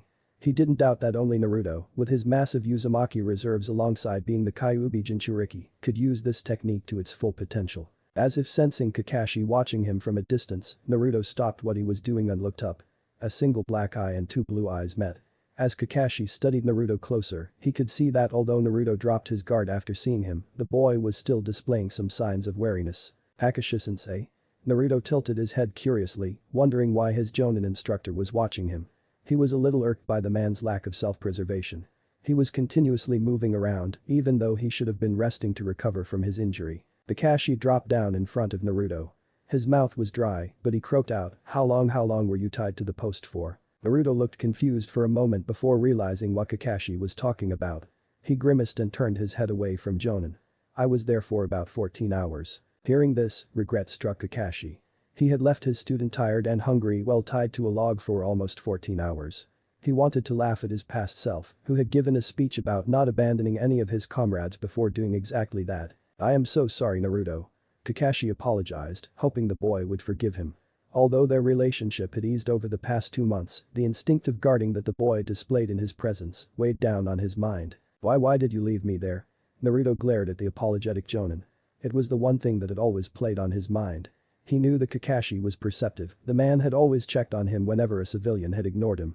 Yet that very same man had left him tied for hours on end without even thinking of checking on him. It is a weak excuse, but the idea that you couldn't use the rope escape technique didn't even cross my mind. I would never intentionally subject you or any other genin to that.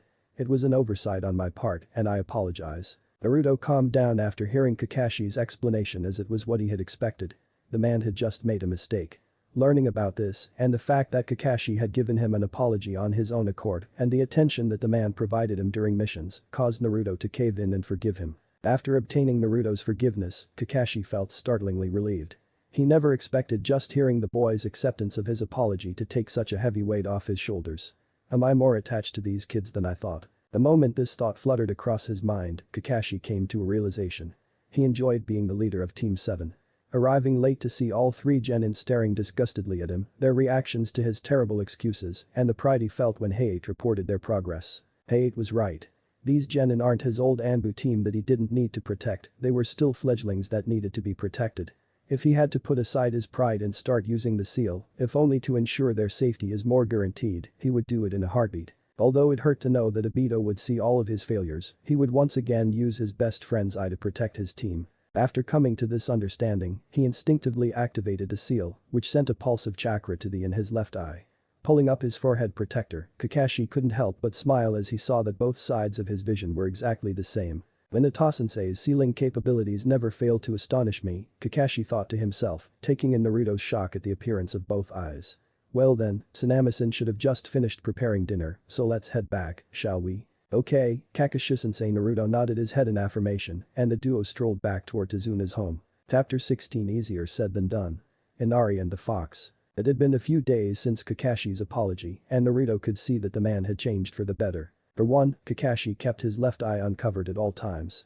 Initially, Naruto was curious about how Kakashi had managed to temporarily deactivate the Sharingan since he didn't seem to be a medical expert. After all, in Naruto's mind, nobody could be a medical expert yet consistently disregard the damage that they do to their own body when injured. So Naruto was more than a little shocked to hear that Kakashi had a seal directly connected to his, which would close it when activated. Secondly, Kakashi had started taking Team 7's training a lot more seriously.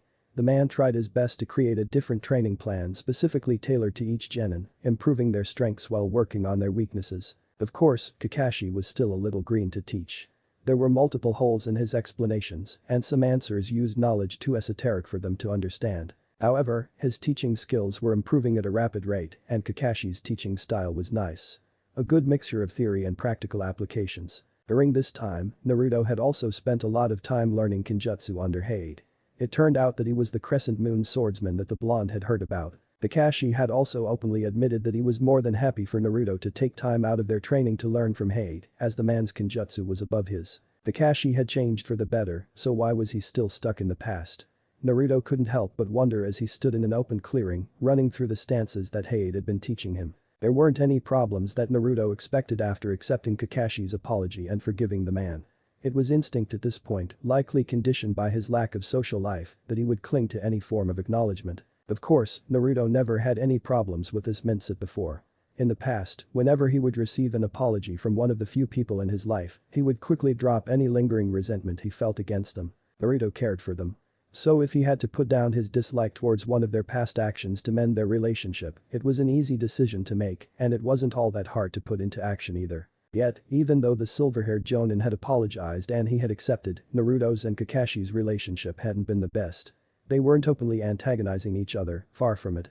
But their relationship could only be described as awkward at best. Naruto knew the reason. Although he had said that he forgave Kakashi for leaving him tied to the post, he was having struggles with actually doing so. Kakashi also seemed to be aware of this and tried his best to spend more time bonding with the team while giving him the space he needed. The man also had enough tact not to bring up how he had untied himself from the post to avoid bringing up the negative memories associated with the incident and further souring their relationship. So why couldn't he look past Kakashi's past actions and forgive him? When Kakashi had apologized for leaving him tied to the wooden post, Naruto understood the man's reasoning. Kakashi didn't know his abilities, which made sense. The Genin graduation exams happen every year and as Kakashi had said before, only 9 out of 27 students would realistically pass. So the Jonin testing each team couldn't be expected to memorize the Genin skillsets before the test. Especially since it wasn't guaranteed that they would pass. Naruto knew that Kakashi had fallen into the same mindset, a common mistake that the man had apologized for. Although it came a little late, Naruto knew that he didn't really give Kakashi any information about why he was angry. The fact that Kakashi had analyzed the clues that he had unintentionally left was a testament to the amount of effort that the man had gone through to find out what was bothering him without directly asking him. Logically it was sound, so why couldn't he forgive Kakashi so easily? Kakashi had put a lot of effort into smoothing out their relationship even before knowing what he had done wrong. Whether it was consistently checking on him whenever a civilian in Konoha snubbed him or even small things like checking on his diet. There were many opportunities for Naruto to talk to Kakashi, whether it was asking him for advice on which ninjutsu to purchase or even guidance on things like taijutsu styles. Yet despite having so many opportunities, he instinctively rejected them. Was it due to the fact that Kakashi was his teacher? He had already been misled and betrayed by Mizuki, another teacher that he had trusted. Naruto also didn't really have any pleasant experiences with teachers, even during his time at the orphanage. So maybe there was some sort of scarring in his heart, a bias against teachers. The fear that Kakashi would start to ignore him like his previous teachers, causing him to do everything alone. The instinctive wariness that he felt whenever Kakashi was nearby, as if the man would once again tie him up and leave him once more. The bitterness about being left behind. Of course, logically, Naruto understood that the man would never intentionally do that. Kakashi had risked his life to protect Team 7 against Zabuza. There's no way that he would deliberately harm them for no reason whatsoever. But logic doesn't always win against emotion. Naruto would always feel slight bitterness towards Kakashi at being left behind. In the end, Naruto decided to not dwell on his thoughts and would continue to learn how to forgive. The more time he spent with his team, whether training or bonding, the more he felt the resentment on his shoulders ever so lighten. It had helped since even Sasuke and Sakura had been treating him a lot more amiably. Well, it was more like they didn't treat him as an idiot who couldn't do anything, which he was thankful for. However, they were still far away from the point where they could be considered friends. Naruto didn't expect an apology from either Sasuke or Sakura for leaving him tied to the post, as even Kakashi had taken 2 months to figure it out. He doubted that the two genin would ever get a clue on it. Naruto watched as Kakashi continued to train Sakura and Sasuke. The man seemed to sense his gaze and turned, giving a quick eye smile before returning to what he was doing. Feeling the glance, Naruto felt a pit of ice form in his stomach once more. Oh, he so envied his old ability to forgive anyone who had wronged him with a single apology, so he wouldn't be stuck in this problem. Dinner that night, Naruto sat at the table, gobbling up what Tsunami had served. He didn't know how long she had been cooking or if she was professionally trained, but her cooking was better than most chefs in Konoha. The other members of Team 7, alongside Hade, seemed to agree with this as they silently ate their food. Tsunami smiled happily, knowing that people were enjoying her food so much. She had been getting a lot of practice recently by helping Naruto out at the food stand. Tsunami glanced towards the left and inadvertently gave a worried frown. Her son, Inari, had been forced to eat at the dinner table these past few days by her, in hopes that he wouldn't hole himself up in his bedroom alone. However, despite this, Inari showed no sign of improving. Instead, the longer he was around the ninja that protected her father, the more angry and sad the boy seemed to get. Even now, he was poking at the food on his plate, moving it around instead of eating it. Why? Inari muttered. Everyone glanced up from their meals and turned toward the young boy. Inari seemed to shrink in on himself from the questioning stares, but glared at the ninja across from him eating their food without a care in the world. The ninjas, who are unaware of the suffering that the people of Wave have to go through every day, finally broke his inner hesitation. Why do you try so hard? All this training you are doing is useless. Gato's got a whole army. They'll destroy you no matter how strong you are. Inari screamed at the ninjas across from him. The ninjas in question looked nonplussed except Naruto, who looked happy hearing Inari's words. They were used to hearing about civilians doubting their abilities, even in a ninja village such as Konoha, many civilians have no idea what ninjas are capable of doing. At first, Sasuke and Sakura were tired of being underestimated and refuted the civilian estimations of their power and skills. However, after experiencing the same thing for the past 2 months, they had given up. They understood that most civilians have no idea what ninjas are capable of. Meanwhile, Naruto looked happy hearing this. Inari cares about our lives. Naruto thought to himself. There's no other reason he could think of why the boy wanted them to leave and escape from Gato's rule. He wanted them to survive. Naruto's goodwill towards Inari just went up. Don't worry, Inari. We won't die. Naruto smiled at the boy, who seemed to falter at the pure innocence on Naruto's face. In fact, he almost felt guilty for what he was about to say next. Almost. You don't know what this country's been through. You always walk around all smiles, but I bet you have never had a hard day in your life. Everyone present inwardly cringed at Inari's words.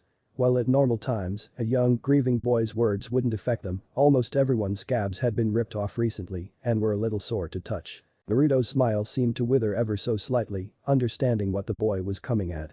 These past few days, Tsunami had told him about what happened to Inari's father and why he was so depressed. He understood what Inari was feeling. Well, sort of. Even if he was angry at the boy's thoughtless words, Naruto decided to ignore them. He knew that Inari was grieving and lashing out at anyone and everyone who he thought was responsible. It wasn't his place to teach the boy what is right and wrong. However, Naruto saw that Inari's words hit Tsunami and Tazuna far more than expected. They had taken good care of everyone over the past few days, so he wanted to do something in return. Naruto wondered what he could do to help Inari see what everyone was fighting for.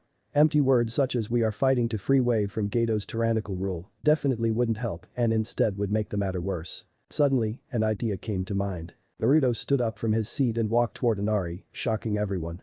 Kakashi was thinking about stopping him, but as their eyes met, he decided to trust the boy. Meanwhile, Inari looked a little frightened. He had been watching Team 7 train these past few days, and even if he didn't think they could take on Gato, he knew that they were easily enough to take him on. Everyone was surprised to see Naruto place his hand on Inari's bucket hat, pushing it down until it covered half of his face. "Oh, what are you doing?" Inari screamed in anger, glaring at Naruto, who didn't have a care in the world.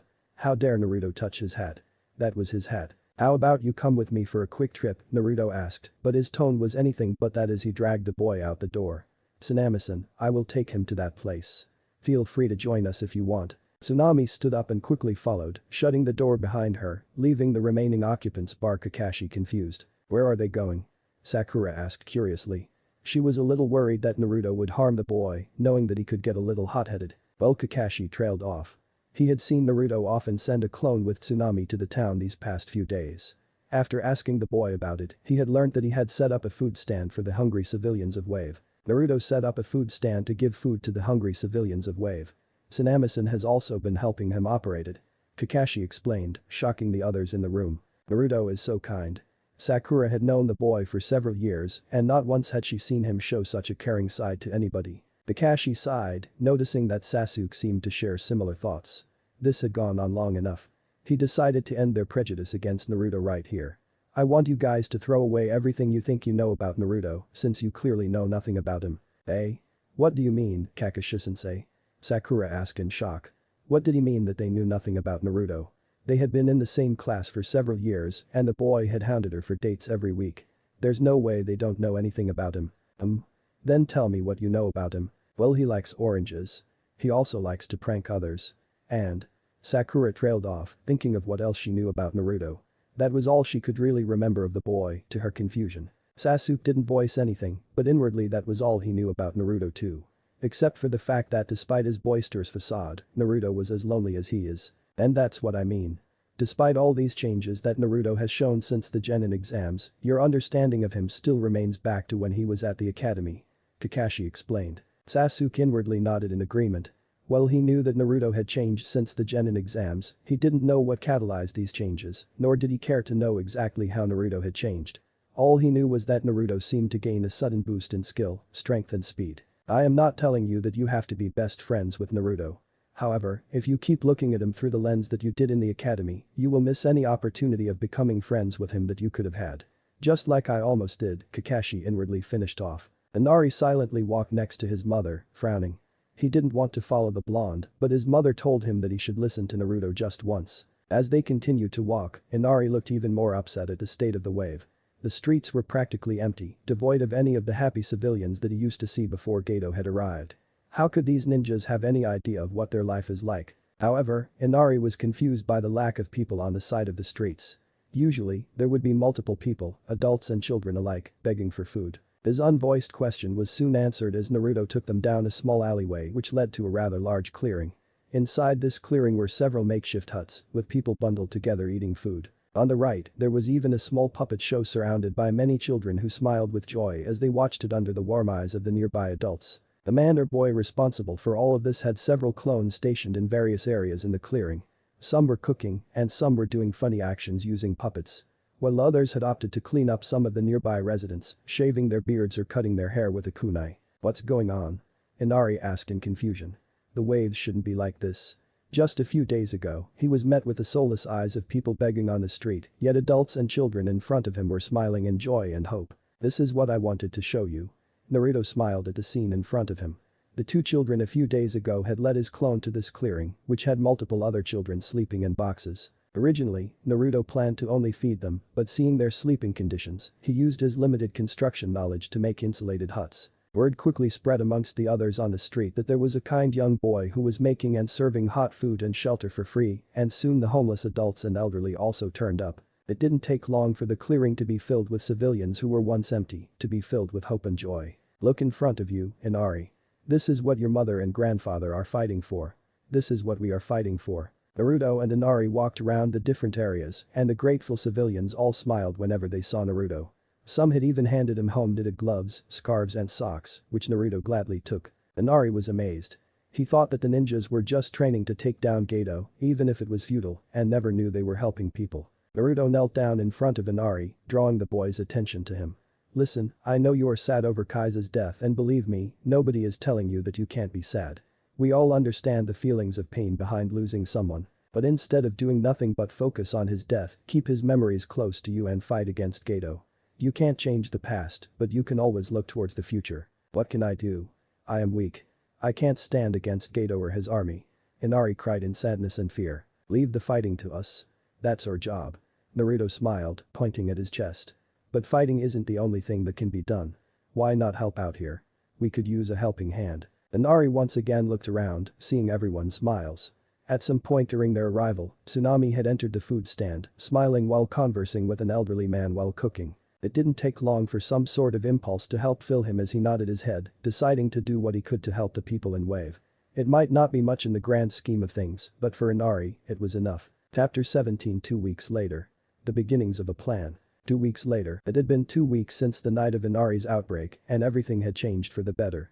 After returning the same night, Inari took the time to apologize to the Konoha ninjas for what he had said, alongside thanking them for taking the time to help the people of Wave. Everyone bar Naruto felt a little awkward at hearing Inari thank them. They knew they played no part in helping the civilians apart from doing their duty guarding Tazuna and the volunteer builders. Ever since that night, Inari and Tsunami spent almost all day every day helping out at the shelter. Inari looked happier and happier each day, overflowing with the joy that an 8-year-old boy should have. Of course, he never neglected his responsibilities. He became one of Naruto's most respected helpers in the shelter, garnering a lot of admiration from adults and children alike. A few times, some of Gato's thugs had arrived to attempt to destroy the shelter. However, the attempts stayed as attempts. Naruto's clones made quick work of anybody that had even tried to destroy what he had built, securing the safety of everyone in the shelter. Meanwhile, Team 7 had also made a lot of progress during these 2 weeks. Kakashi had long recovered thanks to Naruto's medicine and started training himself whenever he wasn't teaching the members of Team 7 or guarding Tazuna when Hate was on break. As of now, Kakashi and Sakura were watching the two boys spar. Sakura had already finished sparring at this point and was resting while attentively observing the two boys. Sasuke's glowing red eyes attempted to analyze Naruto's every move, which was difficult since the blonde's speed was far faster than he had anticipated. Even if he could somewhat see the movements, his body couldn't fully react to Naruto's high speeds. While watching Naruto's every move, he couldn't help but feel embarrassed about how he awoke the Sharingan. Flashback: Sasuke stood in front of Kakashi, patiently waiting for the man to begin his lesson. It had been a few days since Kakashi started seriously training them. He had seen more improvement these days than in a month's training back at the academy. The rapid increase in his strength satisfied Sasuke. He was definitely closing the gap between himself and Itachi. Right, this lesson will be going over your Uchiha interceptor style, so turn on your Sharingan and we can begin. I don't have my Sharingan, Sasuke uttered, glaring at Kakashi, wondering if he was going senile. If he had his Sharingan, he would have used it by now, especially during Taijutsu classes at the academy. Without it, he can only play about 50 of the strength of the Uchiha interceptor style. Hearing this, Kakashi looked a little dumbfounded. You don't have your Sharingan even though you should have already unlocked it. Yeah, I don't have my Sharingan even though what do you mean I should have my Sharingan? Sasuke instinctively repeated Kakashi's words before cutting himself off and asking in confusion. I mean what I said. You should already have the Sharingan unlocked. Kakashi explained, looking at his student's puzzled face. You know how the Sharingan is unlocked, right? Of course, the Sharingan is unlocked under powerful emotional distress. Most Uchiha unlock it during battle since that's when emotions are tightened to the fullest. Sasuke explained, still not understanding what Kakashi meant. He hadn't been in any life or death battles yet. How could he have unlocked the Sharingan? Kakashi looked at his student, who still didn't get it. Although he didn't want to poke at old scars, he opened his mouth anyway. Don't you understand? You have already achieved the condition of emotional distress. I have. Sasuke dived into his thoughts before realizing what Kakashi was talking about. That night. Then why haven't I been able to use the Sharingan yet? Sasuke glared at Kakashi. Whenever he thought about that night, all he felt was numbness. There's no way that it affected his emotions that much. Have you tried sending chakra to your eyes? Kakashi retorts, cutting off Sasuke's argument. Sasuke averted his eyes. He really hadn't. Channeling chakra to his eyes, Sasuke quickly noticed that the leaves that fell around him slowed down, almost to a stop. He could easily see and analyze their trajectories while precisely predicting where the leaves would fall.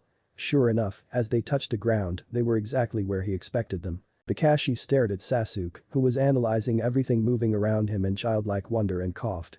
Sasuke turned toward his teacher, the tips of his ears turning red in embarrassment. He had unlocked his Sharingan for over 6 years, and this was the first time he used it. Although he had never been so embarrassed and angry at himself for not checking if he had unlocked the Sharingan, Sasuke was happy that Kakashi had corrected him. The Sharingan was a significant boost to his combat capabilities, allowing him to finally utilize the Uchiha interceptor style, which primarily relied on analyzing the opponent's movements and counter-attacking accordingly. Kakashi wanted to poke fun at his student but decided to hold back for now and started slow contact sparring with Sasuke to get him used to his new reaction times. Of course, in the future. That was a different matter. Flashback end. Yet, even though I have made so much progress, he's still so far ahead. Sasuke looked at Naruto. He was panting like crazy from the exertion of the Sharingan, yet the blonde wasn't even winded. That's enough. Kakashi waved his hand, signaling the end of the Taijutsu spar. If Sasuke continued in this state, he wouldn't be learning anything and would be more likely to get injured. Naruto and Sasuke both made the hand seal of reconciliation before their taut muscles relaxed. "I will win next time," Sasuke muttered to himself, unconvinced. Naruto heard this but did nothing but smile awkwardly. In the beginning, he might have had a little pride in surpassing his self-proclaimed rival. But any pride he had was mercilessly crushed after sparring against Kakashi. He knew what it was like to be helpless against someone with overwhelmingly higher skill, strength and speed. It didn't help that Kakashi didn't even take him seriously during their spars, always reading that damn erotica. In addition, the fight with Zabuza woke him up. He shouldn't be focused on competing with peers. Of course, he would never underestimate their skill or talents. However, his gaze was toward the monsters that have already made a name for themselves in the ninja world. On the sidelines, Kakashi looked satisfied with every student's progress but called it quits for the day. Although he would have liked to continue training them until they were dead on their feet, it had been roughly 3 weeks since Zabuza had appeared. By his estimations, the man should be back on his feet in the next few days. It was a little earlier than he expected, but Naruto had noticed some healing herbs grown in the nearby forest had been recently picked. Zabuza's accomplice is a skilled hunterman if they know how to create medicine. Kakashi thought about his team once more. They weren't as prepared as he would have liked them to be for the fight, but he had done his best. He and Hate would take on most of the work. If they were lucky, the genin would be left with nothing to do. Of course, if they were unlucky. Kakashi didn't continue that train of thought and instead led the team away. A few days later, Naruto was standing at the front door waiting for Tsunami and Inari to get ready to head to the shelter. Kakashi had mentioned that Zabuza was most likely up and moving. Therefore, they would have to devote more time to protecting their clients rather than training. Although the genin were a little unhappy hearing this since Kakashi's training was instrumental to their recent growth, they understood their priorities. Initially, everyone was intending to guard Tazuna. However, Naruto opted to protect Tsunami and Inari instead, with the reasoning that they had gotten in the way of Gato's plans to corrode the will of the civilians of Wave.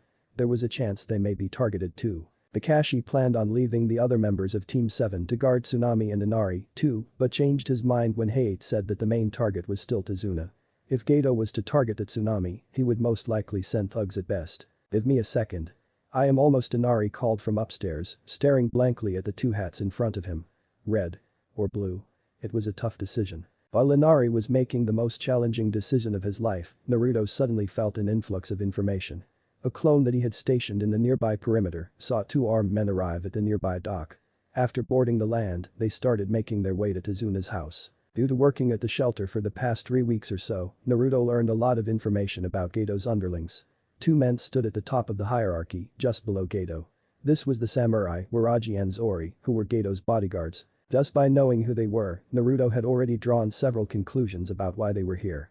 It was to break the spirit of Tazuna. Gato had already previously killed Wave's hope by publicly executing Kaiza, who was widely respected by almost everyone. Naruto had no doubt that if the same were to happen to Tsunami and Inari, then Tazuna, the main reason why Wave was still fighting against Gato's rule, would lose any and all hope. "I can't let that happen," Naruto thought to himself.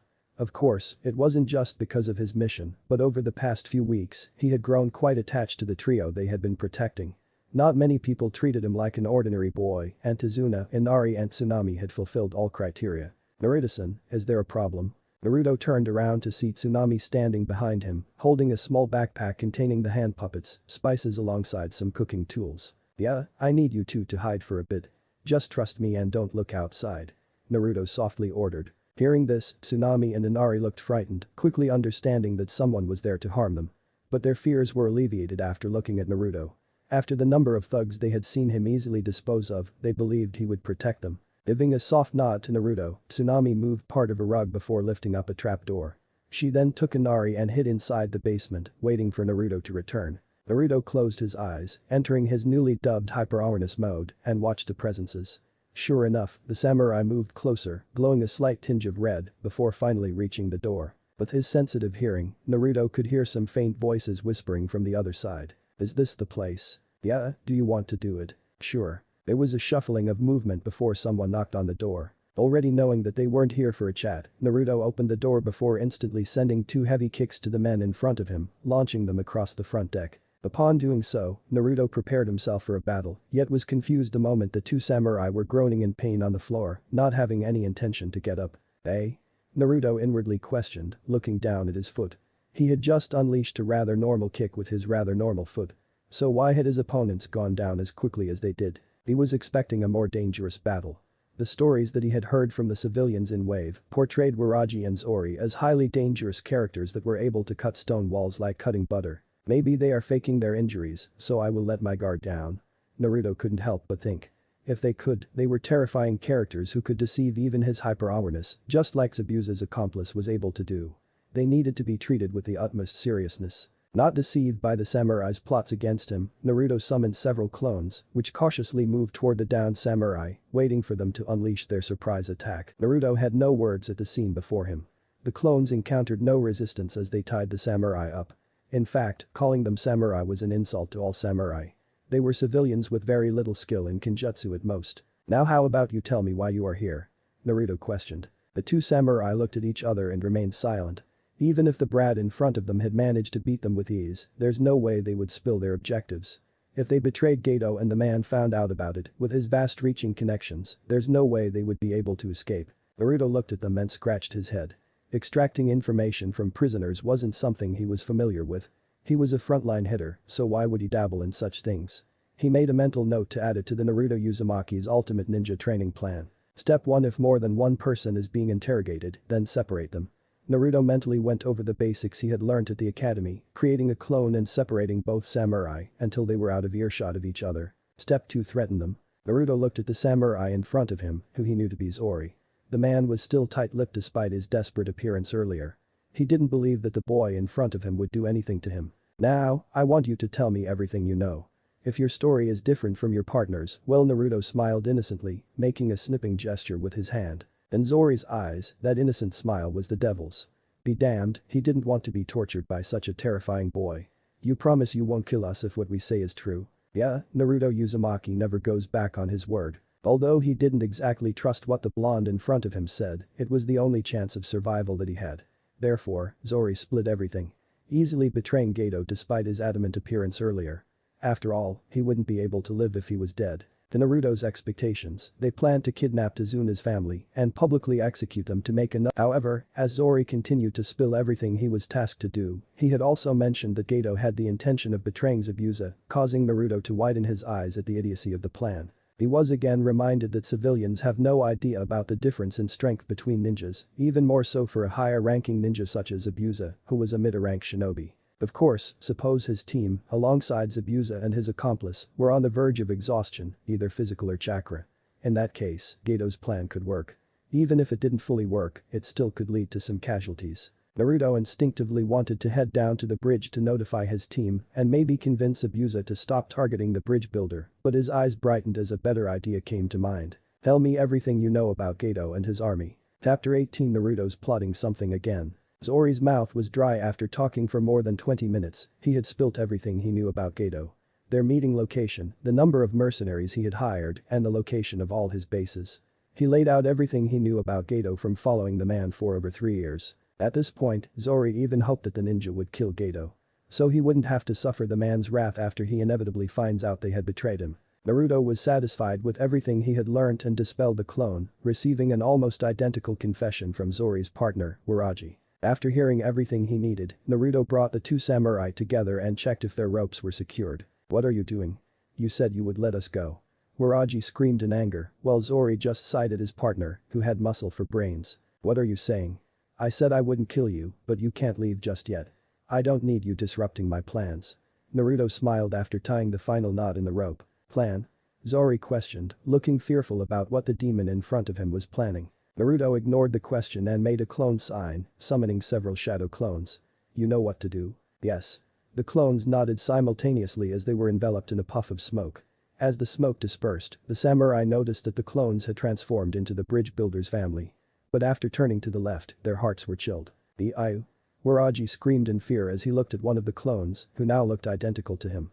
Although, for some reason, the clone looked heavily injured. Waraji and Zori saw the clone merely grin in response before they felt a sharp pain at the back of their heads as they sunk into unconsciousness. After knocking both samurai out, Naruto and his disguised clones followed the path the samurai had taken, eventually reaching a small boat by the dock. Looking into the distance, Naruto could see a thick mist that started to roll toward the incomplete bridge.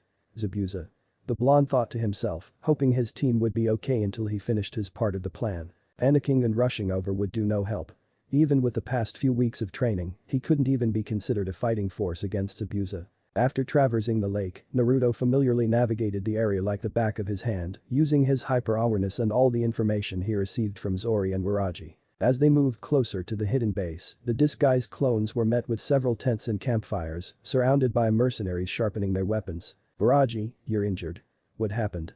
Did you take a trip?" A mercenary looked up at the clone's arrival, quickly noticing the blood that stained Waraji's clothes. HMPH, the ninja got the drop on me. It was fun listening to his screams as I skinned him for revenge. Waraji looked absent-mindedly as if savoring a pleasant memory. Hearing this, the mercenaries went quiet. Although they had only been working under Gato for the better half of 2 months, they knew what sort of sick hobbies Waraji had and inwardly prayed for the dead ninja. "Zori, you managed to bring a nice-looking one back. How about letting us brothers experience her?" One of the mercenaries crudely said after eyeing up Naruto's clone disguised as Tsunami. Yeah, let us show her what a real man is like." Another mercenary tooted. If Zori wasn't stronger and of a higher status in Gato's employment than him, he wouldn't even ask and just take her. "Let's talk about that after the mission. A few things have changed that I need to tell boss." Zori walked past, not giving the mercenaries a second glance. Hearing this, the men and women shared a more serious look. Although they were confident in their chances of winning against a ninja, they needed to survive to enjoy the benefits promised by Gato. Naruto and his clones navigated the large building, eventually reaching a rather grand-looking door decorated with exquisite designs, and politely knocked on the door. After the faint sound of enter resounded from within, they entered, taking in the sight before them. The room was rather luxurious, with expensive carpets, marble statues inlaid with gold and gems, and several beautifully made paintings.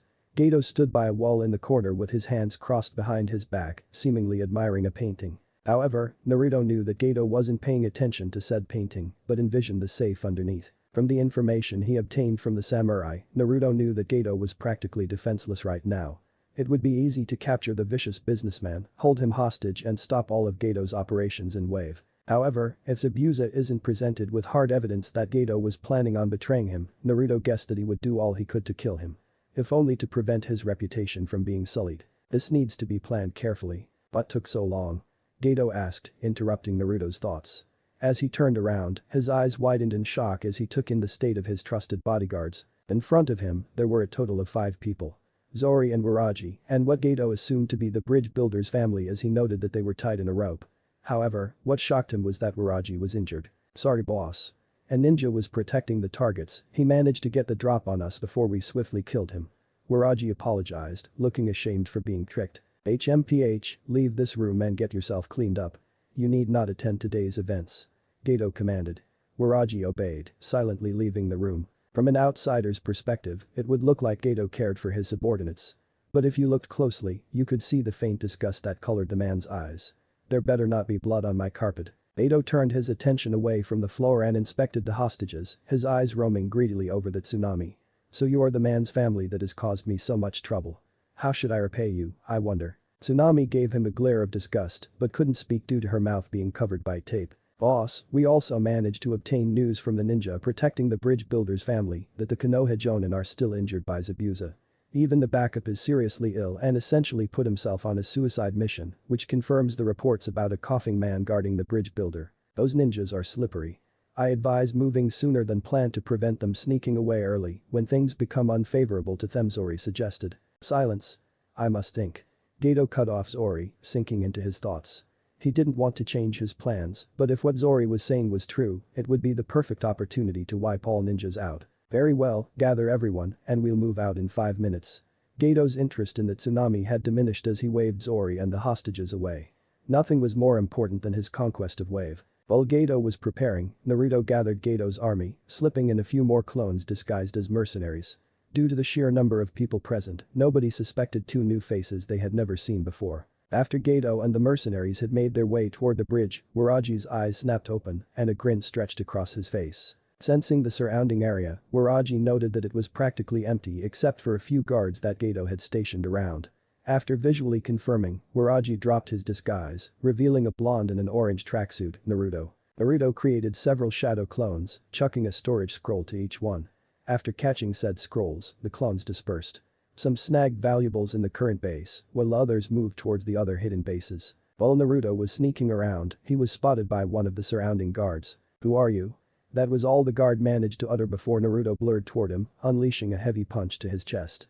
Upon contact, the man dropped to the floor, making no movement as Naruto heaved a sigh of relief. Silently lifting the guard up, Naruto intended to hide the man in a nearby room before he froze. He couldn't feel a heartbeat.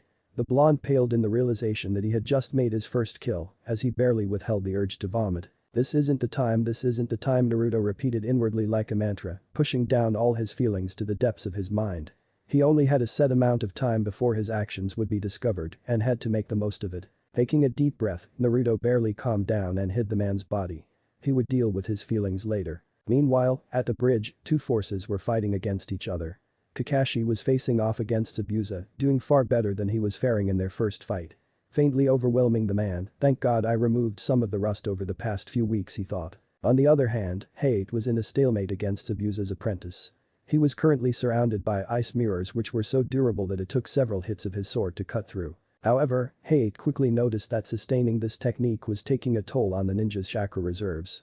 Therefore, he opted to deflect the ice thrown at him rather than going on the offensive. Meanwhile, Sasuke and Sakura were diligently guarding Tazuna, surveying the area and paying careful attention to any potential threats. Suddenly, a puff of smoke appeared at the bridge entrance, revealing Naruto. Originally he was planning on appearing right near Tazuna, but didn't feel like being on the receiving end of the kunai that both Sasuke and Sakura were holding. "Naruto, what are you doing here? Weren't you supposed to be guarding the Tsunami and Inari?" Sakura warily questioned, unsure whether it was Naruto or an enemy ninja disguised. "I have left a clone over there. But soon, everything will end and there will be no need to protect them." Naruto responded, receiving 3 confused looks in return. Before he could answer their questions, everyone heard clapping from a distance. Zabuza and Kakashi stopped fighting and jumped apart, creating distance from each other. Both ninjas looked towards the sound, wondering who was so arrogant to announce their presence, while 2 ninja teams were fighting. The mist cleared slightly, revealing Geto and his army. "I must say, this is a very grand bridge. It's almost a shame to destroy it in you. You would have been an excellent talent under my control." Geto smiled while looking around. It was exactly as Zori had told him, one of the ninjas was coughing heavily and everyone looked worse for wear. "I thought I told you I would finish the job. What are you doing here, Geto?" Zabuza questioned, not happy that someone had interrupted his fight. However, the man was his employer, so basic respect had to be paid. "2 of my men took a wander to a nearby house and retrieved something good, so I thought I would give it as a gift to the man who has been causing me so much trouble." Geto shivered at the threatening tone before a smirk surfaced on his face. He didn't need to be afraid of a soon-to-be dead man. Geto waved his hand and the crowd parted. 2 grunts walked out, holding a knife to a woman and child. Due to the mist and distance, it was hard for the ninja to see who they were, but after Zabuza cleared the mist up, they could see the faces of the hostages. It was the Tsunami and Inari. After identifying the hostages, the faces of the ninja from Konoha morphed into a shocked and angry look. Especially Kakashi, who was inwardly disappointed in Naruto, who couldn't complete the task assigned to him. Tazuna sent an angry glance toward Naruto. He trusted the boy with his daughter's and grandson's protection, but now they were in the hands of the worst man imaginable. Zabuza just watched from the sidelines, amused at the sudden development. Of course, it didn't quite make up for Geto interrupting his fight, but it was entertaining nonetheless. Before anybody could say anything, another mercenary walked out, holding a knife to the last hostage. It was Haruto. When Haruto was brought forth, everyone sent a weird look to Naruto, their anger forgotten. Tazuna relaxed, knowing that the blonde was again playing tricks on the enemy. Unaware of the changes on the ninjas' faces, Geto continued his monologue. "I hope you like the gift, Bridge Builder. After your death, your family's bodies will be hung up in the center of the wave to show what it means to defy me." The moment the clone was brought out, Zabuza's smile receded. He remembered that Haruto was one of the ninja's disguised clones. The blonde's, to be precise. How could he not? That damn clone had haunted several of his dreams over the past 3 weeks. That stupid face had practically been burnt into his memory. After all, that blonde dared to embarrass him in front of everyone. Although his main job was to kill the bridge builder, that didn't mean he didn't have the added duty of protecting Geto. Zabuza intended to remind the man of such, but before he could open his mouth, Naruto leapt forward and shouted, "You say all that, but I bet you also plan to kill Zabuza too." Hearing this, Zabuza froze. The number of people Geto had brought with him had admittedly bemused him. Geto wouldn't need as many if he were simply making a display, but he had chalked it up to the man being fearful for his life. However, upon seeing Geto tense up, Zabuza's suspicions deepened. His nose scrunched in scrutinization as he sensed the mercenaries emitting faint hostility. They might have been able to hide it from an ordinary ninja, but he was highly experienced in the ways of killing. Nobody could hide the killing intent in front of him. Zabuza couldn't help but wonder, is this brat stirring up chaos, or is he telling the truth? What are you talking about, brat? Igato attempted to defend himself before one of his gang members jumped out. Wahaha. How did you know about boss's grandiose plan? The grunt bleated with an almost fake laugh before turning to with an awe-inspiring look. Boss, look at them. They're weak. Let's ready our weapons and fight. No. Igato was once again cut off by another thug who jumped out in a nearly similar manner. Everyone. Ready your weapons. It's time to work for our paycheck. Wahaha. Hearing this, the men began brandishing their weapons, sending menacing looks to the ninja. A few smarter ones hesitated but eventually joined in, being swept up by the crowd. These idiot teammates. Gato sweated in fear, his face turning several shades wider. It wasn't his plan to strike now, the shinobi weren't tired yet and he knew what that masked jonin by Zabuza could do. Of course, Gato felt that if they attacked when everyone was exhausted, his mercenaries could easily overwhelm them. It had worked on several chunin he had hired before, a jonin shouldn't be much different. Before Gato could stop them, the grunt from before screamed, charge. And the rest rushed forward. Out of sight of almost everyone except the shinobi, Tsunami, Inari, Haruto, and the thugs who started the chaos winked before poofing out of existence. This brat Zabuza mused with admiration and annoyance. He was grateful for the blonde ninja that had orchestrated this play, allowing him to discover how Gato planned to betray him. Haku. There's no need to fight these Konoha ninjas now. The contract is broken, ordered Zabuza. The only person he would be spilling his violence on was Gato. Nobody betrays him and walks away intact. Yes, Zabuza-sama. Without so much as a glance at hate, the newly identified Musketenin joined Zabuza in his crusade against Gato's army. The moment Zabuza took his first swing at the mercenaries, killing several men in a single attack, Naruto felt sick. He had caused this. Suppose he hadn't stirred up the chaos and made Gato and Zabuza fight early. In that case, there might have been another way to prevent such a massacre. Naruto couldn't help but think that there must have been another way. However, despite his inner turmoil, Naruto continued to watch, burning everything that was happening into his perfect memory. It didn't matter what his reasoning was, whether he was trying to save his team or not, his actions had gotten tens of people killed and tens more will die. Despite this, only one thought surfaced in his mind. It was so easy. Naruto wondered if the same would happen to him, that he would be played and sacrificed like a chess piece. It was possible. Thousands of ninjas of varying ranks are sacrificed in each war. Most wars are started by the higher-ups in each village or by the daimyo in each country. He wouldn't allow it to happen to him. Naruto once again cemented his will to become so strong that he couldn't be manipulated like a pawn. By this point, if Gato didn't know somebody was setting him up, he wouldn't have been able to create one of the world's biggest business empires from scratch. Who is it that is plotting against me? Gato inwardly screamed, he had made too many enemies to count, yet very few would even attempt to take his life. Gato looked to his left towards Ori and relaxed. It seems like not everyone on his side is an idiot. The moment he got out of this sticky situation, he would find who had orchestrated it. He would make them regret ever being born. He watched from the sidelines, shaking in fear as Zabuza and his accomplice made quick work of the cannon fodder in front of them, eventually leaving only him and Zori. He wished he had brought Waraji with him. It would at least give him some more time to escape. Gato frantically attempted to think of an idea to save himself. He knew that Zori wasn't an opponent of the fully healthy Zabuza. The man didn't even stand a chance against Zabuza's accomplice. If only there was some way to get the Konoha team to protect him.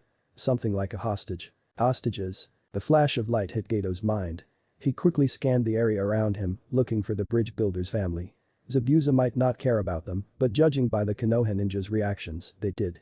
He could bargain for his protection in exchange for their lives. However, he didn't find a sign of the bridge builder's family or the men who started the chaos anywhere. Impossible. Gato turned his head toward his trusted bodyguard, one that had been guarding him for years. You betrayed me. Zori looked down at him, a vulpine grin like a prank that had succeeded stretched across his face before he was enveloped in a puff of smoke, transforming into one of the enemy ninjas. Payback's a bitch. Naruto smirked as he slugged Gato across the face, sending the man flying towards Zabuza. I have wanted to do that since I stepped foot here. After hitting the floor, Gato looked up, disorientated at the surprise attack. But as he saw Zabuza's cold glare and felt his killing intent, he screamed in fear, desperately crawling back to escape from the man. Wait, I have money. I will give you your paycheck. Gato regretted everything. He shouldn't have tried to kill Zabuza to save money. Sorry, all out of mercy. Zabuza grinned, his sword blurred, and Gato's head fell, separated from his body. Everyone watched this in silence, with only Kakashi and Hayate remaining unperturbed. They had seen much worse after all. As Kakashi studied his students' reactions, he could see that it had hit Naruto the hardest.